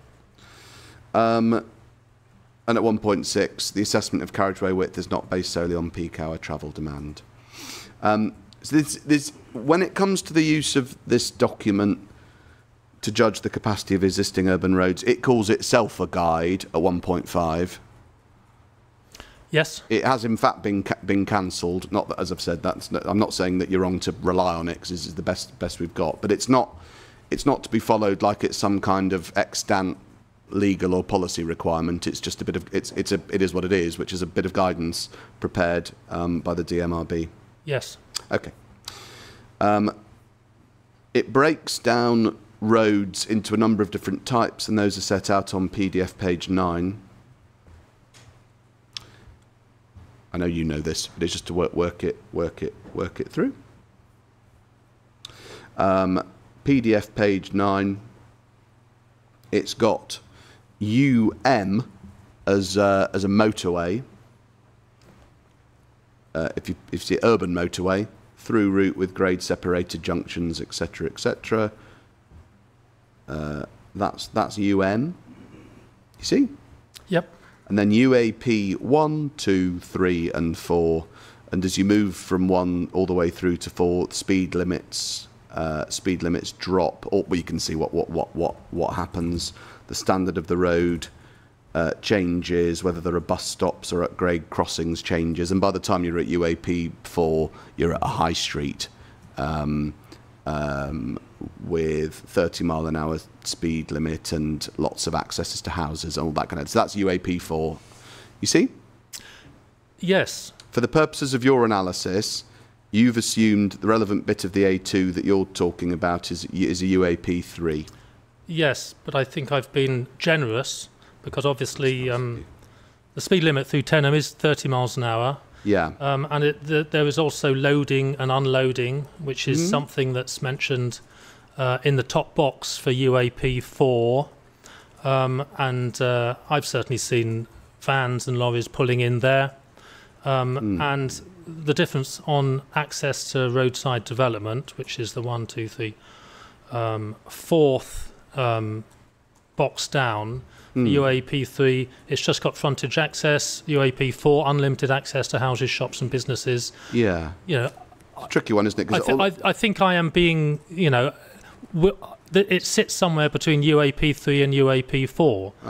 And that would certainly tie in with my observations along the A2 that I felt were required, because here we have something that is advice that isn't absolutely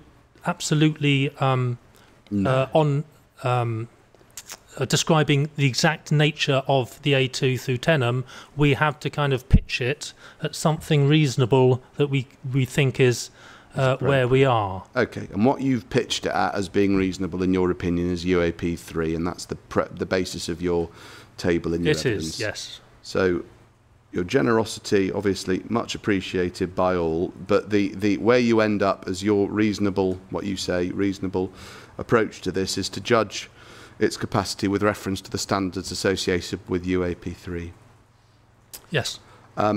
Now, we see what those standards are a couple of pages on. PDF page 11.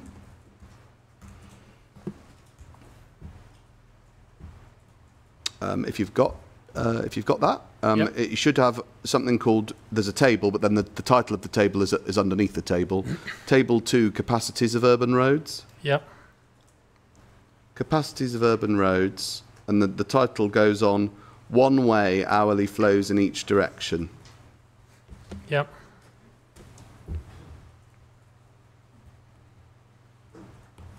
In each direction.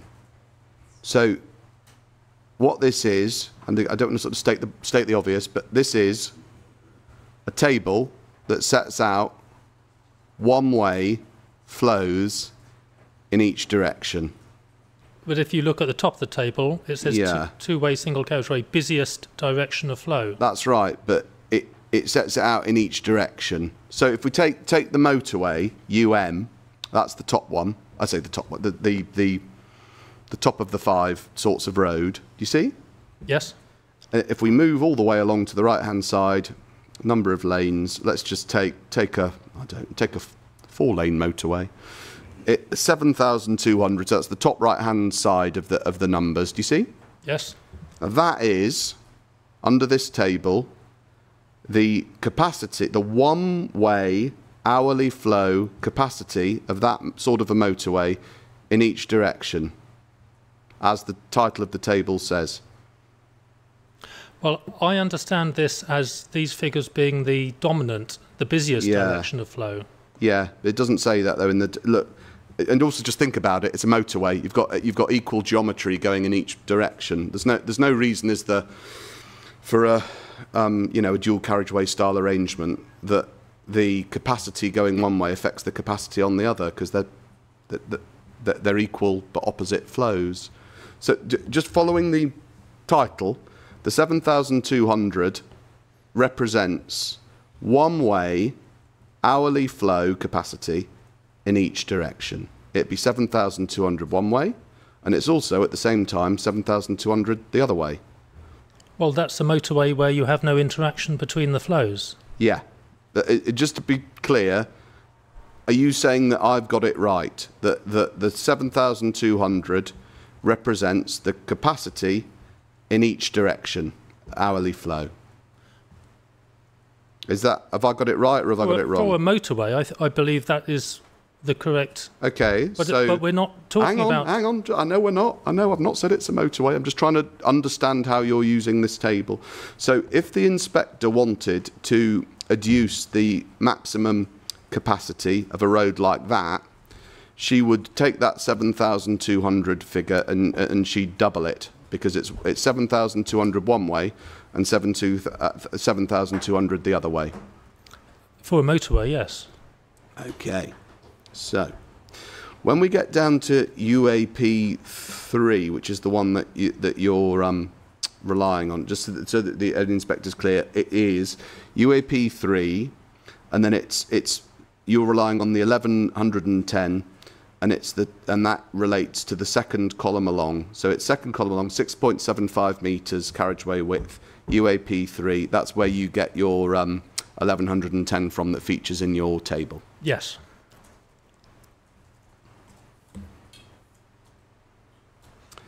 There is no table that DMRB produced that set out the cumulative hourly flows for a UAP3 road, or for any of these roads.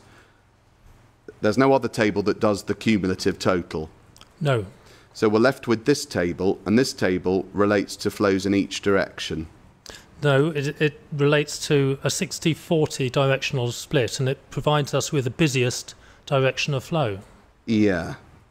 But what you're, I think, now saying is that the way in which this table should be interpreted in terms of what those numbers denote differs depending on what kind of road it is that we're looking at. Because for for a UM, the combined capacity, we agree, would be double. Well, Hang on, just answer before you try and answer. So it is a yes, I think. But you're saying for a UAP3, although it says it's the one-way hourly flow in each direction, the inspector should not take it to mean the theoretical maximum capacity in each direction, even though that's what it means for motorways. For motorways, that's correct. Okay. But what we have in that top, there's two parts to the table. There is the dual carriageway section on the right, which includes the motorway, where it doesn't say assumes a 60-40 directional split. Mm-hmm. That is distinct from the section to the left of that, where it specifically states assumes a 60-40 directional split, because that is the set of types of roads where there is an interaction between vehicles going in different directions. So that's why the table is set out like that. So it's not the way that motorways are. The figures are set out there. The UM is not the same as the rest, and that's clear from what it says in the table. And this, I think, then comes down to the question that's between you and Mr. Wilde on the applicability of this table and the way it should be used. If you're wrong, this is an if, because you don't accept it, obviously.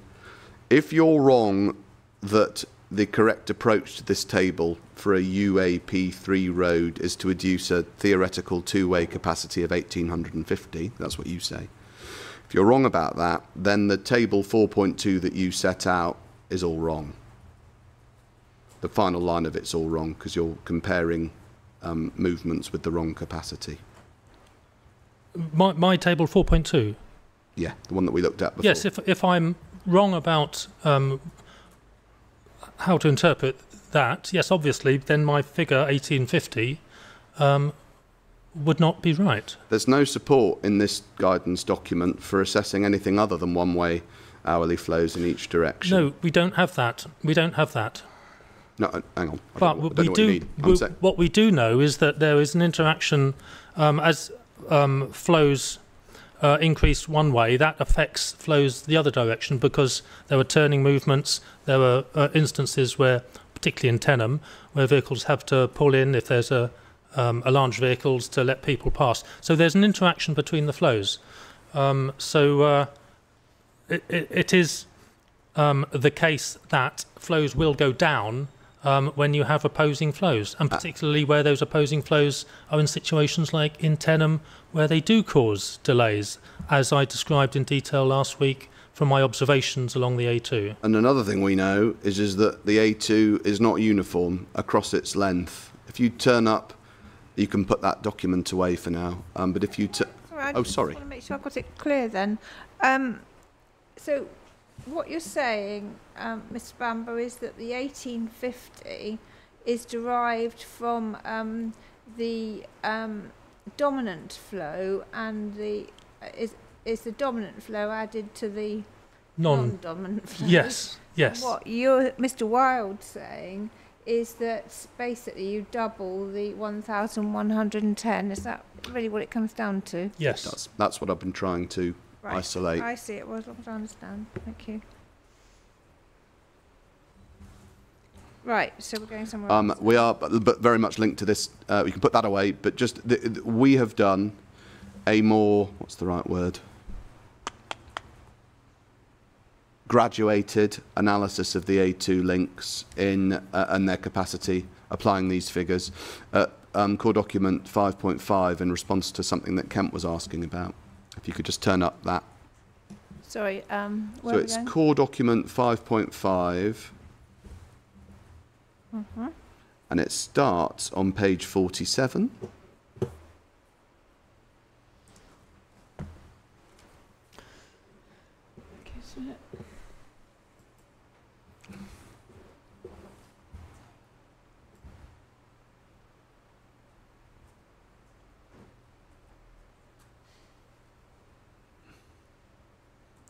Yep, I've got it. Thank you. I'll just let the inspector get there as well. Oh, 4.5. Oh, so sorry, 5.5. Did I say 4.5? Well, 5.5, sorry. probably not, but I've got Sorry, 5.5. 4.5. 5.5. Right, I was going to say. Just a second.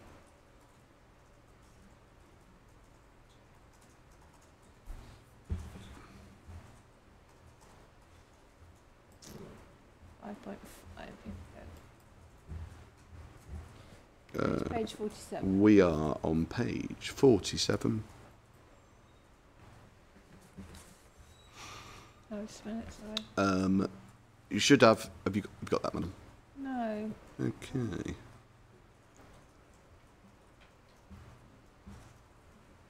Opening. Oh, not.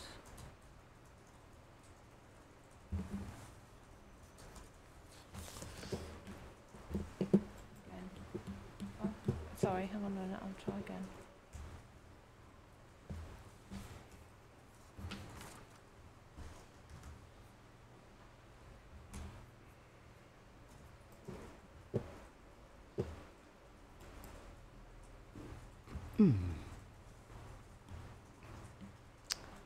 Very, very little internet at the moment. No.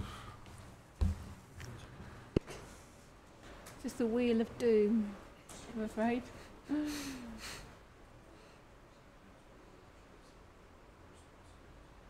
Oh, here we go. Oh, have you got that? Did you say, madam? It's just opening. Okay.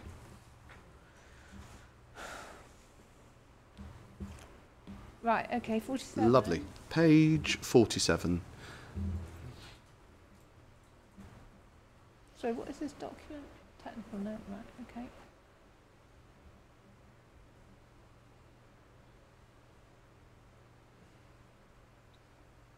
It would help if you could just explain what the note is. Yeah. Just for me. I certainly can have a go. Yeah. So the note is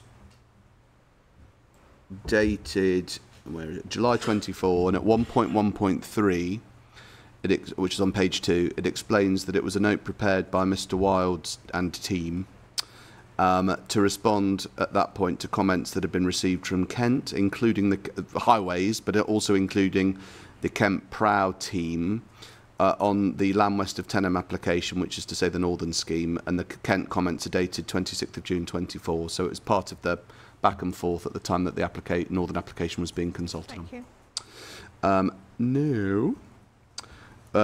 Page 47, there's a heading, net traffic impacts, which I hope everybody's got.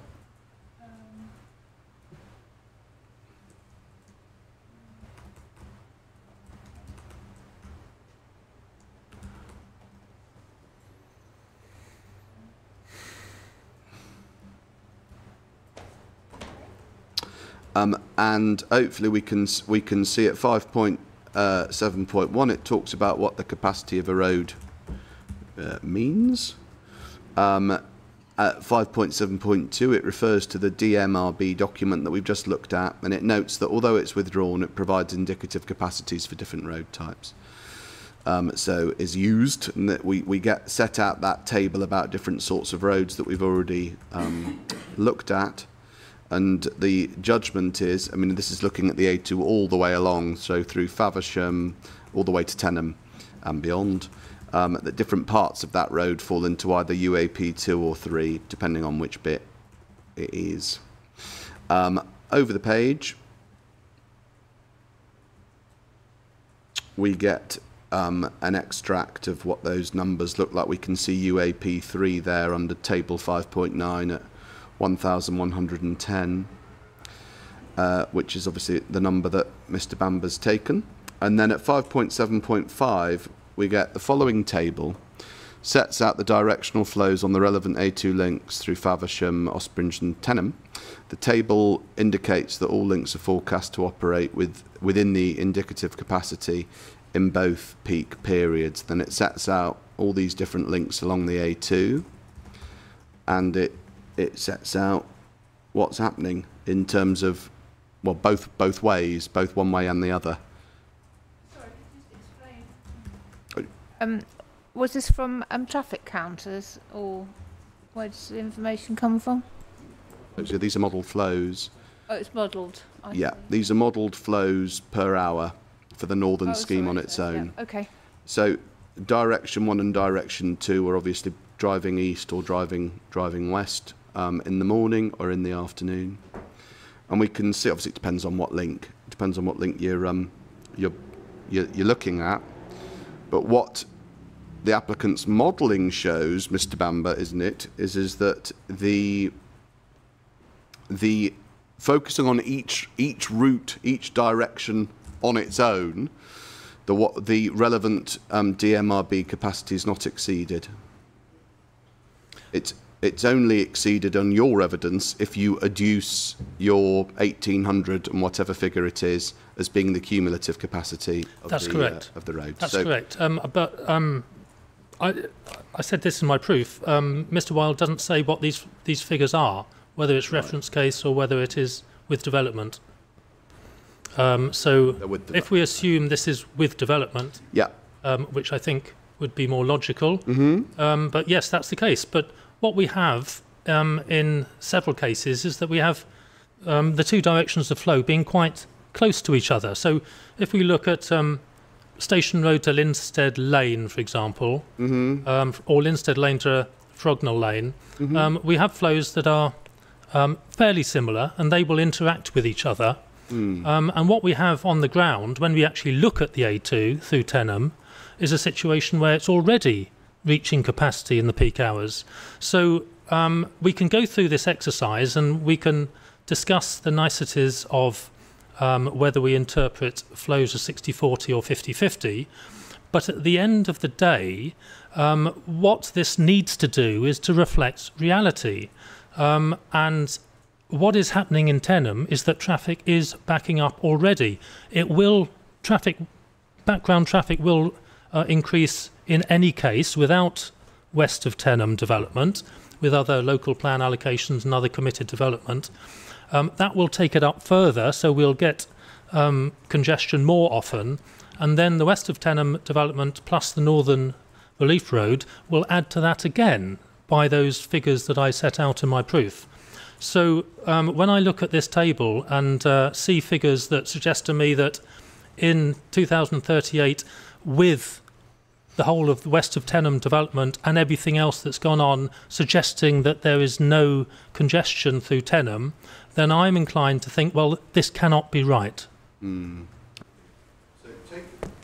taking a step back and reviewing the situation on the A2, what do we agree? We agree that generally effects on the A2 are positive from the combined scheme. We agree that your concerns in your evidence in relation to the A2 principally relate to the Secretary of State approving just the north and not the south, as you've explained. You've accepted that the combined scheme would have the benefits of ameliorating the status quo on the A2. And you've also, I think, accepted that your position on the A2 being over capacity in Tenham, as you've set out in your evidence, depends on the way that you interpret and approach the DMRB guidance.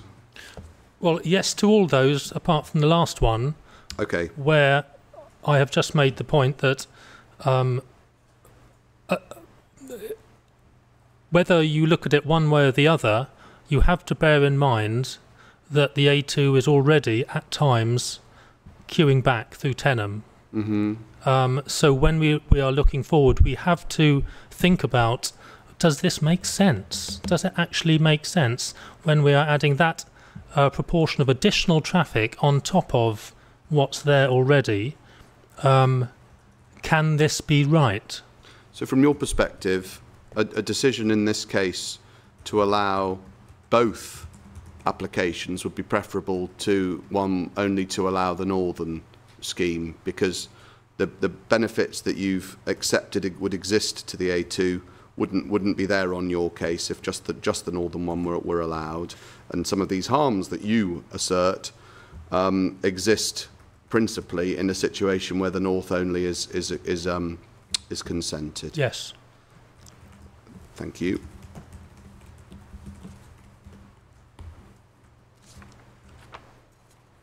And last thing on the A2, it's a sort of a bit of a pivot, but it is related to the A2. I asked you earlier on, when I was asking about sustainable modes of transport, about different ways that one might choose to cycle into town from the scheme, from different parts of the scheme, to Tenham, into Sittingbourne. And in one of your answers, you talked about the fact that one of the downside, or a downside, to the route that I had suggested along the Sustainable Movement Corridor was that it was insufficiently direct. And you used, I can't remember what the word was, but basically your point was that something that's more directly linking in to the centre of Sittingbourne would be preferable. Do you remember that exchange? Yes. The A2 follows that sort of direct route into town, doesn't it? For those who certainly living, say, in Oakwood Village, for instance, if you get onto the A2, it's about as direct as you're going to get to the train station. Yes. And so the inspector should therefore be giving lots of positive weight to the proposals captured in the 106 agreement to upgrade cycle facilities along the A2. Because that's doing exactly what you said we should be doing, which is providing...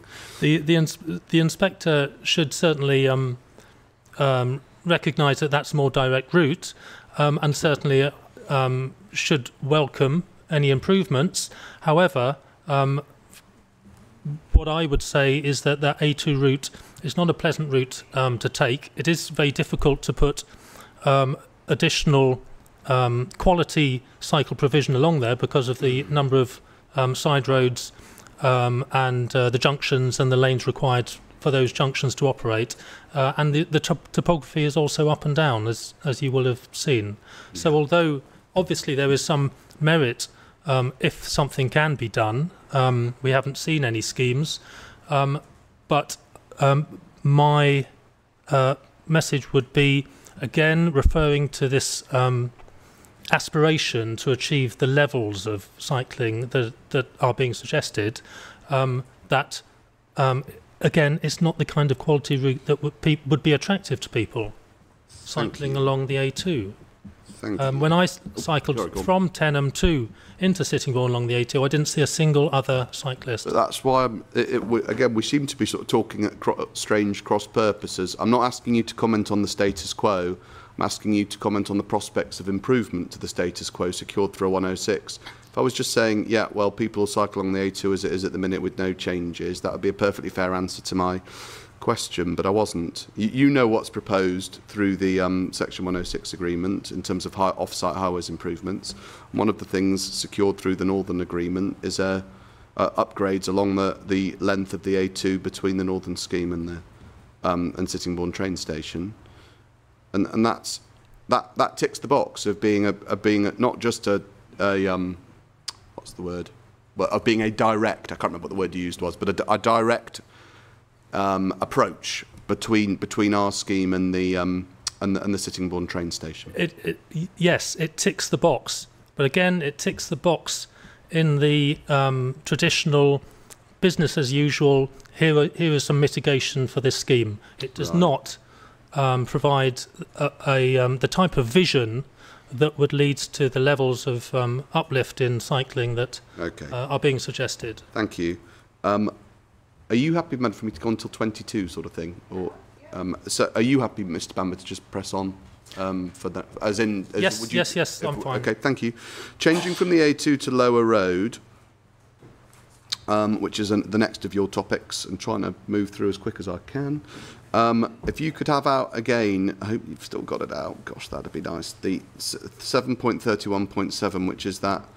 It's the TA diagram of comparative flows with blue boxes and green boxes that we looked at earlier on. Yes. 7.31.7, and it's PDF page 364, which is where we were before. No problem.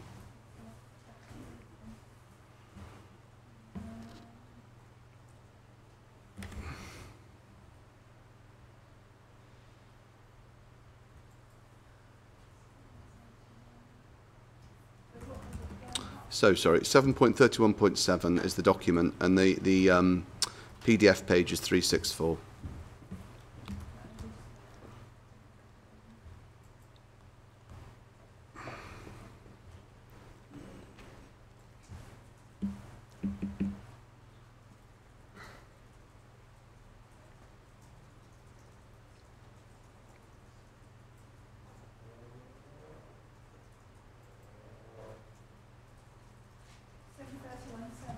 That's correct, yeah.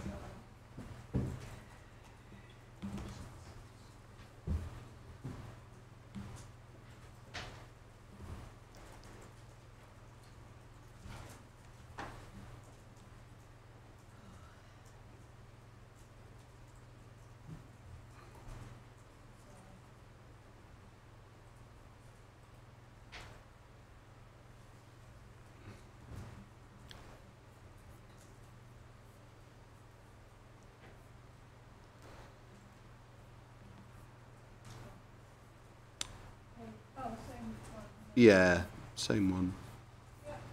Right.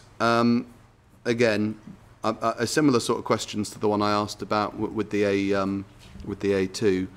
Broad brush. We can see Lower Road, can't we? It runs on this diagram, sort of parallel to the A2, but to the north, to just above Tenham. So we can pick it up. Do you see? Yep.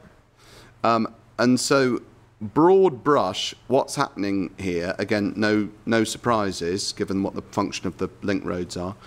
Traffic's coming off Lower Road versus the reference case, because people who would otherwise have been tempted to use Lower Road to travel from the east to the west, or the west back to the east, I've got a whole new fantastic opportunity to get down onto the M2 and do it that way, or go north to the Eurolink and beyond up the A249. So pressure on Lower Road drops as a consequence of this scheme quite significantly. Yes, and you're suggesting that there is an immense amount of rat running going on Lower Road. Yeah, I'm not suggesting anything. I'm just asking you what we agreed to be the impacts of this scheme on Lower Road, and the answer is flows reduce. And not only is that the answer, but actually that just stands to reason, because you're giving people another new high-quality option to avoid using Lower Road at all, if you're doing your east-west journey in this area. There is so much wrong with this. No, I don't accept what you're saying. Right. And for reasons I set out in my proof and I explained last week, I don't believe these figures. Yeah, okay. If they were right, then they would suggest that Lower Road would be being used as a rat run in this combined situation, which throws up all sorts of questions about, well, surely it's going to be even worse when we get to, if it was just the west of Tenham development. The figures that the modelling, or have been produced from the modelling for the two scenarios, the west of Tenham or the combined, don't match at all. Yeah. They don't make any sense, because when you look at the road network, I cannot see how logically they can lead to these changes.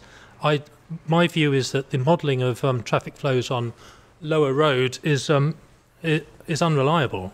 Okay. So that's a fair answer to my question, which is, so you look at these flows and you say, unlike for the A2, where, to be fair, you accepted that the general position on the A2 would be an amelioration of the status quo, when it comes to Lower Road specifically, Mr. Wilde's got it wrong. Yes. Okay. Right. We obviously can be asked about that. You set out your position on your page 23 of your evidence. Yes. And I think you've just referred to this. You set out a table 5.1. Yeah. And in your table 5.1, you set out the 2038 reference case and the 2038 with development case for both, and then you've got the north on its own, and you've got the combined scheme on the right hand side. Yeah. And so the combined one, which is reflected in the diagram that I've just shown you in the TA, is showing significant reductions in movements. Yeah. And those are the ones that you think are wrong, or you think must be wrong. I think all the modelling of. I think it's all wrong. It's all wrong. Of Lower Road, yes. It's all wrong. I think the modelling is not reliable because. Yeah. Because of the noughts, isn't it? It's because in the reference case for the north alone. Well, it's not just that. It's what the reference cases don't agree, and then what Yeah. happens after development doesn't make sense. And there are noughts in the west of Tenham. It doesn't make sense because you'd expect there to be increases along Lower Road in a combined site scenario rather than reductions. Is that right? Certainly in the land west of Tenham So situation, what about in a combined scenario? What would you expect? You're saying it doesn't make sense. Is that because in the combined scenario you'd expect there to be increases or reductions? Well, the point that I make in my proof, Mum, is that as the pressure increases on the A2, as that reaches capacity or goes further over capacity, then Lower Road offers this convenient parallel alternative route, east and west, that more drivers are likely to take. And that effect of pushing the A2 further over capacity is what the west of Tenham development alone leads to. I didn't ask you about that, Mr. Bamber. I'm worried about timing. It's not your fault, but I'd really appreciate it if you listen carefully to the question, and just if you can start with a yes or a no, that would obviously really help, and then obviously you can qualify as long as you're qualifying an answer to the question. My question specifically related to the combined scheme. You said that none of these results make any sense to you. I said, is that because in the case of a combined scheme you'd expect the with development scenario to increase over the reference case or not? Which is it? And you didn't answer that. So could you just say what the answer is? Is it that you'd expect there to be more cars in a combined scheme scenario on Lower Road versus the reference case? No, I wouldn't expect there to be a great deal of difference. You'd expect it to be about the same? About the reference case and the with development case along Lower Road. Is that right? Is that just, I mean, as I say, is that what you're saying?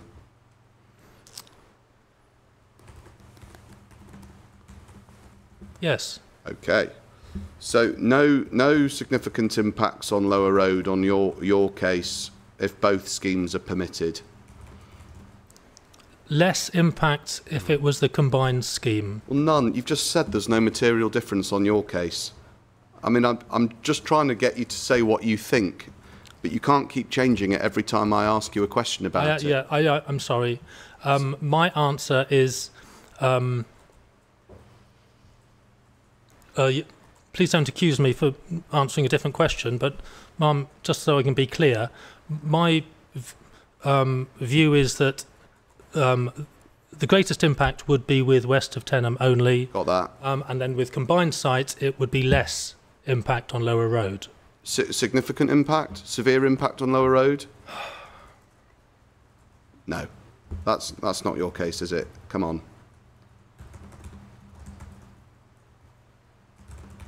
No, not so severe. It would be the best situation from your point of view then, both so far as the A2 goes and Lower Road, it's the same thing, it's just that the Secretary of State grants both, because then these impacts that you're concerned about don't arise, or certainly don't arise to the point of being severe. Yes, they're certainly not what I'm particularly concerned about. Okay. Sorry, just to make sure I'm absolutely clear, saying the greatest impact on Lower Road would be with the northern site only. Yes. And that if it was combined site, there would be an effect, but it wouldn't be severe. Is that what you're saying? Yes. Right, got it. Thank you. Yes, we can. Thank you. So warm. Yeah, let's have a 20-minute break till 4 o'clock, please. Thank you.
So it's time for the inquiry to resume. Let's carry on. Please. Thank you.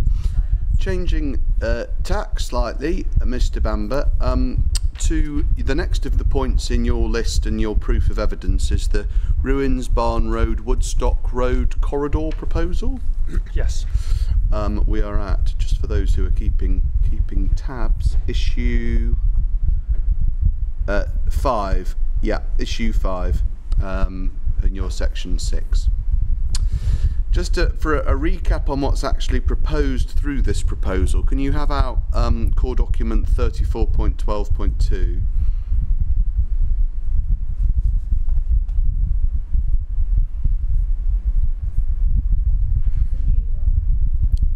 Yes, yeah, new in the, yes, February 2025 note.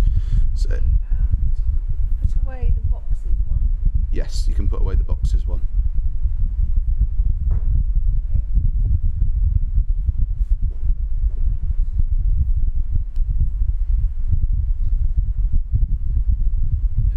Yes. Super. Has everyone got that? Sorry. Oh, sorry.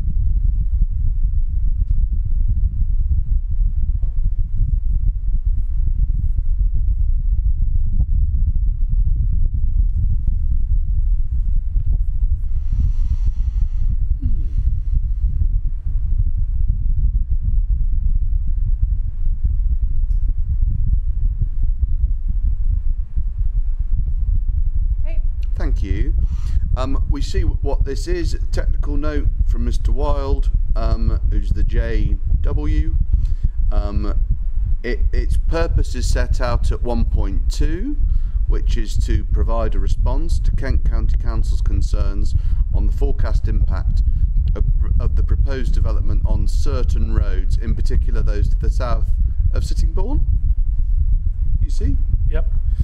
And at 1.2.2, it said, without prejudice to the outcome of a separate exercise to demonstrate effective mitigation, the applicant's view is that residual impact on the corridor is not severe. It was agreed that further consideration should be given to a supplementary scenario, and that's what this is.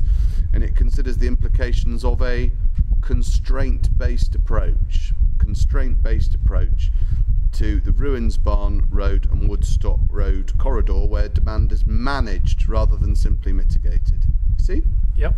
That demand management is to be achieved by constraining the routes over which excess traffic was forecast to be distributing, reallocating road space to sustainable travel modes, and therefore encouraging mode shift away from car use, which touches on something we were talking about a few hours ago. But anyway, that's what this scenario is all about.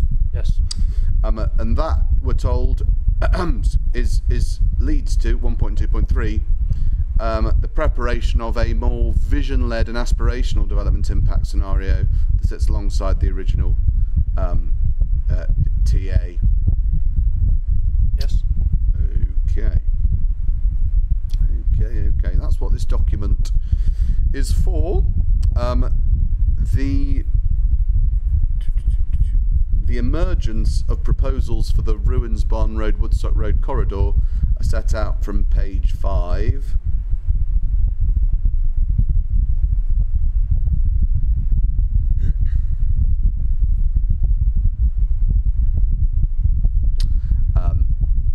If you've got that. Page 5. Page 5. Yep. Page 5, section 2.4 should say Ruins Barn Road, Woodstock Road corridor concerns. Yep. I'll just check the inspector's got that one.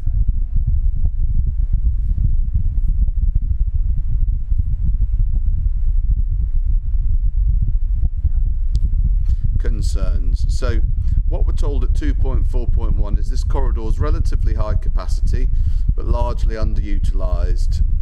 At present, Woodstock Road links a number of roads, etc., to the south. The introduction of the development and its connection to the M2 significantly increases the potential demand on this corridor as extraneous traffic is drawn to the new infrastructure. At 2.4.2, we're told that the forecast scenario in the TA made no attempt to address the relative attractiveness of this route, instead robustly retaining it as it robustly retaining it as existing, forecasting the impact and mitigating for this. And at 2.4.3 we find out that Kent were not happy with that approach. Kent have latterly indicated that beyond the impact on junctions, they considered the overall levels of forecast increases to be unacceptable, and therefore welcome consideration of a demand management approach. They'd be keen to understand how this would actually be implemented, or just would be implemented in practical terms, how successful it would be in deterring demand, and what any residual implications there may be. So that's what's happening. Right? That's what it says, yes. That's the sort of genesis of this proposal, is that Kent were keen to understand what a constraints-based approach would actually look like. It's all very well in principle, but how would it actually look? How might it function? And so Mr. Wilde and his team have prepared this scenario in order to answer that concern, in order to attempt to answer that concern. Yeah? Yep. And indeed, for the record, of course, it did answer that concern, because Kent, having reviewed this supplementary forecast model scenario, are completely content with it and indeed are supportive of it through the statement of common ground. So I've given my view on that. No, I know you have, but it did the job, at least so far as Kent were concerned. Obviously not so far as you're concerned, and that's why we're here. So, page 8, preferred approach, explains all the different matters that are part of the preferred approach. Have you got that 3.3 preferred yes. approach? There's an increase focused on active travel modes, constraint at signal control, link capacity constraints, and all of those. I won't read all of those things out, but those are the things that are set out there, and just read. Yeah, all of this at 3.4.2 at the bottom of this page is subject to a monitor and manage strategy. So the key changes to improve active travel facilities will be required from the outset. However, within the monitor and manage strategy, there'll be a need to assess overall levels of demand and determine when interventions like signalisation are required and whether these should constrain demand or mitigate its impact. Right? Yes. So monitor and manage that's the right approach. That's what we're supposed to be doing now as part of this vision-led approach, rather than predict and provide. You have a vision, you set out steps that you think are going to achieve it. I appreciate you don't agree these steps will. That's not what I'm asking. And then you monitor, and you monitor whether it's actually working, and if required, you make other interventions. Yes, and I'd expect those interventions to be identified. Yeah. So that it can be established that if the level of sustainable travel is not achieved, or traffic is not being deterred from using that corridor, then there are effective ways to manage that, and what the implications of those measures would be. Yes, good. All right. So the section on the Woodstock Road corridor starts on page 10.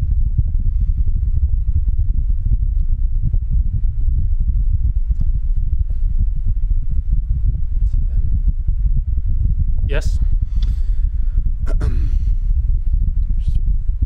Where we see, just let the inspector get there. The 4.3, a primary objective of this supplementary scenario was to consider the implications of constraining vehicle capacity on the Woodstock Road corridor and reallocating this space to active travel facilities.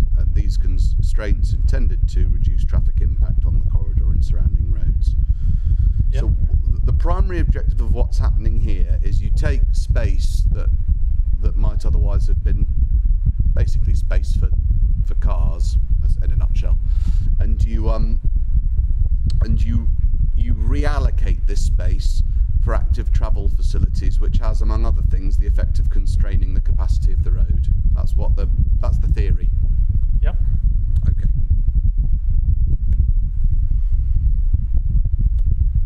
That theory is put into diagrammatic form, if you like. It's sketched out as a scheme from page 16 of this document.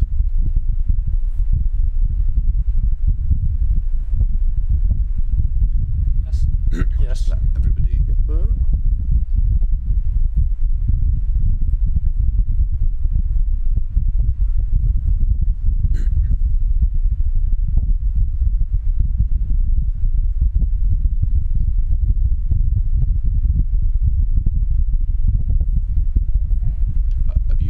Have you got that, madam? I'm just going to give you a note, madam. I'm not going to ask you to turn it up, but just if you could write down that if you turn on to the first of them, of the diagrams, you'll see that there are in fact 5 sheets. In the top left-hand corner, you can see five rectangles, and the top sheet was omitted in error from this document and is to be found instead at Appendix JWR 15 of Mr. Wilde's rebuttal, which is PDF page 247.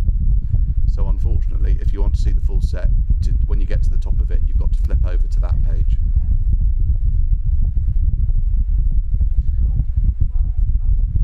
Uh, 15 is the northernmost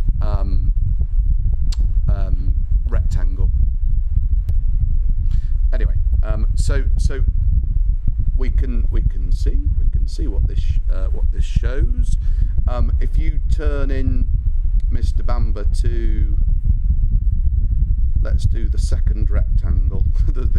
So sheet number 2, 2 of 5.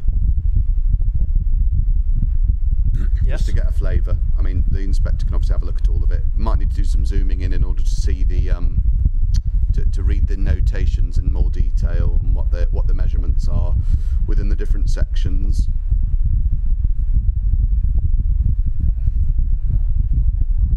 Ooh. First is 1 of 5. Next one's 2 of 5.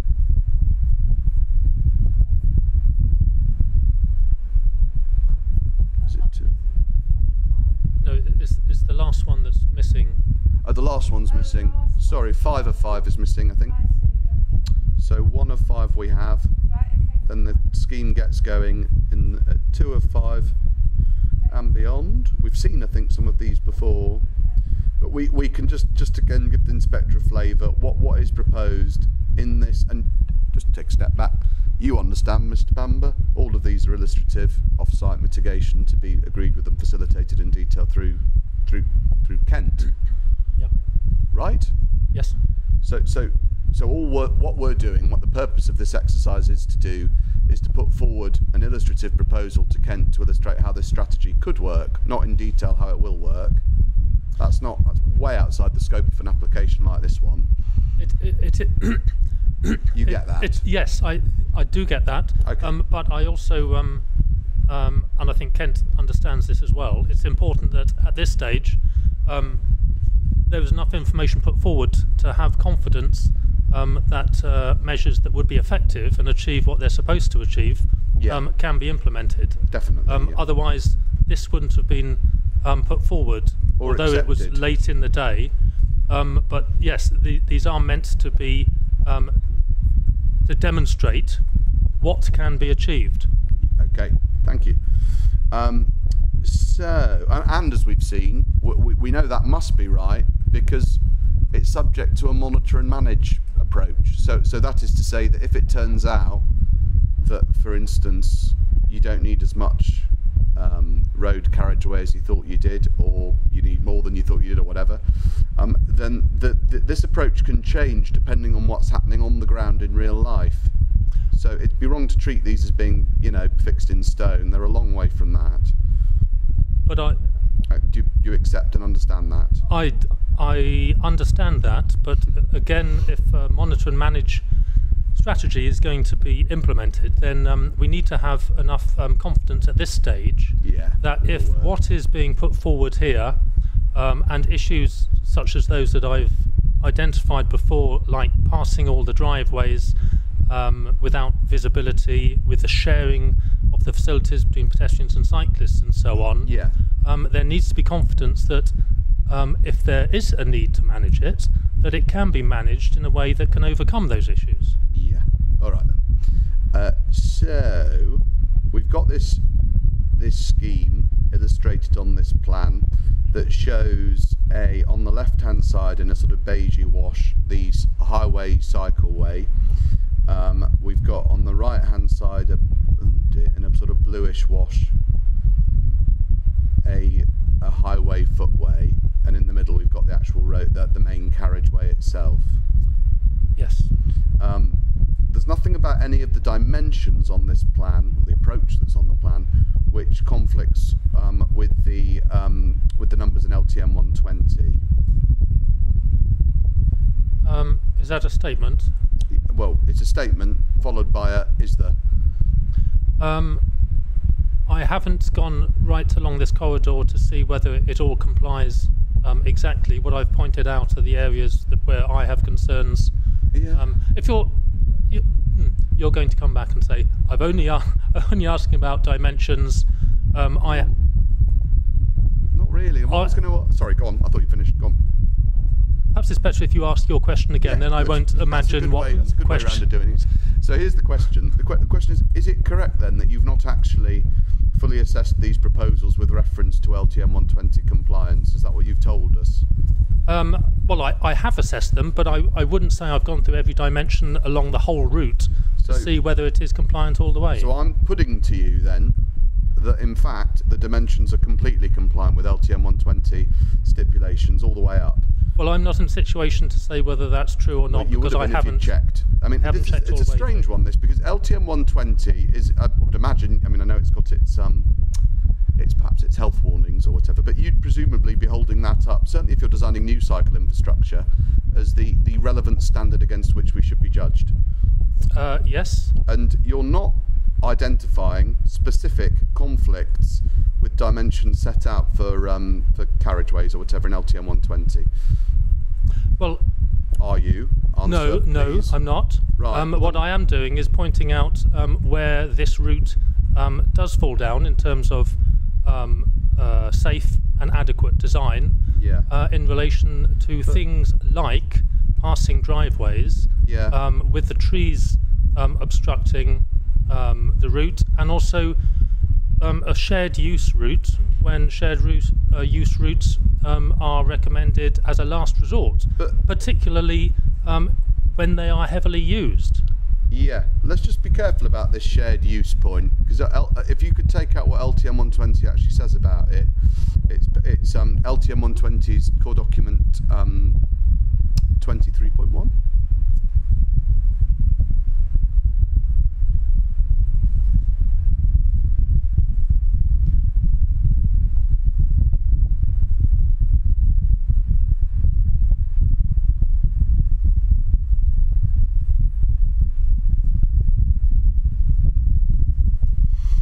I've got it, yes. Sorry, I'll just let the inspector get there.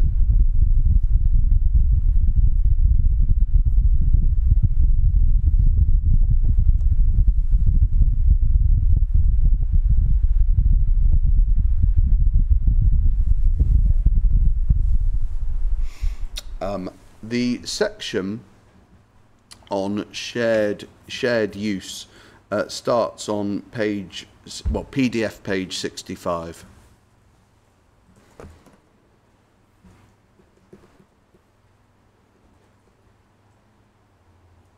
Yes. I'll just let everybody get there. And the bit that you've referred to repeatedly is the bit at 6.5.4, which says that in urban areas, and you'd consider this, would you, to be an urban area? Yes. Okay. In urban areas, a conversion of a footway to shared use... Sorry, I'm on the wrong page. Can you tell me... Oh, I'm sorry. It was PDF 65, paginated page 67. PDF.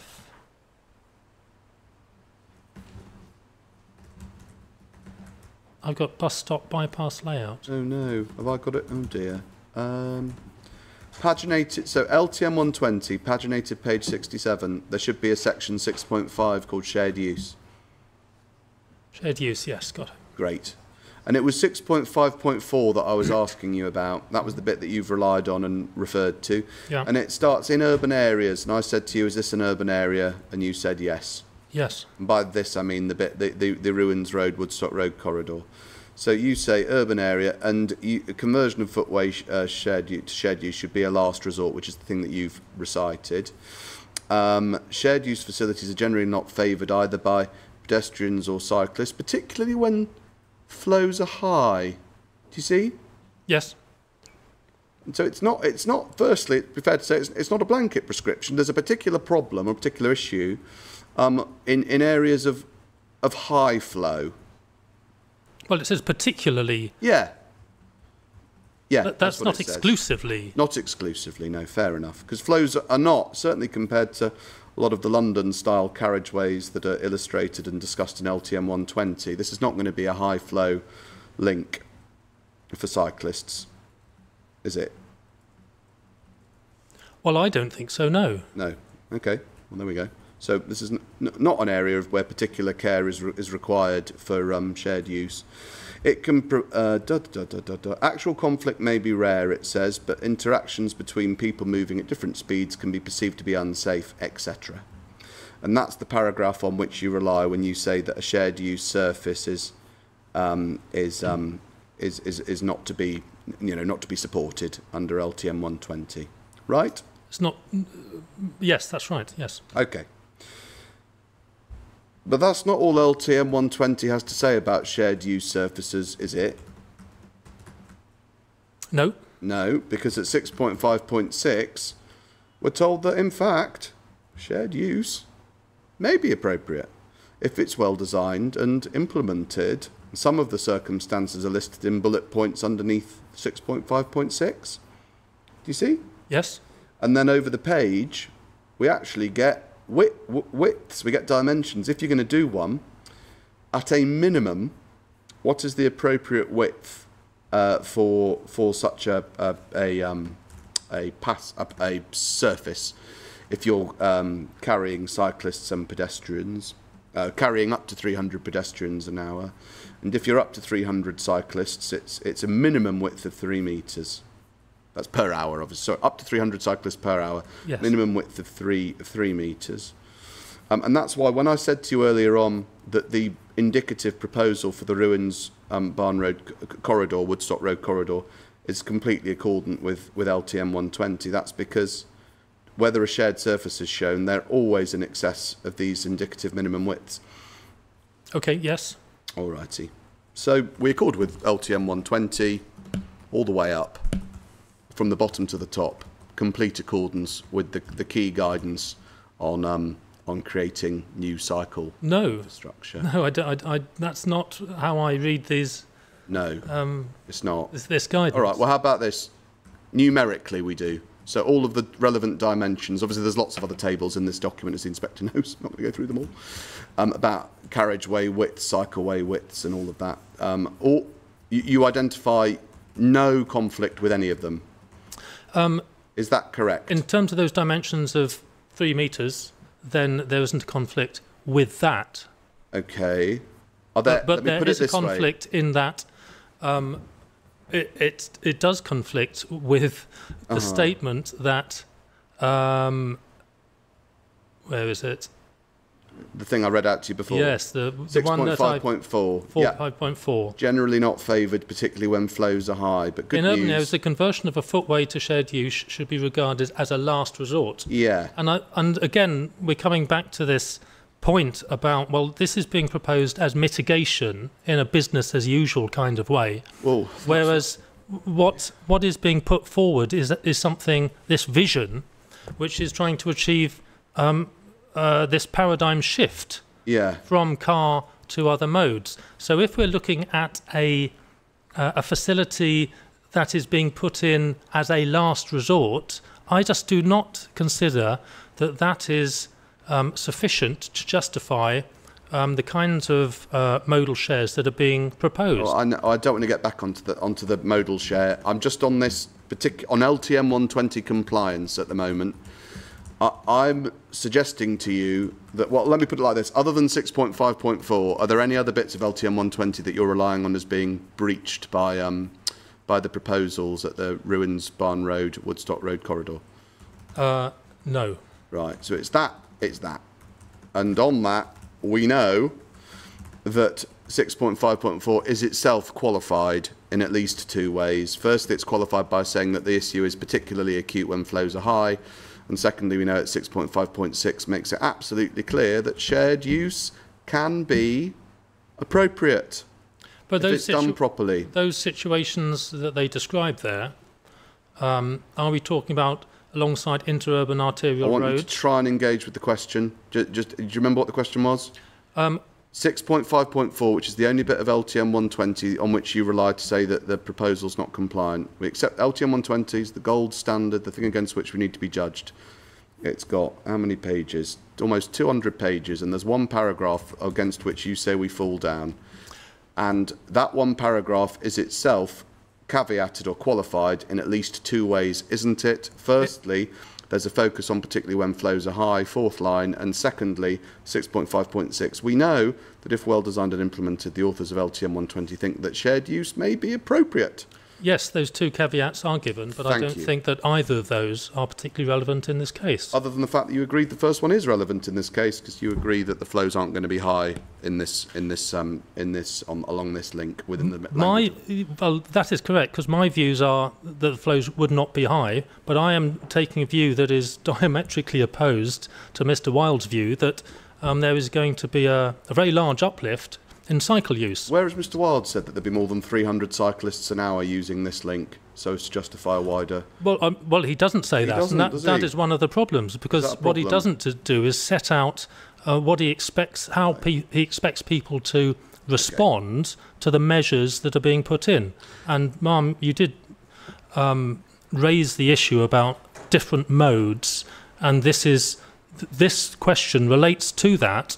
It's another omission on Mr. Wilde's part that he hasn't considered individual modes when thinking about what could be achieved. Right, okay, well, that's something else that he's got a long list of things he's going to have to deal with, but that's fine. In terms of what you say, illustrative proposals for this corridor, LTM 120 is the standard. 6.5.4 is where they fall down, in your opinion, because of the shared surfaces. No other paragraph that you rely on as being breached. We've agreed that there are caveats. You don't think the caveats apply. We obviously think they do, and I have to leave it there. Sorry, I've got that wrong. We agree there are two caveats. We also agree that one of the caveats does apply, because we've agreed that particularly when flows are high is not something that applies in this case. We've agreed that shared use may be appropriate in the language of LTM 120, and then it just comes down to a judgment, really, for the inspector, I suppose, or in due course for Kent, as to whether or not the detailed proposals can be delivered which are appropriate. I mean, let me put it to you like this. Is it your judgment as a transport planner that it is impossible to design in due course an effective corridor with room for pedestrians and cyclists that's LTM 120 compliant along this corridor? Is it? I have seen no evidence that convinces me that there can be an effective cycle route that would be safe and will encourage the level of sustainable travel. So you say it simply can't be done, even if in due course the dimensions of the highway on a monitor and manage basis are further reconfigured to expand the width of the cycleway to allow full segregation? I didn't say it couldn't be done. Oh, that was my question. Could it? So here's my question: Is it impossible or not? I mean, that was exactly what I was asking you. Well, I can't answer the question because I've seen no evidence. So on that basis, I wouldn't say it's impossible, but I would say it's highly unlikely, because if there was something that could provide full segregation, that would cater for continuing use of that corridor by vehicles, plus a safe and attractive segregated route for cyclists and provide safely for pedestrians, then that would have been, I think, put forward to us. And let me ask you this, and it sort of relates a little bit to the question I asked you earlier on about relates to the question I asked you earlier about the Statement of Common Ground. We know that Kent essentially asked us to do something like this, to consider the merits of this sort of approach, and that's what this note that I've just shown you was doing. We know that note's been scrutinised, and we know in the end that this proposal's been accepted by Kent County Council. How much weight do you give that analysis and scrutiny and acceptance by Kent County Council of the approach to the Ruins Barn Road corridor as a transport planner? Is the answer limited as per previous discussions? Very limited. Very limited. As per previous discussions, because what Kent County Council have not had in front of them is any information that would tell us, and again, we've covered this point, the individual contribution of those various different changes in the model assumptions that have led to this supplementary scenario. So, it is my view that their decision is not based on the evidence that is before us. So, I would give it little weight. Do you ever ask yourself how it is that you get into this sort of situation where you've got an applicant's detailed assessment that's proposing something, you've got a detailed evaluation of experts at Kent County Council who sign it off. It's even welcomed, this bit, the Ruins Barn Road corridor, is welcomed by Mr. Weaver on behalf of the Duchy. And yet here you are, as another transport professional, totally bamboozled as to how all of these professionals are agreeing that this is a positive step. Do you have any sense as to why that might be? Well, it doesn't have... What are you seeing that everyone else is missing, Mr. Bamber, time after time after time? When you say time after time, what are you referring to there? Every aspect of your evidence, all of it has been dealt with in excruciating detail over several years with Kent County Council and National Highways. We've reached full agreement. I see. And every single time, you're obviously perfectly entitled to express your view, but it's notable that here we are again talking about now Ruins Barn Road, which is your issue. It's your issue 5. Sorry, Chapter 6, Issue 5. And yet again, we're in a situation where detailed evaluation from everybody, I say from Kent, has led to, in the end, concerns being overcome, agreement being reached, all the relevant professionals happy, but yet, other than you look at this and say, everyone else is getting it completely wrong. Like, not just a little bit wrong, completely wrong. Do you reflect on why that might be? When I was asked to look at this, which was a year or two ago when I first looked at it, I went through all the technical work and I assessed it, and then we got to the point where it was going to go to committee, and then it was called in, and then I said yes, I would be happy to do the inquiry.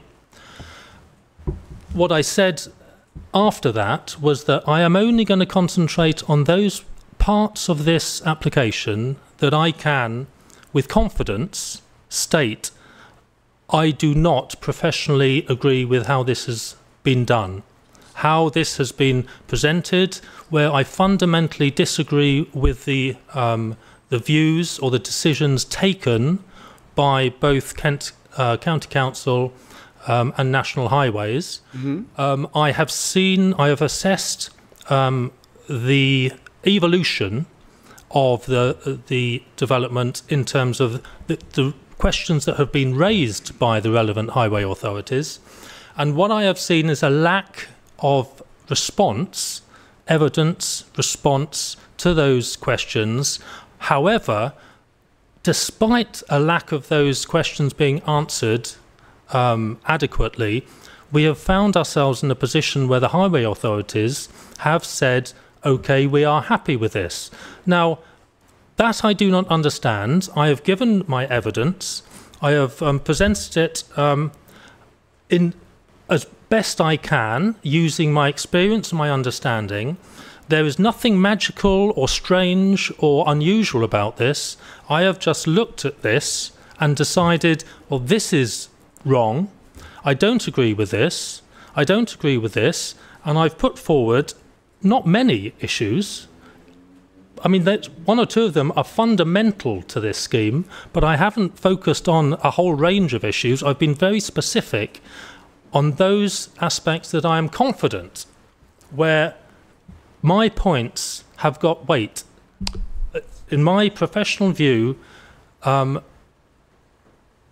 this development is not acceptable in transport terms, and that is what I've tried to convey. I don't think there's any point in trying to speculate why we get here. I have just taken a consistent approach and presented the evidence to support my arguments. Thank you. I don't always disagree with highway authorities. No. A lot of the time I agree with them and work very happily with them. That's fine. That is my work. Okay. Thank you very much. Now, next topic. Rat running. This is your issue 6 in your chapter 7 from page 31. And as I understand it,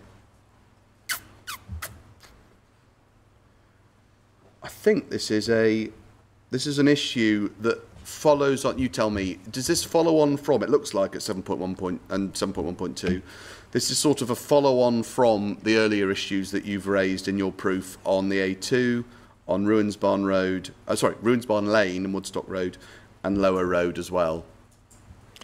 Is that correct? That is correct. I also mentioned the issue about rat running through the national landscape, and I provided that evidence in my evidence in chief. Yeah, right. And I asked you a little bit about that last week to do with whether or not there's any severity so far as transport goes. I mean, I suppose let me ask you in general, is rat running in your... I'm going to ask about what it means in a minute, but is this an issue that in on your evidence gives rise to severe residual impacts on the highways network? Well, it can do. No, I'm not, I know well, I say no, it can do. Anyway, putting aside whether it could do in theory, do you say that it does here, in this case? Well, in terms of Lower Road, certainly it would... The paragraph 116 test would fail, because the rat running on Lower Road, because of the poor accident record, would suggest the adverse safety impacts, which would suggest refusal. So, just working that through, other than, I'll just come back to that one then, so Lower Road safety. So other than Lower Road, does it lead to severe, or does it lead to 116 issues anywhere, in your view, rat running? Not 116 issues, apart from Lower Road. No other 116 issues. So rat running goes to a safety issue, you say, to do with Lower Road. Just to be clear, and this is obvious from what you've just said, but just to clear the decks, you don't suggest that there'd be a severe residual cumulative impact on Lower Road, full stop, but certainly as a consequence of rat running. Correct? The point I've made is a safety point. No, I know it is. I know it is. I'm just trying to clarify that is the full extent of it. So there's no allegation of severity in respect of Lower Road or anywhere as a consequence of rat running. It's about your allegation is one of unacceptable highway safety implications. Correct? Not entirely correct, because the rat running is caused by a severe impact. So when we have severe congestion on the A2 or severe congestion on Woodstock Road, then that is the sorry. Sorry. So sorry. Don't let me stop you. Sorry to yes. Go for it. If there is rat running, that suggests that there is a potentially severe congestion issue that is causing it. So if we have, for example, on the Woodstock Road corridor, Ma'am, I'm not quite sure whether you've looked at the original modelling, but there was the original model showed 537 vehicle queues on Woodstock Road coming up to the mini roundabout there.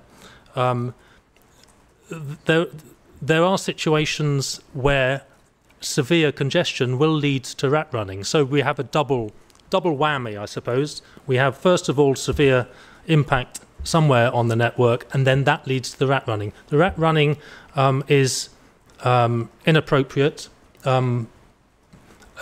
through country lanes, through the national landscape, through local villages, past sensitive receptors, which would be adverse impacts. But to answer your question on paragraph 116, those adverse impacts caused by the rat running traffic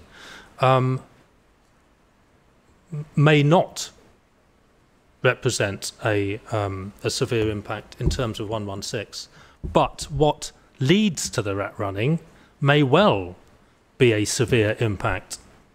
And that is my concern here, that what we have is modelling that assumes, I believe, far less traffic than will actually materialise, because the schemes are not in place or proposed to be in place that can achieve the levels of sustainable travel. Therefore, there is going to be more car travel, and therefore the impact is going to be greater, particularly on key points in the network like Woodstock Road, which is the main route in from Highsted. So there isn't really a lot of other choice apart from the very long detour back up to the A2, which is more than double the distance.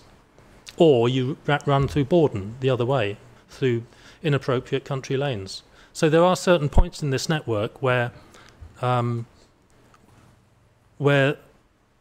this whole point about an underestimate of car generation leads to potentially severe congestion at certain points, which then the knock-on effect is rat running. Yeah, okay. So, all right, just taking a big step back to what my question was, you do not, do you, allege that rat running itself constitutes a severe impact on the highways network anywhere, as in in any location? You say, I think what you've just said in your answer is that it may be a consequence of severe impacts elsewhere. I think that's what you're saying, but you're not alleging that rat running, whatever it is itself a severe highways impact wherever you think it occurs in this area. I'm not pointing to that, no. Okay. And so the extent of your case on rat running, as I understand it, is that you allege highways, unacceptable highways, in 116 language, I mean, is that you allege unacceptable highway safety implications at Lower Road. Yes. And that depends on the inspector rejecting the modelling that's been accepted by Kent and everyone else that shows that, in fact, this scheme will give rise to reductions on Lower Road. Yes. Reductions against reference case, which is obviously something on which we've been over, but something on which we don't agree. Yes. So if the inspector were with the approach in the TA, then your remaining concern on rat running does not give rise to any 116 issues at all. No. But that's an if, obviously. Yes. That depends on what she decides, whether she decides to go along with your concerns or not. It'd be fair to say that although you've got a section in your evidence that's called rat running, that we're on at the moment, and indeed you say that it's your 7.2, that it's likely, it's likely that what you say will be increased congestion on the A2 through Tenham, square brackets, see the discussion we've had earlier on. It's likely that this will lead to increased rat running along Lower Road. That's what you say at 7.2 in the penultimate sentence. Yes. A few things. You don't define what rat running is. I would define it as traffic displaced onto inappropriate roads. Let me have another crack at that elsewhere. question. You haven't until 5 seconds ago. So what I'm saying, you don't anywhere in any of your evidence, or indeed in your evidence in chief, you've never actually tried to define what rat running is until obviously just now. Is that correct? Yes, that's right. And there's no formal definition of rat running in anywhere, guidance, policy, anything, and you don't set one out. No. Your position is here that there'll be what you say an increase, quote unquote. It'll lead to increased rat running along Lower Road, Tenham. Yes. You don't tell us how much of an increase? No. What did you just say? No, I don't tell you. You don't. So you're asserting that something will occur. You don't define it, and you don't give any evidence on the extent to which it will occur. No. That's not very useful, is it? It's just you're asserting that an undefined thing that you refer to will go up to an undefined extent. Well, no, I'm not saying that. Well, that's exactly what you're saying. Well, no, it's not. It's not, because rat running is traffic displaced onto inappropriate roads. Yeah. And Lower Road is an inappropriate road. For what? An inappropriate road for what? It's a perfectly appropriate road for people to drive up and down. It's a road. Who's making the judgment on what's an inappropriate road in your Well, I am, because it's got a highway safety record that's 5 times worse than the national average. Yeah. So if we are going to increase traffic on that road, yeah, by then how much? That has the potential to lead to an adverse safety impact. How great is the potential? Well, it depends how much additional traffic is loaded onto it. Now, I'm unable to quantify it because, as I've pointed out, the modelling is not reliable on this. Well, so you say. Obviously, we completely reject that. But I know you think it's unreliable. But you're pointing to something. You say it might happen. I've said to you, well, how great's the potential for it to happen? You've said, well, that depends on how many more cars are going up Lower Road, which is obviously a fair point. I say, all right, well, how many more cars do you think are going up Lower Road? You say, don't know.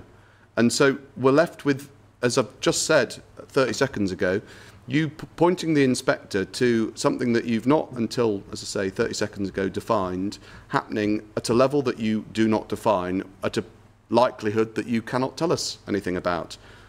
Well, I can tell you something about the likelihood, because I have told you something about the likelihood. Okay, what is it? How likely is it? Would you like me to go through the points again? Marlon, would you like me to repeat? Please don't repeat everything you've just said, because they involved an answer to my question about potential, and your answer to the question about potential was it depends on how many more cars there'll be on the road. And I said, well, do you know how many more? And you said, I can't tell, the modelling's not reliable. Well, you've just repeated it now.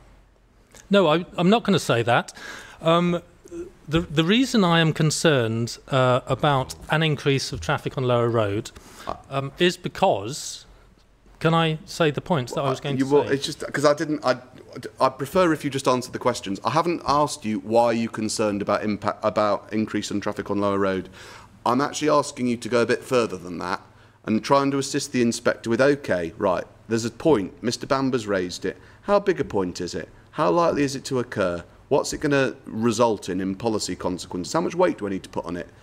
All of that stuff depends on you being able to say to the inspector, it's this likely to happen, and if it happens, it's going to be this bad or whatever. The impact will be however great, and you don't do any of that. Well, I do that. If I'm going to assess it rationally, first thing I need to do is define the sensitivity of Lower Road, and I have done that by undertaking the analysis of the accident rate, so we know that it is a highly sensitive road. Yeah. Then we need to know the magnitude of the impact. Now, I can't give an absolute figure because, as I say, the modelling is not robust in this area. Because what the modelling shows is reductions. Can I finish, please? Yeah, all right. But what I can say is that, in my view, the congestion on the A2 is going to be significantly worsened, particularly by the land west of Tenham development. And as the congestion is worsened on the A2 through Tenham, along that stretch, traffic speeds will go down and drivers will start to seek an alternative route. Now, if you recall last week, I referred to the, I think it was the master plan for the west of Tenham development, and we followed the Bapchild bypass along. And I pointed out that it's actually easier after the bypass is opened for drivers to take the left turn up Hempstead Lane, join Lower Road, rather than going down to a junction on the A2 and then face the congestion through Tenham. So I have assessed it. I've looked at what's being proposed. I've considered it in the context of the predicted future conditions on the A2 through Tenham, and I have looked at how the new road layout is going to work. And, also, Junction G, which is the one that if you came around the Bapchild bypass to get onto the A2, that is identified as reaching capacity. Yeah. So that is an additional delay that drivers continuing along the Bapchild bypass and taking the A2 would potentially face. So they are more inclined to take that route along Lower Road. So I have both defined the sensitivity and I have gone as far as I can to define the magnitude, although I cannot give you absolute figures because there is no modelling that I can refer to. All right. Thank you. All this concern about safety issues along lower roads and rat running and stuff is just if we have the northern site on its own, isn't it? Not Yes. if we have a combined. Yes. That's correct. So in a world where there's a combined, if the Secretary of State were to grant approval for both north and south, your only 116 related rat running issue falls away. Correct? Yes. So how many, just to go back, oh dear, the inspector's been handed something. I'll just pause for a sec, Mr. Bamber, sorry. Sorry. No, not at all. If we just go back to your list of issues, say at the beginning of your proof of evidence. I'm sorry. If we go back, the proof of evidence right at the beginning, contents page. We go on to say the second bit of the content, second page of contents. They're all listed out under conclusion. They're all just listed handily in one spot. Do you see? There's 8 issues, Mr. Bamber. Do you see? Yep. And is it right that issues 3, 4, 5 and 6 all essentially fall away if the Secretary of State were to grant permission for both north and south, rather than just north? So which issues again? I'm so sorry. It was 3, 4, 5 and 6. So A2, Lower Road, Ruins Barn. Sorry, 5 might have been my error there, because I suppose issue 5 only arises in the context of a combined. So let me say 3, 4 and 6. 5 was an error, I think, on my part, because I think 5 only arises in the context of a combined site. But 3, 4 and 6 fall away in the event of a joint consent, as it were. In terms of paragraph 116. In terms of 116. Yes. And if there's no 116 issue, then there's no highway ground to warrant refusal. That does not mean that rat running is not a reason to give weight to refuse. If the ma'am, if you are minded to recommend refusal, then there is no reason why, for example, you could not consider rat running caused by congestion along Woodstock Road, or through the national landscape as giving weight against this proposed development. I see. As long as none of that added up to a highways ground for refusal, right? Because if the inspector wanted to go that way and recommend refusal, the inspector would obviously have to apply the MPPF and could only do that in circumstances where she was recommending to the Secretary of State that there are severe residual cumulative impacts on the network or unacceptable highway safety implications. You couldn't just say refuse on highways grounds even though 116 isn't met. You couldn't do that. I wasn't suggesting refusing just on that. Right. Okay. There are plenty of other paragraphs in the NPPF that this, in my view, does not comply with. Okay. And that would count against this development. The non-highways ones, you mean? No, highways ones. But that's what I'm saying. If it's all highways issues, I know you've talked about 109, for instance, and other paragraphs in the framework, but actually, in the end, the framework tells us that you can't refuse on highways grounds unless 116 is met one way or the other. 109 is not enough. Yes, I understand that. For you? Yeah, okay, fine. Right, so, thank you. So... Point about rat running still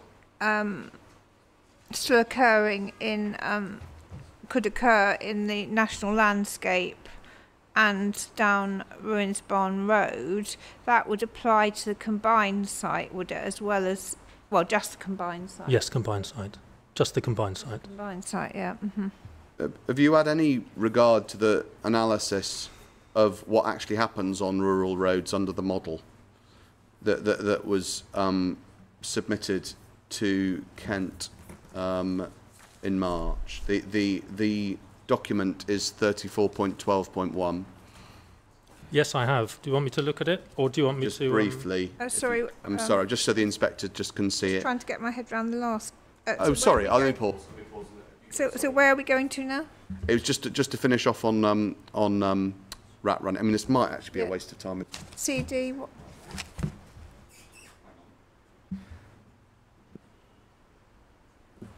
Let me just be clear. I just want to be clear, 'cause I may or may not need to go to this stuff. Is it correct, Mr. Bamber, that single scheme or combined scheme, you know, one way or the other, the only 116 issue you identify with reference to rat running is your allegation of unacceptable highway safety implications on Lower Road? On the northern scheme only. For the northern scheme only. Sorry, I should have said. Yes. Okay, then I'm fine. Nothing else to ask about that then. Thank you. Just a minute, I just want to write that down.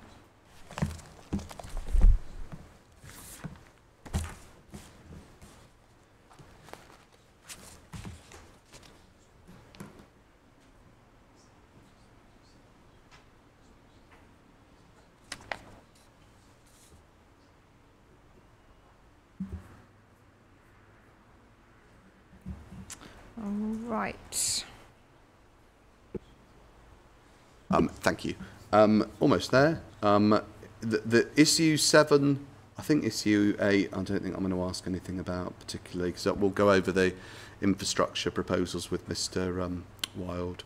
Issue 7 is induced traffic. If you could, issue 7 is dealt with in your section 8 on page 32.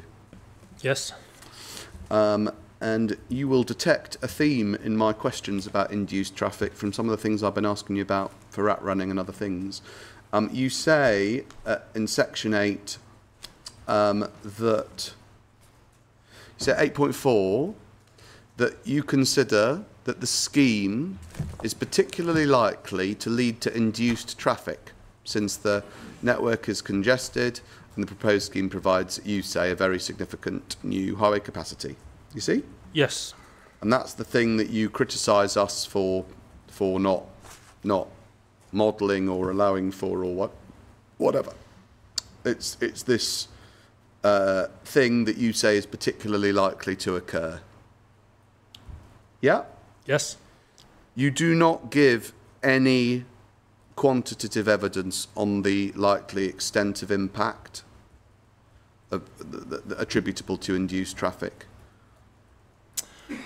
No, but No. the general consensus from the WSP work is that a doubling of highway capacity leads to about a 20% uplift in traffic, of induced traffic. We'll have a look at WSP in a minute, but just to be clear, in your well, certainly in your proof anyway, until I guess now when you're saying this, that there's no.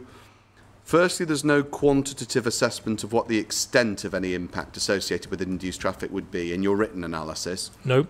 And nor, when you say likely at 8.4, of particularly likely is what you say at 8.4, you don't actually express a view on the extent of likelihood of whatever impact it is that you think is going to happen arising. No, what I'm referring to there is the fact that it is such a clear example of providing a a very significant uplift in highway capacity, joining up a major A road with a motorway around an urban area with 2 relief roads, and also in an area that's already subject to congestion. Yeah. It is the classic example of where you would expect to find induced traffic. Yeah. Okay. And nor do you. So you don't tell us about what the extent of impact will be, what the extent of likelihood of that impact occurring will be, and nor, maybe this is the key thing, you don't identify any particular 116 effects, if I can call it that more broad, unacceptable safety highways implicate severe cumulative impact on the network. 116 effects which are brought about by the so-called effects of induced traffic on your case. No, I don't. But the risk is that the induced traffic is going to appear on the relief roads and around the relief roads. So all those operational assessments that have been done without any consideration of induced traffic may well be underestimating the impact of the development. But do you hear this language that you keep using, that may well be?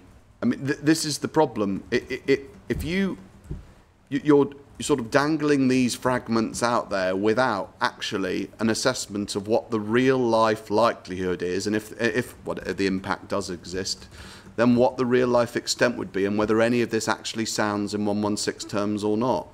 It's not enough to just say, well, there's something that I think might just about happen. I'm not going to tell you how likely it is to happen, or if it did happen, what it would mean, or even whether it would result in anything occurring under 116 of the MPPF that's relevant, which is and that's what you're doing. Sorry, was that a question? Isn't it? That's what you're doing. No, isn't it? I entirely disagree with you. What I have done is look at the evidence that's available. The WSP review, it is well established that increasing highway capacity, particularly in a situation like this, will lead to induced traffic. Let's have a look at the evidence then. Wait, let me just... oh, I'm sorry, please. I thought you'd finished. Go on. It's set out in the Road Traffic Forecast 2018. It actually says... Paragraph 5.5, increasing capacity in the... Sorry, this is... Is that part of the core documents? Which one? Road I'm traffic sorry. forecast. It's referenced in the TRICS guidance. I can't help you there. What's it called, sorry? Road Traffic Forecast 2018. It's the late... Traffic...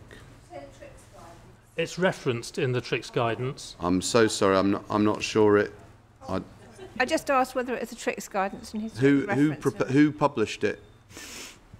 It's in what body or whatever? DFT, isn't it?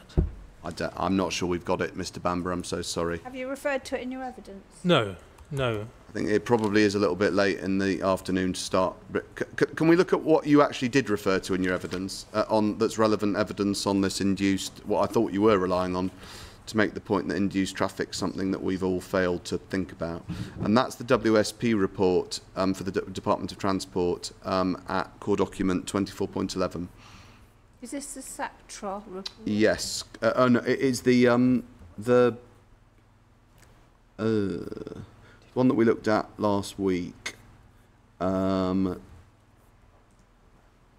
is not SACTRA, no, it's... SACTRA, exactly, sorry. Yeah, I've just found it. All right, so what CD? It's CD 24.11, SACTRA, yeah. Hang on for a minute, sorry. That did this sort of review. Which one at them? Right, okay. Let's see. SACTRA did its review in 1994. This is a review of the review, sort of This is a much more recent more recent review.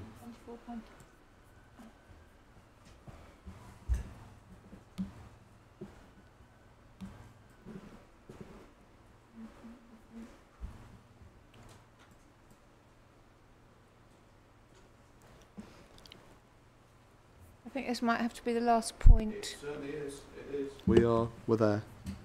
What, you mean this is the end? Yeah. The end. So then, just a minute then, let's... All right, got that. Okay. So have you got, this is what you refer to as your evidence to support the idea that this is an established concept that needs to be had regard to. Correct? Yes. If we look at the exec summary, which is a few... Hang on, I've got the wrong... Oh dear. So it should say, I'm hoping it says May 2018, WSP on the front. No, it isn't. Oh dear. 4.11. Hang on a minute. Oh God, I see what I've done.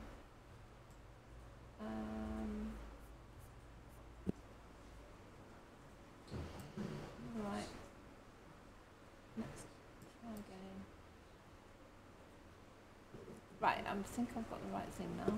So where am I going? Sorry, have you got, it's WSP at the front. The exec summary is all we're going to do, which is a few pages in, 5 or 6 pages in. Have you got that, Mr. Bamber? Yes. Exec summary, and it 3 paragraphs in sets out a definition of. I think you looked at this in your chief. I'm sure you did. It sets out a definition of induced demand. But if you could just turn over the page of the second page of the exec summary. We've got induced demand. Do you see the first bold heading? Induced demand continues to occur and may be significant in some situations. Do you see? Yes. The evidence reviewed in this study supports the finding of SACTRA that induced demand does exist, though its size and significance is likely to vary in different circumstances. Do you see where I'm reading? Yes. And it was not possible to obtain any qualitative understanding, no qualitative understanding about the composition of induced traffic in terms of new trips, redistributed trips, etc. Right? Yes. So no qualitative understanding, and indeed, next sentence, there remain wide variations in the quantitative evidence that make it difficult to draw conclusions about magnitude. Yes. And there are conclusions set out, but the authors of this document thought they were going to be, just before the bullet points, tentative. It's not surprising, given that there's no qualitative understanding and wide variations in quantitative data that make it difficult to draw any conclusions about magnitude. Right? Yes, but I would disagree that the fact of induced traffic is not tentative. There are some tentative conclusions about it, but there's no dispute that that it doesn't exist, or it does exist. I didn't say that. I was talking about its nature and extent. So a qualitative understanding of it and a quantitative understanding of it. We've got neither of those things. And indeed, we're told at the end of the exec summary, last paragraph, there is very little evidence on the composition of induced traffic in the short or the long run. You see? That's the composition of induced traffic. Of it. It's not questioning the reality of induced traffic, but it's just saying that this is the problem. What isn't understood is exactly what the composition of that traffic that was never forecast in the first place was. But it matters, doesn't it? All of the nature of it, the quality of its composition between new trips, redistributed trips, transfers between modes, etc., and the quantity of its magnitude, both of those things are really important to understand if you're actually going to do anything with it in a TA. Otherwise, it's just finger in the air. Well, it's not finger in the air. But what this report is confirming is that induced traffic is a reality. It does exist. And if you go up to the bullet points just above that, the first set of bullet points, the third one of those, induced demand is likely to be higher for capacity improvements in urban areas or on highly congested routes. Yeah. So sorry, Mum, can you see the subheading? There are a number of areas that would benefit from further work. Oh, yes. Yeah, if you go up 2 bullet points above that, then we have the point about, based on research, observations about what happens when increased capacity is provided, and it's saying that capacity improvements in urban areas or on highly congested routes. So, that's the context in which we are operating here.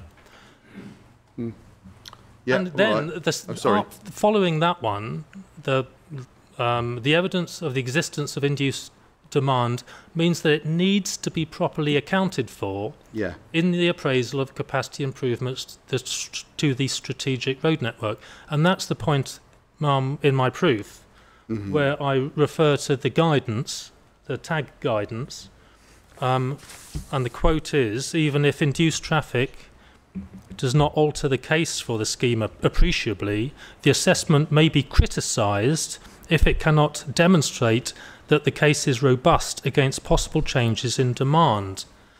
And my point is that induced traffic has just been ignored when it is a reality, and it has the potential to undermine the scheme that's being put forward. That's your point, but again, you do not rely on qualitative or quantitative data to tell us to what extent the numbers need to change in order to accommodate your concern. No, I don't. But I can say is that it hasn't been looked at all. To any degree. And you do not, perhaps because you have no qualitative or quantitative data on the extent to which it would actually make any difference, you do not identify effects that would become severe or unacceptable highway safety implications as a consequence of induced traffic. No. And for those reasons, induced traffic does not play in any conclusion that you reach about the unacceptability of the scheme in overall transport planning terms, because it doesn't relate to a 116 highways ground. It doesn't relate to a 116 highways ground, but what it does point to is a failure to assess this scheme in accordance with guidance. Could I just take a big old... I've got nothing else on any of this, but other than just to ask this question before I'm finished. I've been trying as we go along to keep a sort of tally on where you're at in terms of not just any old issue, but 116 issues, in particular in relation to the combined scheme, because as we've been over, it seems to be, as you repeatedly accepted, that the combined scheme is preferable from your point of view because several of the issues that you raise fall away. And I wondered if you could take out your 10.10 of your proof of evidence where you draw all of this together.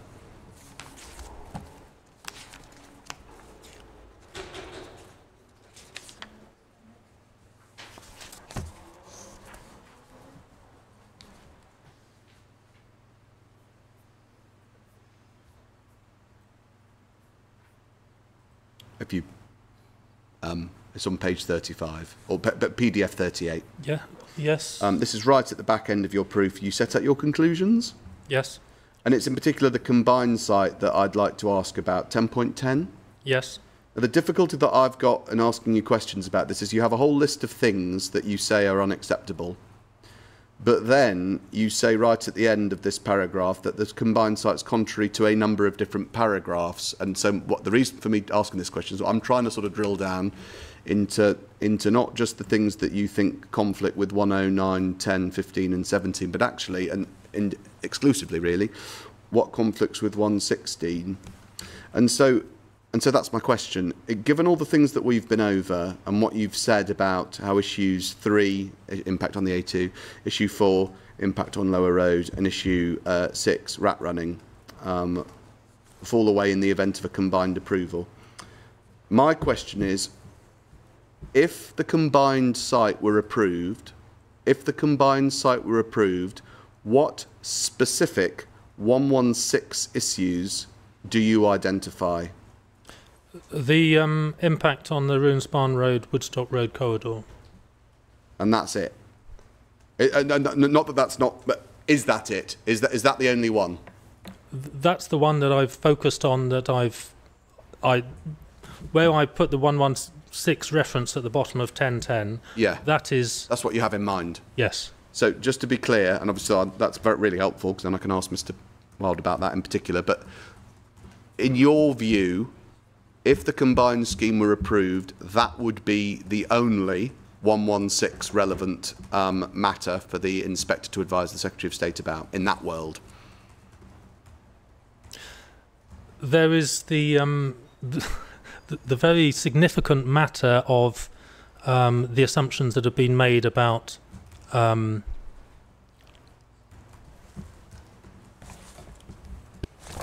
Sorry, I'll just bear with me a moment.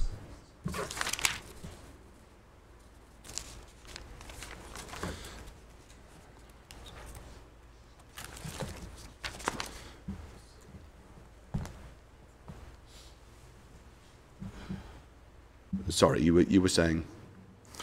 Yeah, there is. This gets to the heart of the matter. Good. Paragraph. That's good. I got there in the end. Paragraph 116. That's it. That's the one. Taking into account all reasonable future. So I'm looking at NPPF. Paragraph Okay. 116.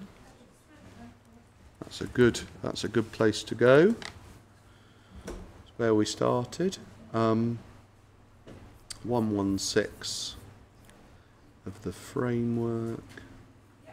Go for it. Yeah, sorry, you were saying. So your question was, would it only be the Woodstock Road corridor that was 116? In your opinion, Yeah. in a world where both applications were approved, yeah. So if we look at 116, the revised 116, where it talks about taking into account all reasonable future scenarios, that has a direct bearing on my arguments concerning the assumptions that have been made about mode share.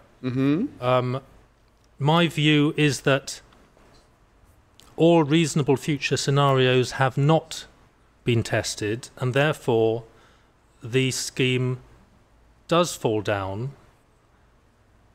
Both schemes fall down in terms of paragraph 116, because the way that the assessment has been undertaken is not compliant with that wording, because I do not see reasonable future scenarios. Just to, oh dear, I thought I'd finished. Just two questions about that answer that you've just given. The first is that reasonable future scenarios, as we discussed last week, are defined with reference to realising the vision for the site, aren't they? With reference to the definition at page 77 of the framework. Yes, and you know my views on that. We do, but just for the inspector's note, that when we're just trying to decide what reasonable future scenarios means, we're asking ourselves what will realise the vision, on which we've just debated already. So that's the first thing about reasonable future scenarios. The second thing is that you say that we fall down because you don't think that all reasonable future scenarios have been had regard to. This comes back to my question of many hours ago. The future scenario that you consider that we've missed out is the one with your modal share in it, right? Well, not necessarily exactly that one. Whatever. One that's closer to you on modal share, 7% or 14% or whatever. One that's much lower in terms of modal share.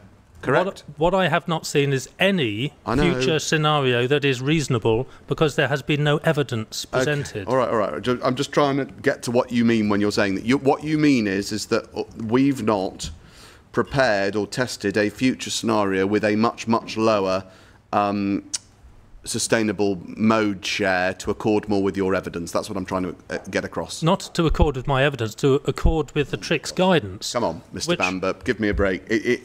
We know, you know what I'm trying to say. No, I understand you might want me to stop, but this is very important, because when there is uncertainty, okay, the TRICS guidance makes it quite clear. I'm not that asking about the TRICS guidance. Please just let me... The question is, the future scenario that you say that we have failed to consider is one with a lower sustainable mode share, correct? Is that correct or not? Okay, yes, great. Yes, okay, that's what I thought. You say that we should have done that, but you have failed completely to present any data on what the effect of that would be, other than in respect of your assertions about the Woodstock Road corridor and what we've already traversed. We've had this question already. I haven't got access to the model, so I am unable to quantify it in development-wide terms, but I have done my utmost to quantify it with the evidence that I have been able to extract from the data that we are given. from the comparing the two scenarios that Mr. Wilde has presented. All righty. Mr. Bamber, thank you very much for your forbearance. And sorry my questions could have been clearer at times, but that's it from me. Thank you. Thank you very much. Right, Mr. Young, I think we're going to have to sadly wait for your questions. I'm sure Mr. Bamber could do with Just a break. warming up. So, can you now give me an indication of how long? And I'm going to be about 45 minutes. Thank you. And Mr. Bell, what do you think of the exam? I think on the basis that presumably Mr. Young's 45 minutes will be dealing with complete agreement now with our evidence, I can be quite quick. But, Madam, I think realistically I'm probably about half an hour. Okay, I might have a couple of questions. Nothing much, I don't think, Mr. Bamber, you're pleased to know. Okay, right. Well, thank you all very much. We will now adjourn till 9:30 tomorrow morning. Thank you. Oh, I've got to say something to you. Sorry. Gosh, I'll get killed by Vaughan. Didn't realise you were here. Right. So it's just so Mr. Warren has issues with tomorrow. Is that right? And I think he asked if you could go before you. Is that all right? I asked them to ask you because you've been messed around a bit. That's okay, is it with you? Right, okay, thank you very much. Thank you.